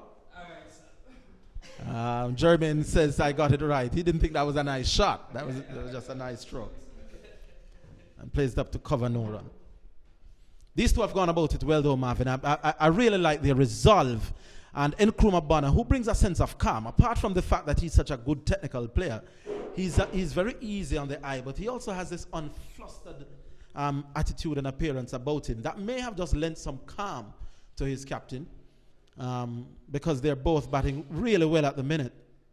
Something that somebody standing to your left possessed a lot of during his earlier days in high school. That's Jermaine Lanneman. Did possess some calm. Didn't get to see him play, but all right. The two, Jermaine Lanneman and Renata Brown, will carry on their verbal fisticuffs, and I'll take my leave for a double check. Yeah, the debate will obviously continue. I don't know if I'll take the debate on air, because it's a debate that got lukewarm. It didn't get heated, but it is a debate to have. I'm pretty sure that it will be talked about throughout, because it's different perspective. What's a shot in cricket? Well, I was told from I was very young that a cover drive, a back foot drive, a square cut, a pull, they're all shots in cricket. But, well, Jermaine Lanneman, you're never too old to learn. I guess maybe let's see if one of these guys can play a back foot stroke to the bowling of, looks to be Roston Chase. Well, you did say we're not going to take it on air, so let's keep it there. I jokingly said that. Yeah, but the textbook could tell you that, I mean, invariably there are strokes. I mean, the shot, I mean, refers to the various, the completion from start to finish, a maximum effect of a stroke. I need a copy of your textbook, because it's different from any other textbook I would have seen. In calling it a shot, it is variably, By the way, I mean, broken cricket jargon, which has become accepted cricket. Let's set the context, by the way. Expression. We were outside in the top tier, the second tier, the north stand, as Roston Chase bowls this from over the wicket, and it's pushed behind square. They go through for one. So we are on the second deck at the north stand here at Sabina Park, and Captain Paul Palmer Jr., I don't know how to call it, played something, Stroked it to mid-on. to mid-off. And I immediately said shot. Jermaine Lanneman himself immediately said shot. But it was stopped. And Jermaine Lanneman says not a shot if it didn't go to the boundary. And maybe 20 minutes after, here we are, still debating whether or not A stroke or a it shot. was a stroke or a shot. I contend that it was a shot, as Roston Chase now operates from around the wicket to Paul Palmer Jr., who I guess maybe stroked this one, pass extra cover, and gets one. I mean, let's wait, man. We're going to gradually get there. I mean, what has happened is that Ronaldo seemed to have been brought up as it relates to understanding the game in colloquial terms, and not necessarily as it relates to the textbook. Here's the delivery. That's a nice glance. It could give him 4 runs. That was a good-looking shot here from Nkrumah Bonner. And the Jamaica Scorpions score will go up by 4. And, of course, he pushes on now to 68. The partnership 132. And Jermaine Lanneman will tell you that was a good shot. I'm not sure. The score is at a place for this Jamaica team here. A proper recovery on the part, led by Bonner here. It would be good to see if he goes on to get triple figures. Here's Roston Chase again. Similar situation. Gets it down to that long leg fielder. They go through for one. So was the boundary a shot or a stroke? The boundary? From Invariably. Bonner. You know, I Here's think you're where it really gets tricky, folks. Because that brought him 4 runs. Here's Roston Chase the ball to Paul Palmer Jr., who again goes for the sweep. And generally we say sweep shot, but for the purpose of this commentary, I'll just say sweep, not to offend Jermaine Lanneman.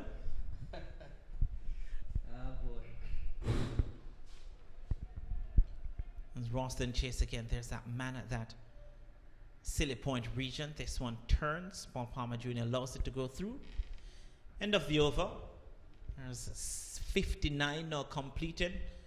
And the Scorpions, they're moving along to 160 now for the loss of 5. Yes, indeed. And Captain Brathwaite is going to turn once more to his medium pace all-rounder, Carter, to see if he can. He has been known in the past to break partnerships. So the argument now is that he's hoping that, having not gotten the breakthrough from his frontline bowlers, he could do so as it relates to the part-timer in Carter. Yeah, Shamar Brooks is the captain Brooks. of the Barbados Pride team. Yeah, I reckon that was a good shot by myself there. Didn't stroke that one off very well. I see you're trying to convince yourself, but continue. Either way, it's all fun and games. Here's Jonathan Carter.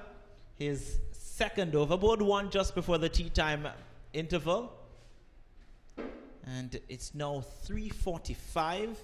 The usual cutoff time is around about 5 p.m. Jamaica time. We're now in over number 60.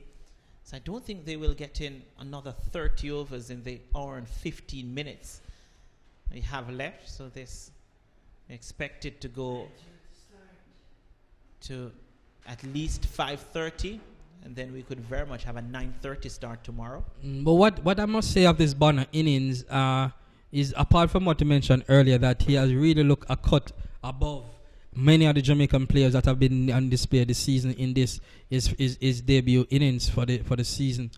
Is that the batsmanship being demonstrated? You understand me? Knowing where he's stumped at, knowing where the bowlers are bowling, reading the pace of the deliveries, etc. It's just been different. It looks like, if I may use the classical batsman maybe we saw up until the Tamar Lambert era, even coming from a Jamaica point of view, that is, even coming from the Brendan Nash, who seems to know what batting, know that how to bat in front of the wicket, behind the wicket, know how to work the ball, know how to play a shot. Very few of the Jamaican players in this team and throughout this season has demonstrated batsmanship as we are seeing with Nkrumah Bonner. Yeah, and you couple that as well with the fact that there is no pressure on him coming into this game, and I say no pressure because really and truly the Jamaica Scorpions batting has been poor for the most part of the season. So him coming in here couldn't have done any worse than anyone else that would have replaced him or he would have replaced. So coming in, just playing his natural game. But again, I take what you're saying, Jermaine. It's just coming in at 27 for 5. Here's a shot. Peeled off the outside portion of the bat. Stopped at backward point. And he wasn't able to get a run there. Jermaine Lanneman He seems to very much be able, and this is what we haven't seen with most of the Jamaican batsmen. Every ball that he has faced, he seems to know what is the ideal shot that should have been played. Even at times when you see him rehearse him shot, or he nods to the bowler to respect the delivery, he kind of understands what batting is about. Here's a delivery that's played back to Jonathan Carter. And in all that explanation, just no, not once did he say stroke. The over comes to an end. It was a maiden over from Jonathan Carter. The score remains at 160 for the loss of 5. There is Nkrumah Bonner on 69, and with him Paul Palmer Jr. on 52. And if I'm not mistaken, even in the Super 50 late last year, I believe November it was for the Jamaica Scorpions with Nkrumah Bonner representing us. He got what, 3 to 4 half centuries? I think maybe about 3 half centuries. And Kuma Bonner, but again, he's that kind of player. You talk about rhythm bowlers. It's kind of the same in batting. When you're in that good rhythm, everything just seemed to come off. You're seeing the ball very well. Paul Palmer Jr. plays this into the mid-on region. And it's happening here for Paul Palmer Jr. He's in a good rhythm. He's playing within himself. And it's at that point when you don't over-process what it is that's happening. You play each delivery as it comes. Here's Roston Chase. This one flighted, hit back to Chase. There is no run. There's a long on, long off. There's a deep backward square. Those are the players out. There's this one again. On the back foot this time, Paul Palmer Jr. I'm not sure if long on, long off, because Paul Palmer Jr. isn't necessarily a batsman that is going to go aerial down to long on, long off. Usually plays along the carpet most of the time. Here's Roston Chase once more. And this delivery allows it to go through to the wicketkeeper. Showed good judgment there, Paul Palmer Jr. Good judgment indeed. But if Roston Chase, and I think the answer to this would be yes, does execute the arm ball, he could be in problem if he continues to play like that. And here's Roston Chase again. This delivery again. This one bounces, turns, and wicketkeeper Walcott there. Thought about tricking the umpire. But this may have one that can slide on with the arm. Roston Chase. Here he is once more to bowl to Palmer. This one swept fine. And it goes to the boundary of a 4. We'll wait for the signal. It should be runs. It is runs. That was well played by Paul Palmer Jr. Yes, indeed. A handball attempted there by Chase. Definitely not getting the target. It went down to the leg side. And Paul Palmer just swiveling it, as the case may be, to the boundary. I just get the feeling that there are a couple Jamaica Scorpions batsmen who are sitting now and maybe just looking at it and shaking their heads just to think that had they survived that a terrible maybe hour and a half, 2 hours this morning, it could be them out there passing 50, because the pitch has shown there's runs here to be had. The likes of Brandon King, who didn't get off the mark, who may have felt a little bit disappointed with the dismissal. I feel a bit hard done as well. Not for the first time we've seen Nkrumah Bonner being hit on that hand as well. But for credit to him, he was in good position there. It's just that, I mean, he should have rode that one a bit more. I mean, but he... I mean, that for me still suggests that he sees the ball and is trying his very best to play the right shot. As this one went for the cut, and just got the bottom portion of the bat. And again, Paul Palmer Jr. I'm not sure if the umpires at any stage will maybe have a word or two to the Jamaica Scorpions batsmen here about their dialogue in between deliveries, because that too has taken up some of the time.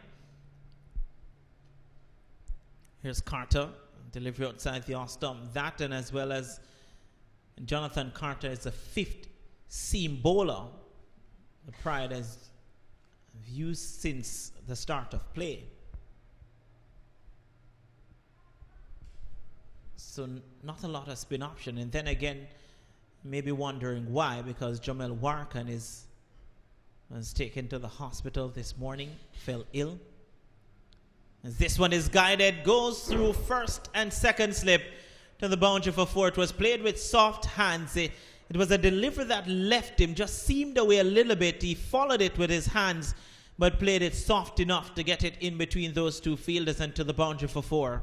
If I may say, well played. A bit risky, but in control was Nkrumah Bonner. He knew exactly what he was doing.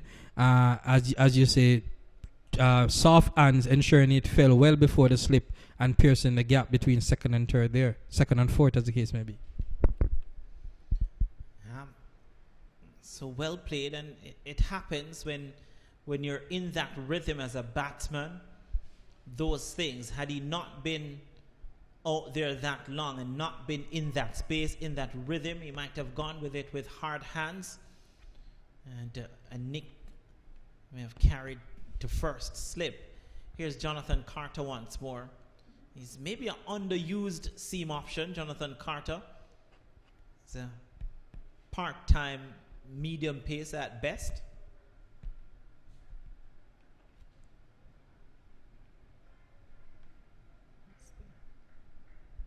Just making the Barbados Pride players stay out in the field way longer than expected. They felt at 27 for 5 that they would be batting at this point, but not so. There hasn't been any success for the Barbados Pride. Maybe for the last 45 minutes before lunch. So maybe just an hour and 15 minutes of triumph for the Barbados Pride team. And Captain Brooks has used 7 bowlers to little effect in terms of trying to break this partnership.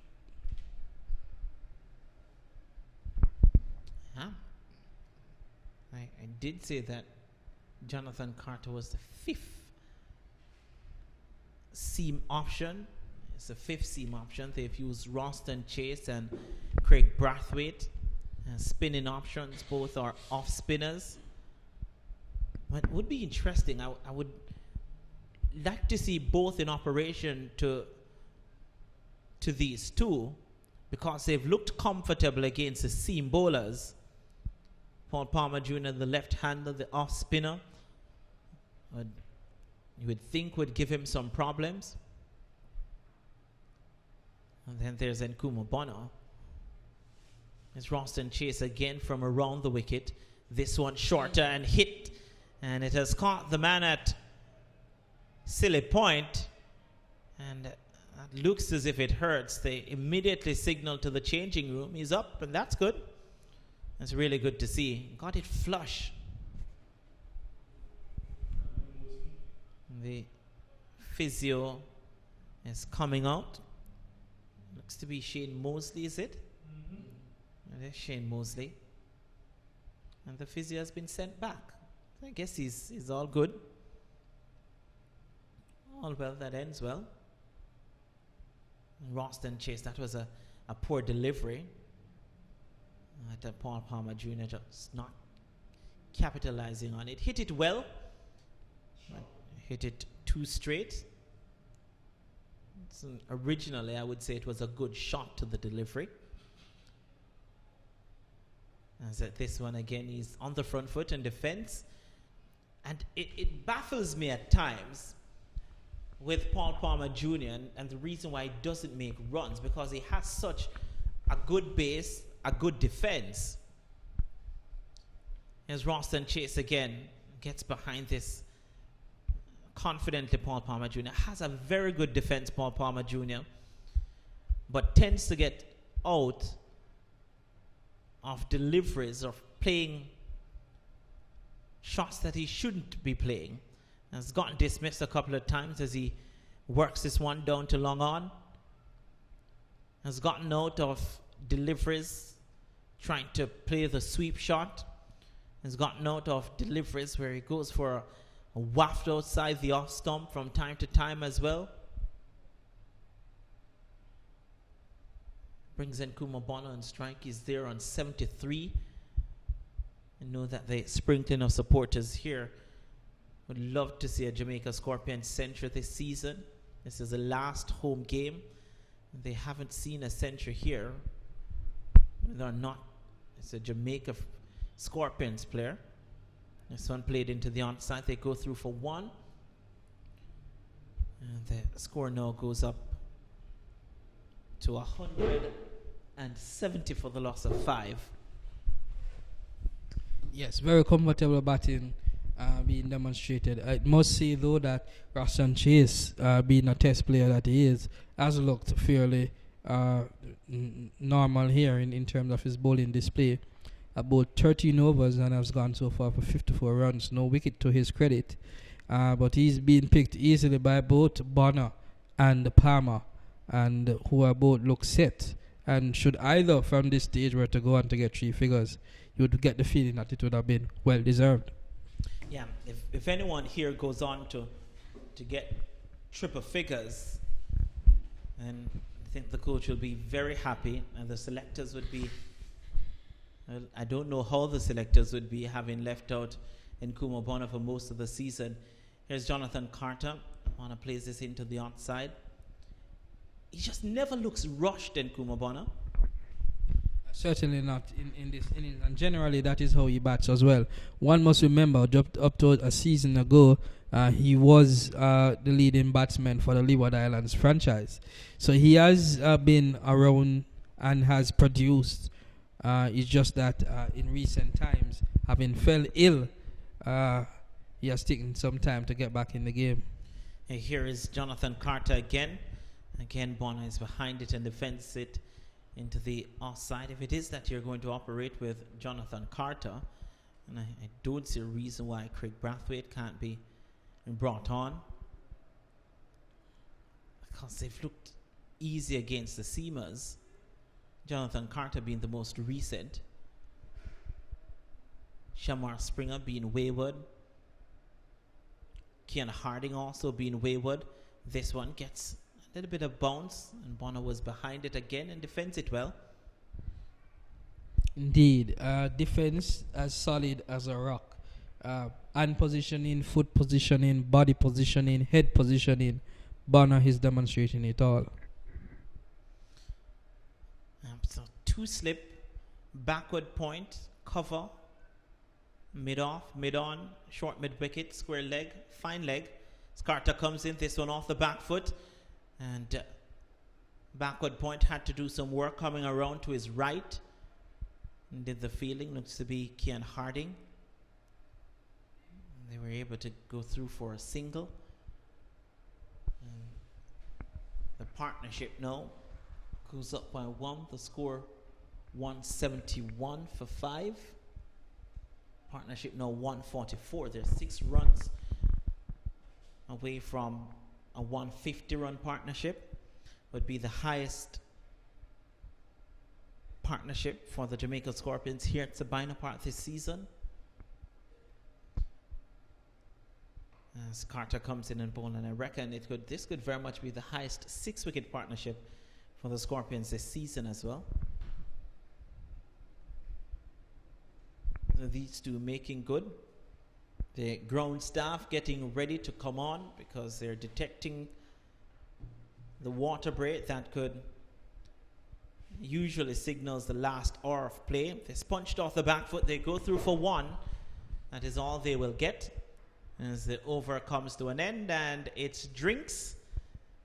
And it's set to be the final drinks break of day number 1 between the Jamaica Scorpions and the Barbados Pride here at Sabina Park, with the Jamaica Scorpions recovering from 27 for 5, and they're now 172 for the loss of 5. So they haven't lost a wicket, and these two, they've added 145 runs, with Paul Palmer Jr. 58 and then Nkrumah Bonner on 75.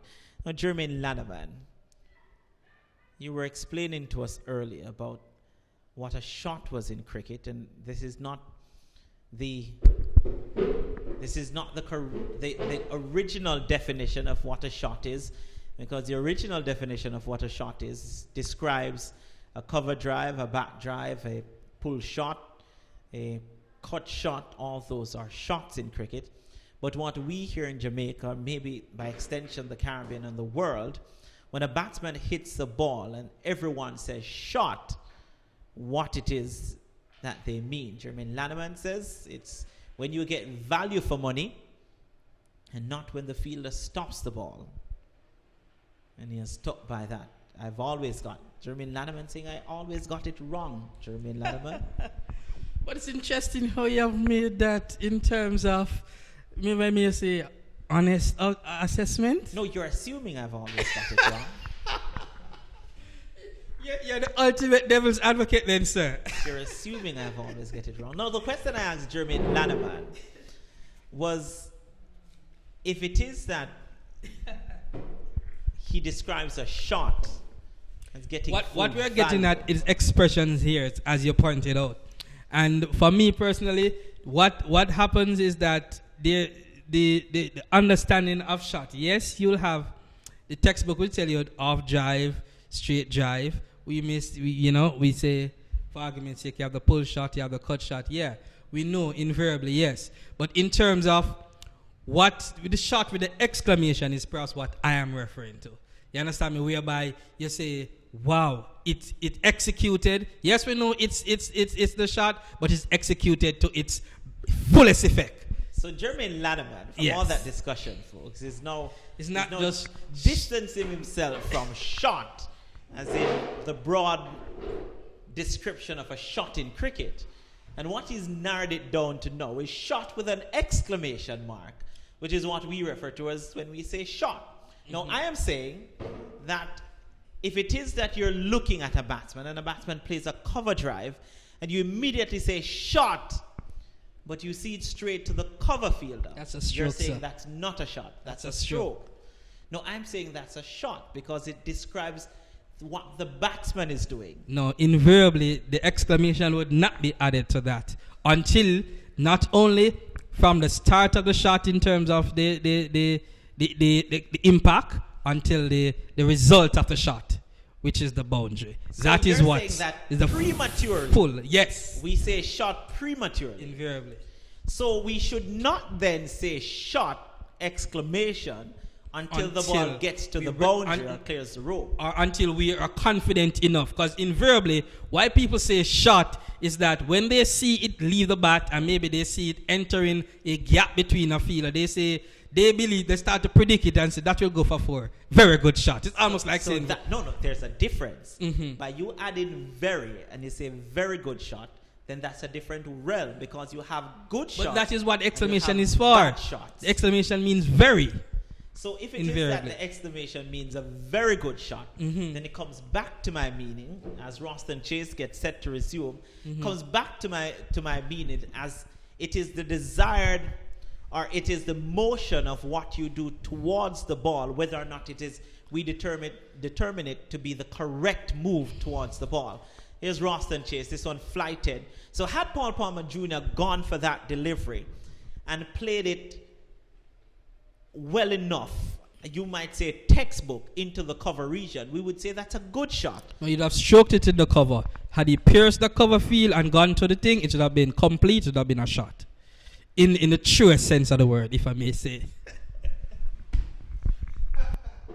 There's no way I'm going to agree with that.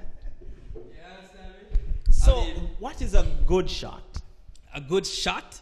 Yes. So you have good shots. Now, invariably, it's a stroke if you just execute the shot for what it is worth. For just executing the pull shot, for it's a shot in the fullest sense of it if it indeed comes off as with the result, the desired result, which is a boundary. Whenever you ask someone a question, folks, and they start off by saying, actually, or invariably, means they're really not sure of what they're going to say. It means that there's a lot to get to the point, but we are trying to cut the chase. Here's another, I want to say, a stroke from Paul Palmer Jr. It earns him 2 because there's a misfield. That has been stroked out to the deep point boundary. Had he pierced it, and the fact that he played the shot, the cut shot, you understand me? Invariably. It doesn't help in your description by saying shot. But we have already identified that we're working between the textbook and the expressions. Boy. You like to pull. I swear. So here's a flighted delivery onto the front foot. Now, we all understand what happens. We all understand if it is that someone, you might describe it. And these are all adjectives in commentary, you might say that one he stroked it off. He played this one down to long on. He pushed this one. It's just really to describe what it is that the batsman did and not to describe the shot itself. So we understand all those. And it's almost as if shot falls itself, in that realm. Invariably, what I want to say, if we were he goes back and says if we were to get politically correct with the definitions here, it could almost say each ball that comes from the bat, it's stroked off. In terms of once it hit the bat, it invariably it is a stroke. As we are saying, from a fan spectator point of view, it becomes a shot with that exclamation when you actually get the desired result. 'Cause every batsman, for what it is worth, once he's looking to score, he's looking to score the maximum. So once you play the stroke and you get the maximum value, it turns out to be a shot.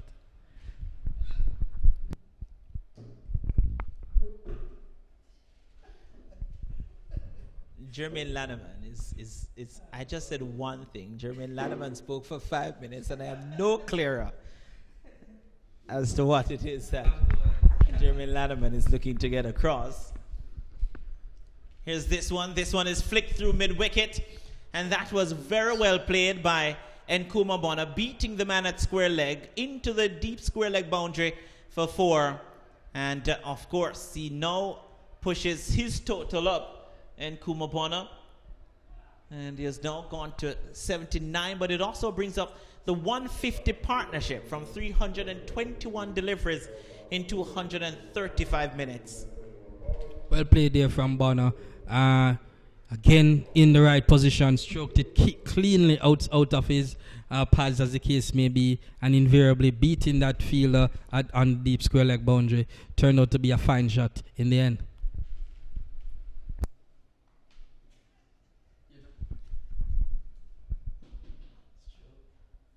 Well, it depends. No, by the way, persons watching, just touch underscore music said he strokes it to the boundary. It's stroked. Well, oh boy. Here's one that's played back to Jonathan Carter, does his own fielding. What you like about that description? It was a nice. He stroked it outside of it, of his pad. I have no issues with. You understand me? Invariably, it beat it, so it was indeed a very good shot in the end.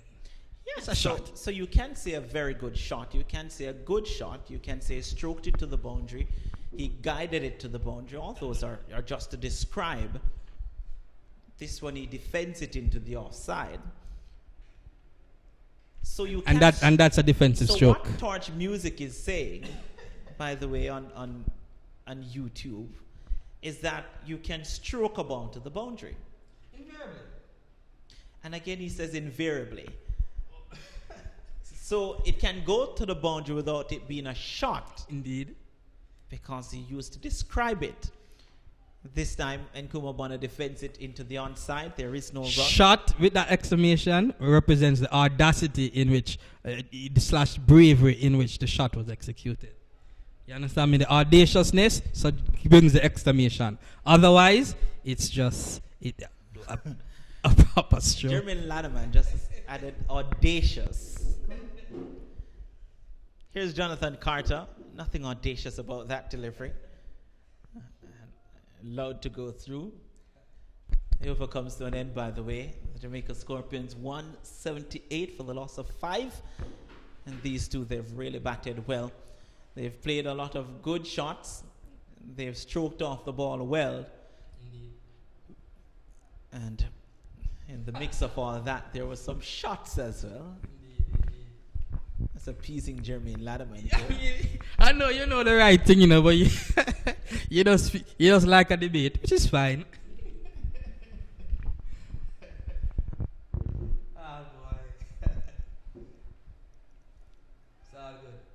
Roston Chase, by the way, trying to get his field right here, has taken deep backward square from being very straight to being a little bit square or finer. Here's Roston Chase now to bowl to Paul Palmer Jr., who was on his back foot. That was very lucky. I don't think that was the right decision from Paul Palmer Jr., but he survives.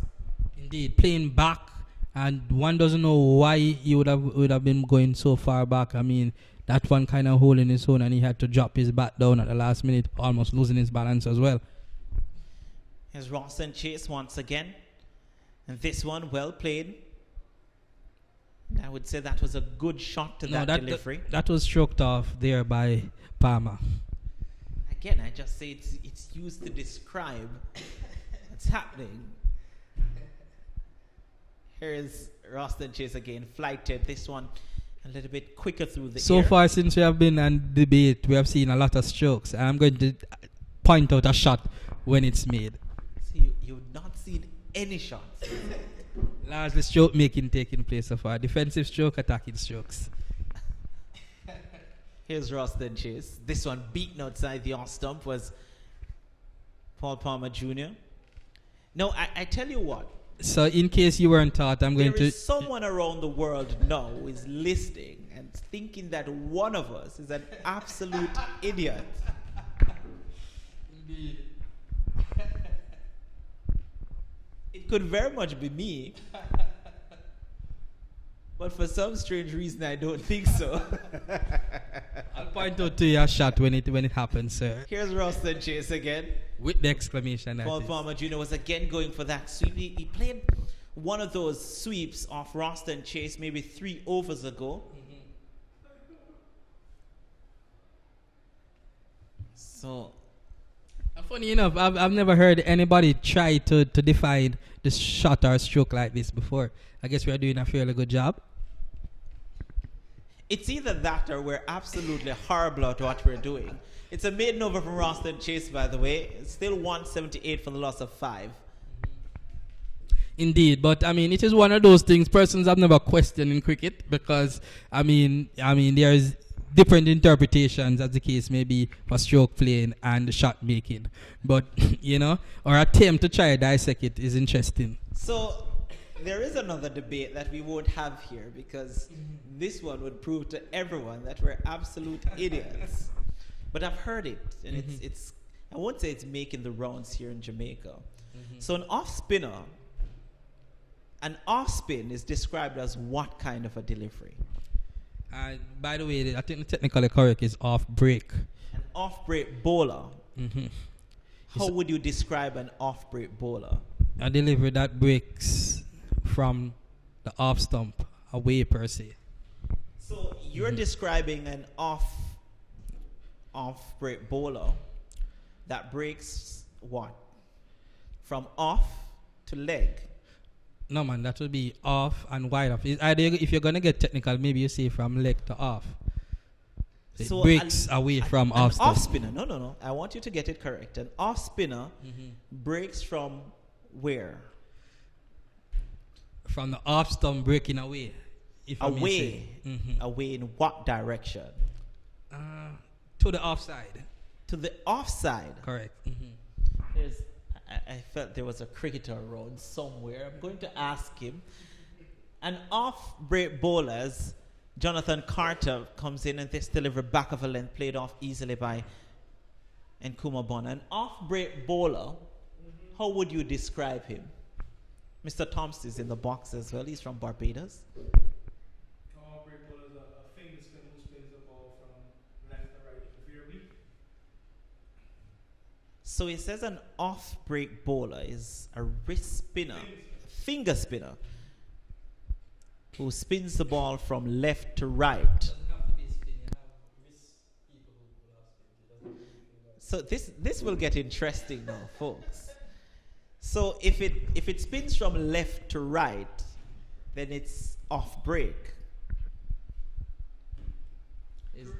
That is correct. No, the technical term, I'm not remembering the jargon right now. We won't it breaks from, I think, his leg to off. Yeah, I think that's the definition, but it breaks. No. So Jermaine Lanneman, what Jermaine Lanneman is saying? It breaks. Well, maybe, I don't think the leg was in it, but it breaks from the off stump to the offside. Yes. So I'm going to finish this conversation here because I'm telling you that someone out there is going to say we're absolute idiots. So using Jermaine Lanneman's description as this one goes outside I the off was- stump. It breaks from off the leg. All right, I take that back. What happened? I was actually like thinking from the end the batsman was batting a while ago, and not necessarily from where we are commentating from. If you know what I'm saying. So it is to be redefined, sir. Depending on which end. But let me get the official thing and correct you. Off break bowler with a finger spinner. No, you don't know. No, the finger doesn't come in the definition. Traditional cricketers. No, when they use finger or wrist, it doesn't matter. It's really about where the ball breaks from. Yeah, it breaks from. By the way, breaks from leg to off, and one breaks from off to leg. Roston Chase will continue. I told you Leg that. spinner breaks from leg to off, and off spinner breaks from off to leg. I'm almost sure that's what the definition we were talking. I did say I wasn't going to discuss it because it would probably prove that some of us are totally mad. As Roston Chase continues, has Palmer Jr., give him credit, he has played Roston Chase very well. You understand what I said about breaking? As this one is played down to long on. From leg to off, and the other you break from off. The discussion continues, by the way. Paul Palmer Jr. slowly moving his score along. And Scorpions as well. But the debate on what is a shot and what is a stroke will continue.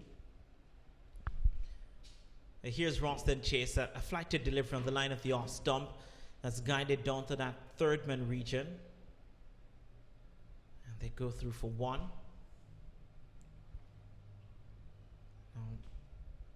Bonner goes up to 80, he's 20 runs away from a century here. Paul Palmer Jr. on 61, the partnership 153.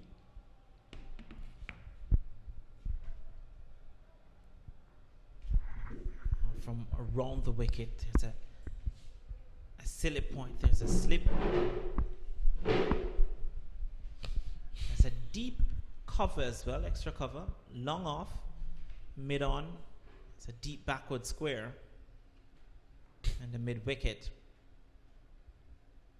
Let's chase again. And this one cut, and again it catches Shane Mosley. It's not for the first time. That's maybe the second or third time, and it's been hit. And on all occasions, it has been from Paul Palmer Jr. Yes, indeed. Those bad shot deliveries from Roston Chase is putting Mosley in danger there, because when it's short and wide and turning away, Palmer is not afraid to back and present the full face of the bat. And as the case may be, hitting Mosley flush. Firstly in the chest area, now we see whereby he's holding his ankle. And the physio at first was called on to the park, and as soon as she came on, she was sent back off because Mosley got up. This time, it's not so. By the way, we'll try and get as soon as possible because it's Corey Collymore who is out there with the rehydration. There are two substitute fielders on. Collymore being their bowling coach. So Jamel Warkan, we understand, fell ill this morning, and get to you as Shane Dowich should be the other reserve was the fielder. substitute fielder.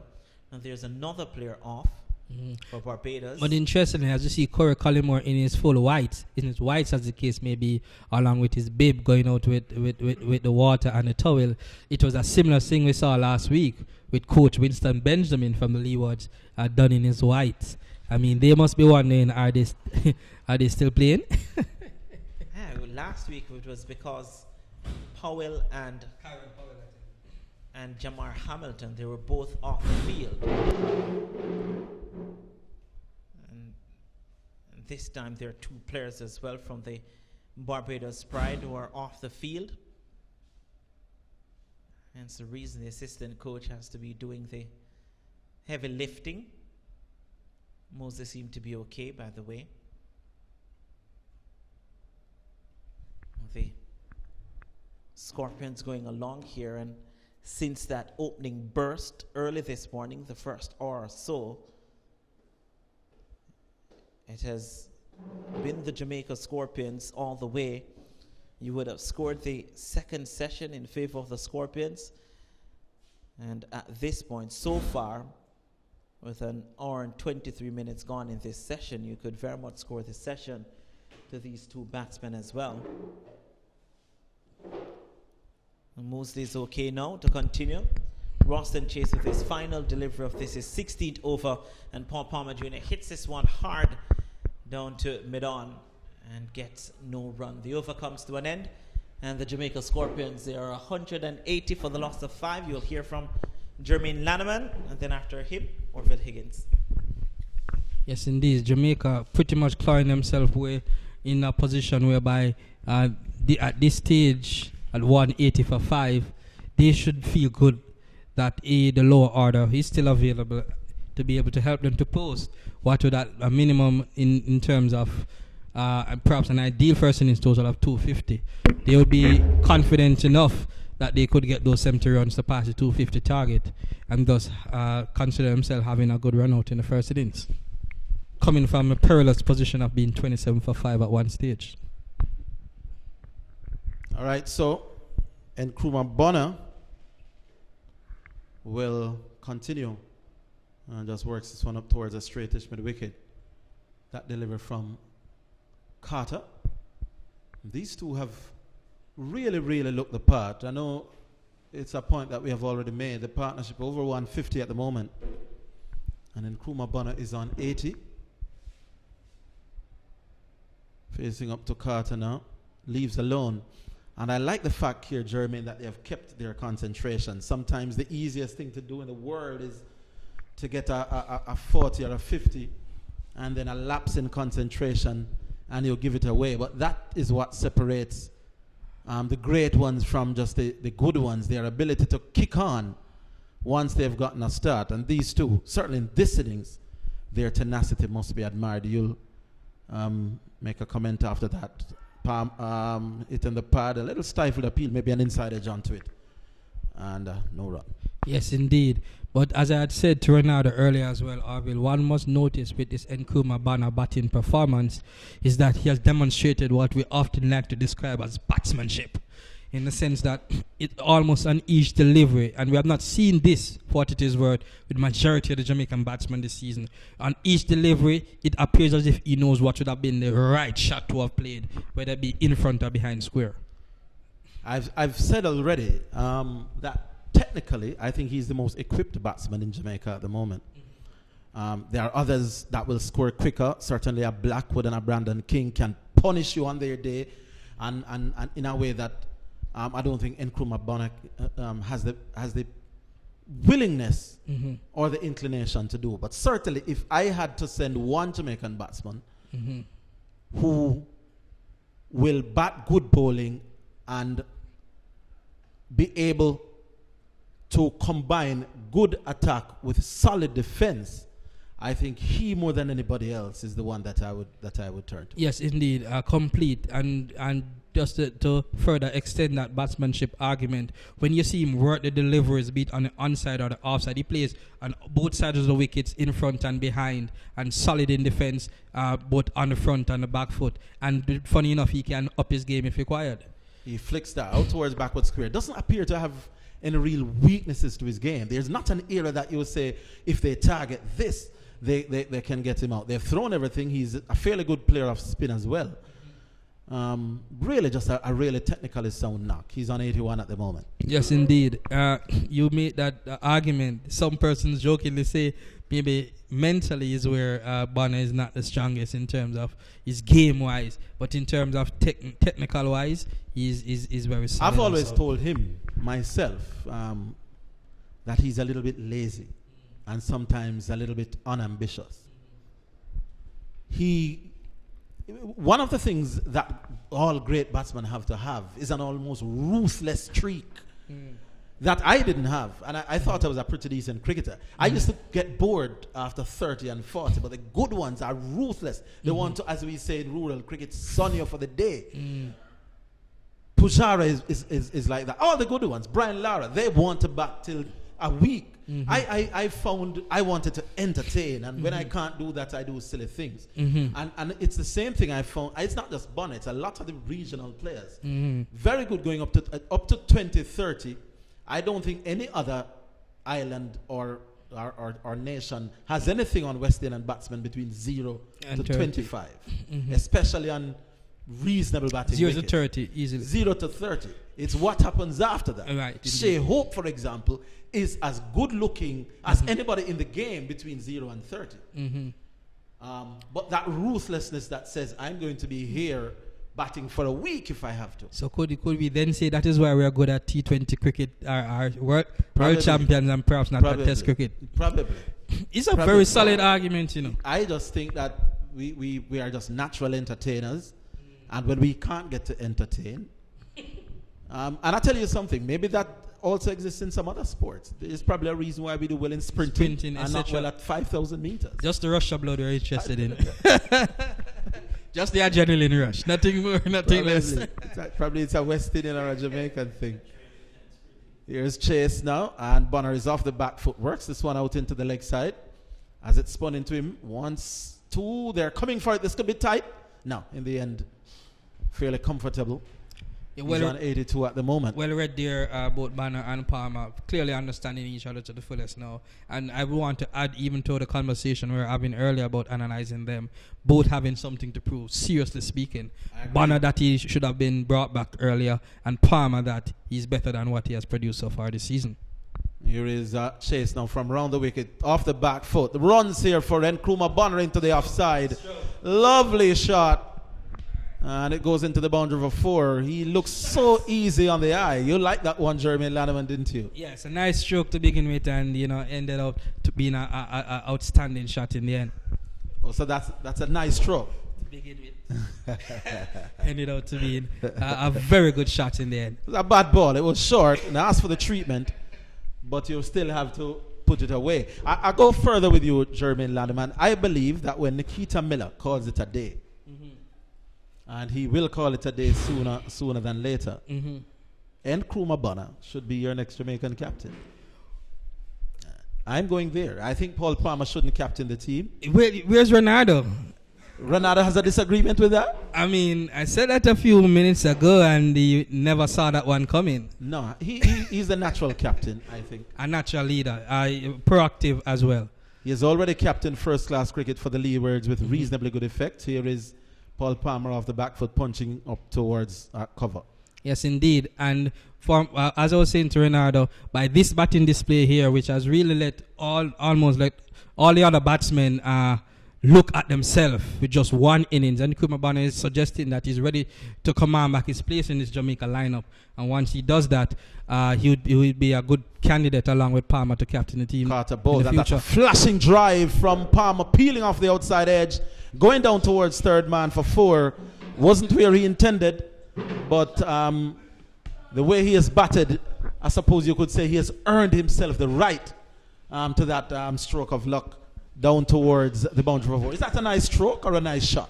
I wouldn't necessarily go as far to say it's a shot. It wasn't in total control. That's shot right. With the exclamation in which we are referring to. But I mean, it was indeed a stroke that brought him runs. It's a stroke that may have turned out into a shot. A stroke that got the result of a shot. All right, Palmer now driving up towards the bowler. Oh, and that's frustration there. Now it comes down here towards fine leg for a single. I think the batsmen were well and truly home, but some frustration there for Carter. Yes, indeed. Clearly, Bonner had reached back into his crease. I would have reached back into the crease quite comfortably. Carter being competitive, bringing down the stumps. Fortunate for him, Dowich was there lurking on the boundary at third man, and nothing became of it. So the partnership now worth 100 and is that 65, Jermaine? Yes, indeed. 165, and the total now 189. Is it? 192 for 5. And that's outside of stump. Renata Brown suggesting that another 8 runs batting points and offer. That leave alone for argument's sake from Bonner again just demonstrates how much he's into his game and how much he's batting well. I've seen that delivery and both King and Blackwood, even when they're set, would flash at it. Yeah, has been a really good demonstration of 4-day batting. This one he's forward to a delivery that's right up to him. Plays it back along the pitch. He's on 87 at the moment from 178 balls. And as I said, as it relates to Bonner, whosoever his fans are, as the case may be, they must be disappointed because having done fairly well early in his career and going on to represent the West Indies in a T20 tournament in England, many were expecting him to push on further. Here's Bonner now working this one out towards backward square. I think early on in his career when he was playing for the CCC, he was used as much for his leg spin bowling as for his batting at 7 and 8. His leg spin bowling, which I think could have developed into something a little bit more, what's the word I'm looking for? A little bit more effective at the first class level. He wasn't a bad leg spinner, still isn't, still gets wickets in local parish competitions. But his batting hasn't really come on. He's done reasonable, but I think his returns have not justified the talent he has. Yes, indeed, because when he did represent the West Indies under 19, it was a leg spinning all round now. He represented the regional team. All right, so he was within that team with, I believe it was Darren Bravo and Adrian Barrett and stuff, and even Pollard. He's 88 at the moment. As that Ruston Chase comes in and bowls to him. Outside the off-stump, cut shot. That one will go out towards the point boundary. It will not get there, but they'll be back for 2. Good shot. Outside off-stump, the ball spinning in back to him.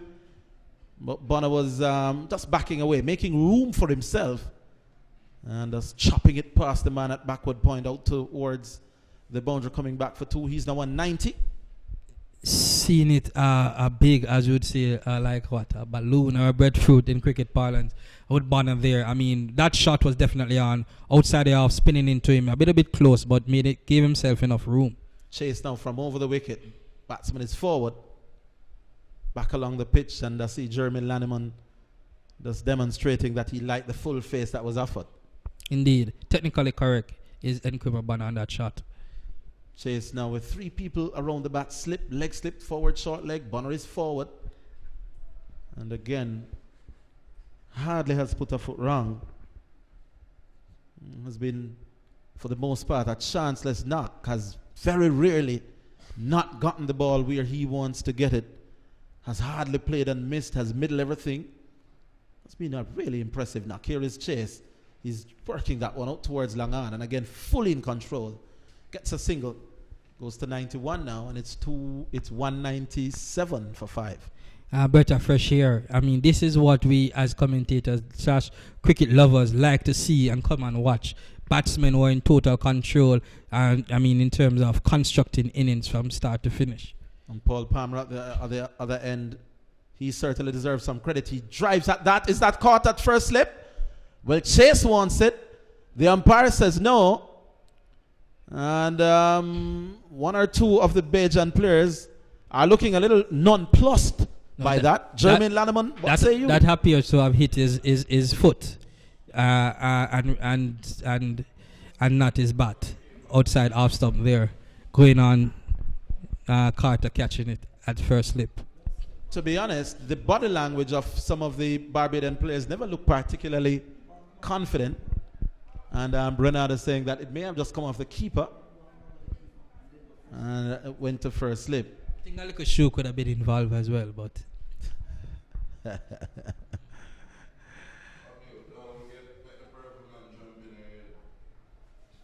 So 66 is Paul Palmer. Just as I was about to say, he certainly played well off the back foot, steers out towards point and doesn't score.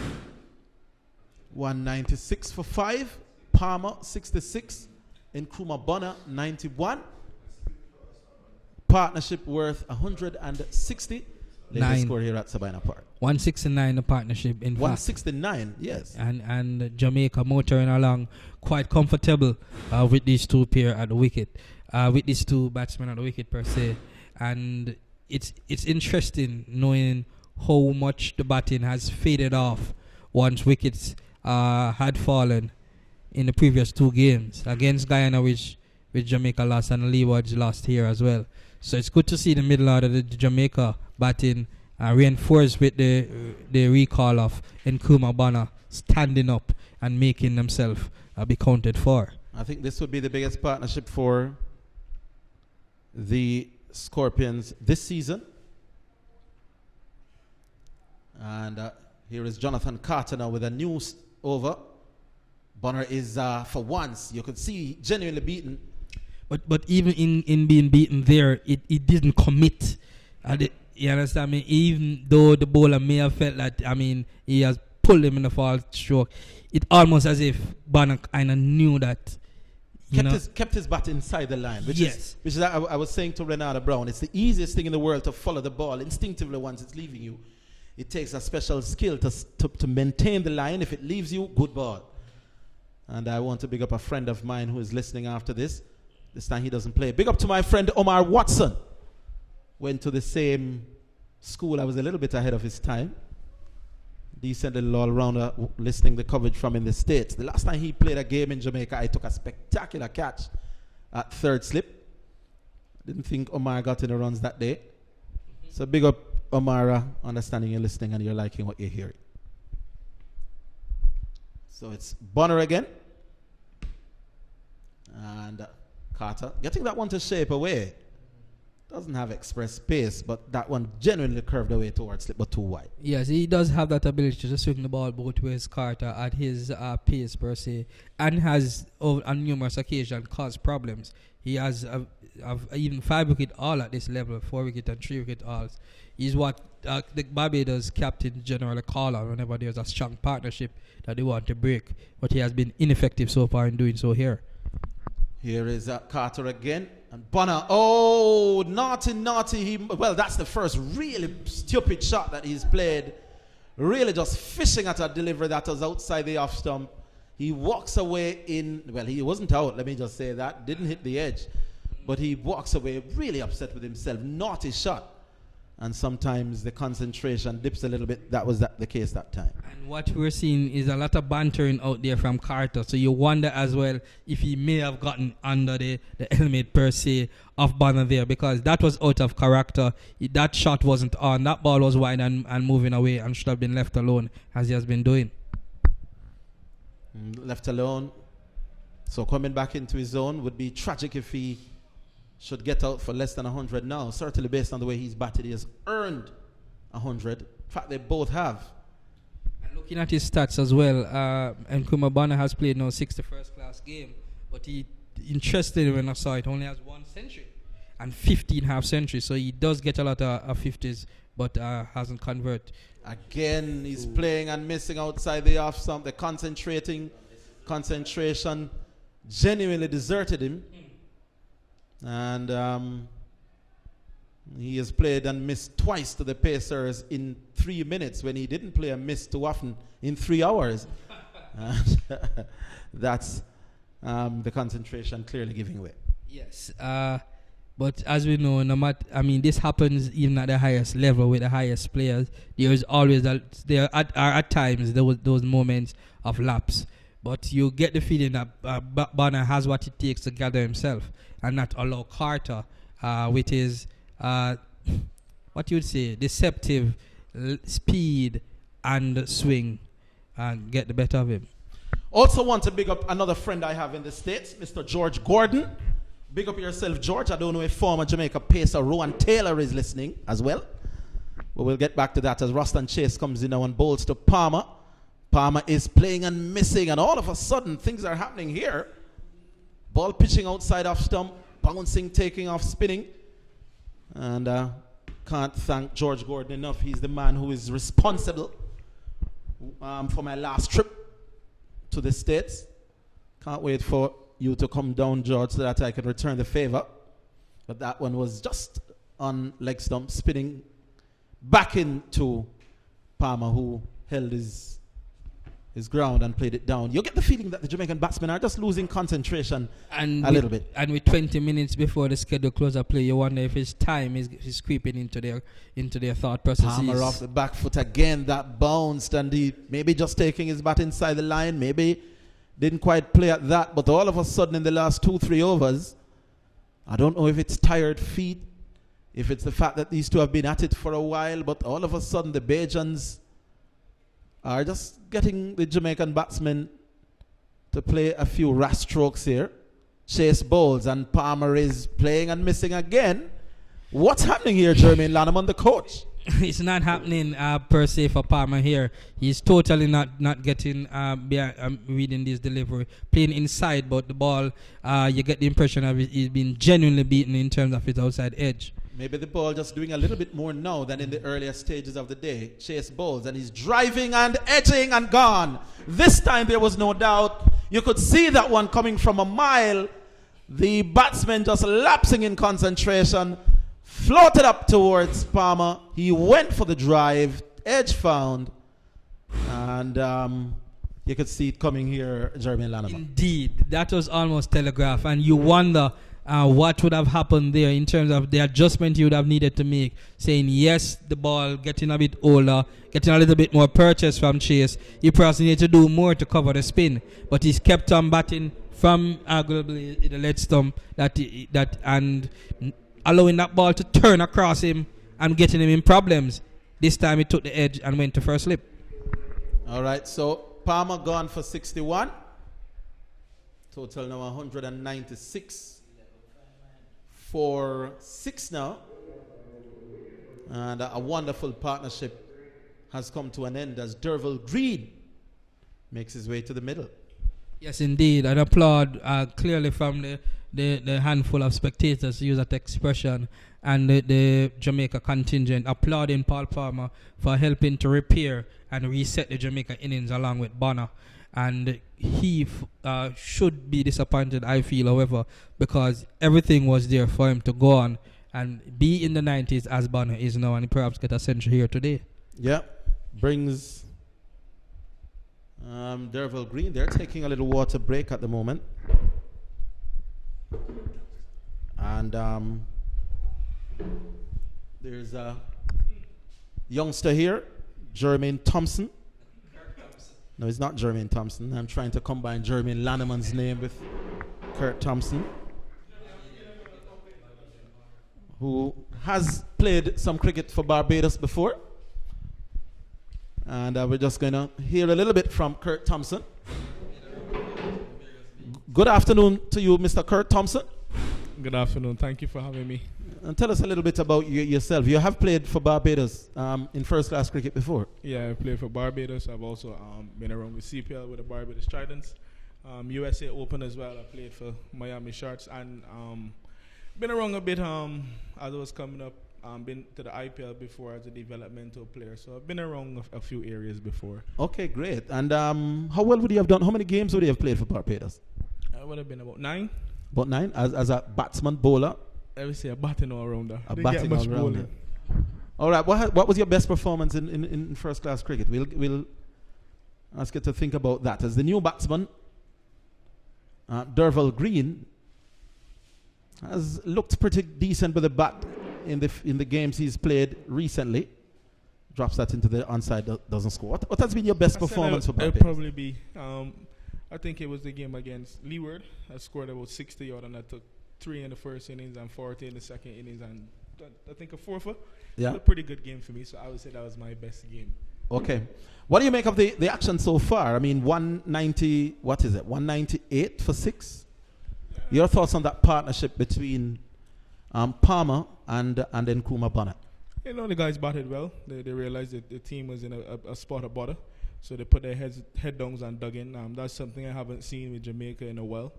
Most of the time when we've played Jamaica in recent years, once they get the top order out, you normally just run through the rest of the team per se. But that was, so far, Bonner's batted extremely well, and Paul Palmer being the skipper for a while, I've shown some maturity, and I guess that's the kind of thing that you want to see in Jamaica cricket now.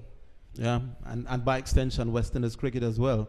Let's see if Bonner can get his 100 tonight. He's forward, plays out into the offside. Decent delivery that from Carter. Tell us a little bit about Carter, the bowler. He isn't known to be a big bowler, as we say here in regional cricket, but he does have the ability to get the ball to nibble about a bit. Yeah, Carter from a long time ago playing for UWE's club team back home. He's been known to be a partnership breaker. So I guess at this point in time, Shamar is just saying, come on and break the partnership. So far he's looked pretty good. He's that one. Let me just say that one was pushed back by Nkrumah Bonner back to the bowler. But you're saying Carter has a reputation of being a partnership breaker. Correct. And I mean he's done it over the years in first class cricket as well. And again, he seems to be holding his own in this game, not giving too many runs away and troubling Bonner at this point in time. He is. Bonner is just pushing out into the offside. Again, you can see the ball coming back to him. And Paul Palmer, it was almost telegraphed that they were losing concentration, losing the rhythm. What should Bonner be doing now? Coming down to 100 towards the end of the day, maybe tired feet, maybe a tired mind. What would be your advice? Well, you just get a drink of water, get a towel out. Let's just watch this delivery wide outside off stump. Bonner doesn't play. Take a sip and just restart fresh. Sometimes you just need a little break. As you know, batting for long periods of time, you tend to lose concentration in between. Knowing Bonner for a period of years and him being with HPC while I was in Barbados, he's a very good player, as I said. He hasn't gone on with the potential that many people know he has, but let's hope this could be some time and can run on now. All right, here is Carter now to bowl to Bonner. Bonner is stabbing that one, and even in that shot, you can see that he's not as fluent. He looked a little bit hurried in that delivery when he wasn't hurried for any of the innings so far. Definitely losing his concentration. Yeah, I mean, he's batting now for some 275 minutes, which is a very long time. So he may be getting a little bit tired mentally. So I think, as I said, just ask for a drink of water and just need to refresh himself and his mind. Carter bowls outside the off stump. He doesn't play. The good thing is, end of the over, he's prepared at the moment to fight on. I know some batsmen who is on 90, 91, realizing that the concentration going would try, as they say here in Jamaica, to beat your way out of this little lull spell, but he's prepared to fight on. Yeah, and I mean, 198 now for 6. I mean, in club cricket, usually a player would try to beat his way up, which is the first class level. You're not going to get as many bad balls, so he has to be prepared to definitely fight it out if he wants that 100. I mean, as Mr. Lanneman would have said, he has about 15 half centuries and 100, so if he really wants to change that conversion, these are the type of periods and spells in a batting, as I know, batsmanship. You just need to fight it out more than anything else. The nervous 90s, always a dangerous time for a cricketer. All right, so Derval Green will continue his battle with Ruston Chase from over the wicket. He's driving out towards long on. And Derval Green, who got a decent 80-yard against the Ghana Jaguars away, and then a 40-yard when they came, has put 2 or 3 decent innings together. And here is Ruston Chase now to Bonner, who may just be happy about a change of end. This time that one was spinning away down the leg side. This could be 4 byes. And byes as opposed to leg byes. He wouldn't have gotten the leg byes because he wasn't offering, but that one spun well past him. And maybe that's one of the reasons why Paul Palmer was having a little difficulty with Ruston Chase, because to a left-hander that would be a really good delivery, bounce and turn, but to the right-hander down the leg side, the keeper couldn't do anything about it. 4 byes. The total, the 200 mark has now been reached. 470 balls, 351 minutes, and Ruston Chase is darting that too much down the leg side. I mean, the only criticism I really had for today was I was a little disappointed coming into. Let's just watch this one. Chase bowls and Derval Green.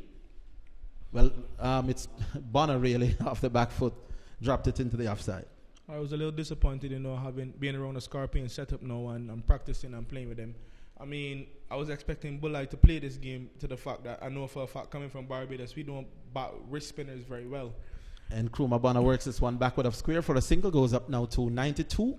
So I was a little bit surprised with him taking 5 in the first game against us that he didn't get a game again. But, the selectors have put their faith in Nikita Miller and Fraser, so I hope it pays off. I mean, with Barbados having a couple of test players back, it should be make for an interesting game. I mean, I would like to see what Fraser has to offer with his off spins. I don't know if you've said this on commentary before, Kurt, but what is happening with Dorich and Jamel Warrican for this game? Well, I know Dorich has a knee flare-up. It happened yesterday at practice, as he would have said, and I know Warrican caught a flu, so the doctor went to the doctor this morning just to be checked out. I haven't seen him return as yet, so it may be a little bit more serious than they thought at first. Chase balls, and Derval Green is hiking this over mid-wicket. That's gone out of here. What a shot. He picked with that up. Is that a shot? All right. I'm not going to be teasing my friend anymore. Ruston Chase gets himself whipped over mid-wicket for 6. Oh, lovely shot that from Green. So, I mean, and I know he had an injury coming in as well with his wrist, Dorich. So, I guess the selectors made a right choice in giving him a rest. As he is a test keeper, so you don't want to have him have any more injuries. I mean, if you look on the field right now, you can see that his left hand is still strapped up. Right, Chase balls, and Derval Green just working this one out towards backward square for an easy single. Derval Green, by the way, Kurt, I don't know if you would have known a little bit about him, but tell us what I know what I think about him. What's the Bayesian view about Derval Green? I mean, Derval Green is a very, very good friend of mine. We're mates. We played a lot of cricket together. He was actually the second person I saw when I arrived in Jamaica, apart from Kenner Lewis. Derval is a very exciting young cricketer. I can tell you this. If he stays there for a period of time, tomorrow Barbados could be chasing 300 because he's not as, let's say, technical as the top order batsman, but he can hit the ball a long way. Does hit the ball a long way. That pickup shot over mid-wicket off Ruston Chase was one of the shots of the day. And then Kruma Bonner is on 92. The score now, 209 for 6? So the Jamaican Scorpions would have gotten their first batting point. 209 for 6. Doesn't look like a particularly big total, but when it was 27 for 5, at one point I thought that the Jamaicans would struggle to make the 75 that they made when they played Barbados the last time. And Derval Green solidly in behind that, pushing it up towards extra cover, no run. I mean, Derval, as I said, a very, very good, exciting young cricketer. Very, very good friend of mine. I mean, I'm looking forward to seeing him bowl in this game as well, as I know he had a little injury. The only, as I said, the top order didn't do too well, but it's been a good fight back from Jamaica so far, and hopefully the rest of the game can be competitive. Carter balls, and forward comes Derval Green. I know that the Jamaican management staff have been at him to get some runs. He's good enough to bat 4 or 5 in club cricket. Was more a batsman than a bowler in his formative years as a cricketer. But he certainly can bat. I think if he really puts his mind to it, he could easily bat number 6. Probably no later than 7 in this team. He's now currently batting 8. I think his batting ability is a little bit better than that. He's almost edging though, and that is what happens when a commentator speaks too well of a player. It's almost inevitable he does something silly. I mean, Derval, as I said, Derval has batting ability, but knowing him for a very long time, I think his bowling is where he needs to focus, as he's made West Indies teams before, A teams and B teams as a seam bowler. So, I mean, it's always a good thing to have a bowler who can bat. So, I think just keep working where he's at, because that's what the selection panel is looking to pick him as. Carter balls. He's edging. Didn't carry it to the man at second slip. He played forward at that, and Carter genuinely getting the ball to just deviate away a little bit. And with 3 slips there, Derval Green pushed forward, edge found, but the ball not carrying to second slip. I guess you definitely put the commentator's curse on him, because no, he's not looking solid at all. All right, now I'm going to do the opposite. Derval Green is a horrible player. Can't bat. Let's see if now he will start to reel off a few good strokes. And that time he does well. He leaves alone, the ball didn't have to play. So maybe that's what I need to do as somebody who grew up in my community. I've said that. I've watched his progress since he was a real toddler, and certainly has developed into, I make him, maybe outside of Jerome Taylor, the top fast bowler in Jamaica for me. If I had to pick between Derval Green and O'Shane Thomas, who is on West Indies duties purely as a bowler, I'd still probably go with Derval Green. Here's he now. This time he's compact and sound as he plays up towards cover, end of the over. And it's 209 for 6. Honestly speaking, I'll only give it to Derval Green due to the fact that I know he's a way better fielder than O'Shane Thomas. O'Shane Thomas has a lot of work to do in terms of his fielding, especially now playing at the highest level of cricket. There's no place now to hide a player in the field, especially going into a World Cup. So he needs to then, or as I say, the fielding coach needs to really put some extra work with him into this feeling, because they're going to a World Cup, and even at fine leg now the ball peels off down to fine leg and third man. Yeah. The thing with O'Shane Thomas, if he gets conditions that suit him, if he gets a nice green top pitch, he can be lethal, because he does have pace and he can really hurry you up. But I feel that in conditions that are more batsman friendly, he still has a lot to learn on his control. Here is Bonner working this one out towards mid-wicket, or towards backward square really, and gets another single. And maybe this is what Bonner should do. Or Derval Green is certainly scoring. He's on 8. And Bonner can just feel a little bit relaxed at the other end. 210 now for 6, with Green on 8. And let's see if he will go after Ruston Chase again in this over. It's a peculiar field. There's a slip. A leg slip, a forward short leg, and there are 2 other fielders that I'll tell you about. Chase bowls, and that's banged away straight to the man at forward short leg. I thought that would disappear over mid-wicket again. It should have. I was looking towards the position where he hit the first one, but the forward short leg was in the way. I mean, I thought short leg would have run to catch that, but he seemed to be looking for the ball in the stands. Yeah. Chase bowls. He's driving, not quite middling. That one just trickled back to the bowler. And Chase, to his there's 2 mid-ons. There's one that's straight, another one a little bit closer to mid-wicket, but they feel they can get Derval Green on the drive through the onside. Let's see, Chase bowls. He's forward. The ball coming off pad. Ruston Chase with a little polite inquiry, but that was all pad, no bat. But genuinely getting the ball to zip and spin and bounce. Yeah, he looks good at this point in time. I mean, Barbados may be looking to wrap this up as quickly as possible now after breaking that partnership. Chase in his 21st over, 1 for 77. Bowls to Derval Green, who comes down the track and again can't get the ball over that mid-wicket region. Down the track, but Ruston Chase doing well. That one wasn't quite up enough. Derval Green was just trying to make some movement. Good contest here, Kurt. Yeah, I mean, very good contest, but I think Derval just needs to bat along with Bonner now. I mean, they need to post a score 300. I understand he wants to get after Chase, but at the same time, he needs to really just settle down and focus. That ball again just bouncing on him a touch as he was attempting to play forward.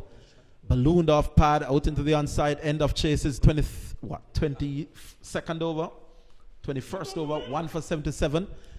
And I have a little joke for you, Kurt. I was walking through the stands a while ago, and one of the spectators said, I made a call and said, "Ruston Chase, you think it's England this?" Which is his way of saying that you may be able to bowl out England 6 for a little bit, but not Jamaica. As Jermaine Lanneman, well, not Jermaine Lanneman, Renata Brown is prepared to come on. Kurt, you could go on if you like a little bit, because I've been getting 1 or 2 text messages that the public like how you sound here in Jamaica. I think Jermaine Lanneman might have to buy you a drink for taking a little bit of his time. But Renata Brown, the erstwhile Renata Brown, in his very bossy looking TVJ shirt, will take you on to the close of play. Thanks, Orville, as some cloud coverage now over Sabina Park. Overcast conditions. Jonathan Carter continues. Here's a delivery that's pulled away, and it should run into the boundary now for 4. That was a very confident shot from a very confident player, as Nkuma Bonner now goes up to 97. He's 3 runs away from his second first-class century, and that was a very good shot, Kirk. Yeah, very, very good shot indeed. I mean, very, very impressed with Bonner so far. And he seems to be, as I said, just battling it out and toughing out through the period that he seemed to have lost a bit of his concentration. Very, very good contest. I would like to see him get to that valuable 3-figure score before the evening plays is finished. And here's Carter once more, short delivery. This one, Bonner ducks under. just looking around whether or not there are some raindrops at the moment. Not seeing any. The ground staff not present, which means that there's no imminent threat of rain. But the Barbados bride, you would think, Kirk, at this point must be disappointed. I wouldn't say they're too disappointed. I mean, cricket is a game of glorious uncertainties, and partnerships do happen. That was a big one, as there's a loud appeal here, and he's given. And Kumabona gets to 97, and he is trapped leg before wicket by Jonathan Carter. And the wicket goes at the score 214 now for 7. I mean, as I said earlier in the commentary, Jonathan Carter is known to be a partnership breaker, and he would seem to be just troubling Bonner a bit as his concentration was leaving, and he just stuck to his game plan. That one just came straight down onto middle stump, and Bonner just missing the ball or playing down the wrong line. I mean, that was a very, very good innings played by Mr. Nathan Bonner. And he's been applauded here. So the Jamaican supporters would have seen 290 odds, but no century so far for a Jamaica Scorpion player here at Sabina Park this season. Brandon King got 95 in the last game and got dismissed. And now, Nkuma Bono coming back into the Jamaica Scorpions team has gotten 97 and has to walk back. Jerome Taylor now walks to the crease. He has a test century, and that was a long time ago. I remember that test century very well. It was batting with Brendan Nash. He came in and he surpassed Brendan Nash, and he scored 108 against New Zealand. A short-field century as well. Has the distinction of being the batsman with the lowest average, or the player with the lowest average having scored a test century. I mean, that's relative. He is a bowler.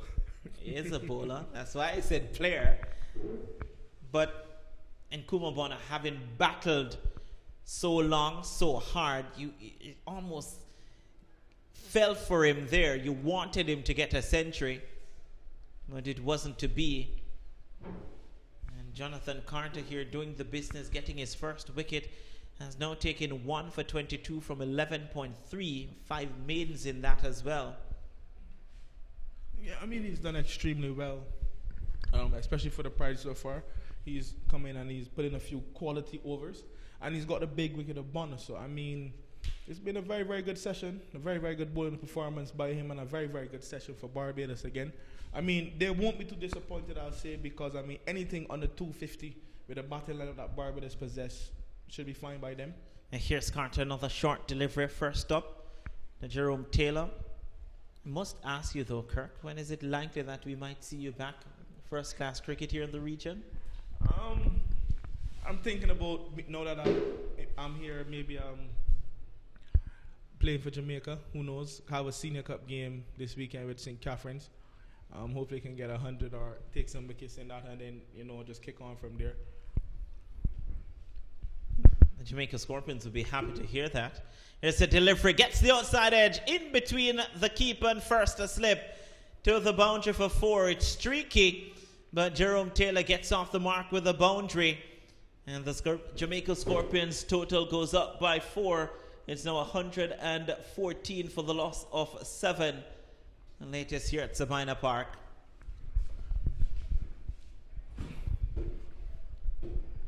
I'm looking forward. As I said, I was definitely looking forward to get back into it. I'll be playing in the USA Open again, and traveling up, back to America to play in the EX T20 tournament and the Green Line Cup. So I mean, I have a few things under my belt. Right now, looking at before I jump right back into the frame of things. I asked this question, I believe, early in the commentary when speaking about Kennard Lewis in particular. Mm-hmm. How difficult is it to make the transition from white ball cricket to red ball cricket? It depends on the type of player you are. You have players like Joe Root or David Warren and Chris Gale who can make the transition based of they came up on the basis of playing the 4-day cricket and the test cricket. Kennard Lewis, a very, very good player in his own right, has always been a T20 or ODI specialist, as we say. So for him coming away from what his natural game is to come into first class cricket is going to take a little bit of extra hard work. He's going to have to work on his concentration a lot more, his technique. But I understand he's had some very, very good scores and results in Senior Cup games for Jamaica. So, I mean, all he has to do is really focus, put in a lot of extra hard work, and he can go from there, because really and truly, most of the good T20 players in the world were also very, very good test players.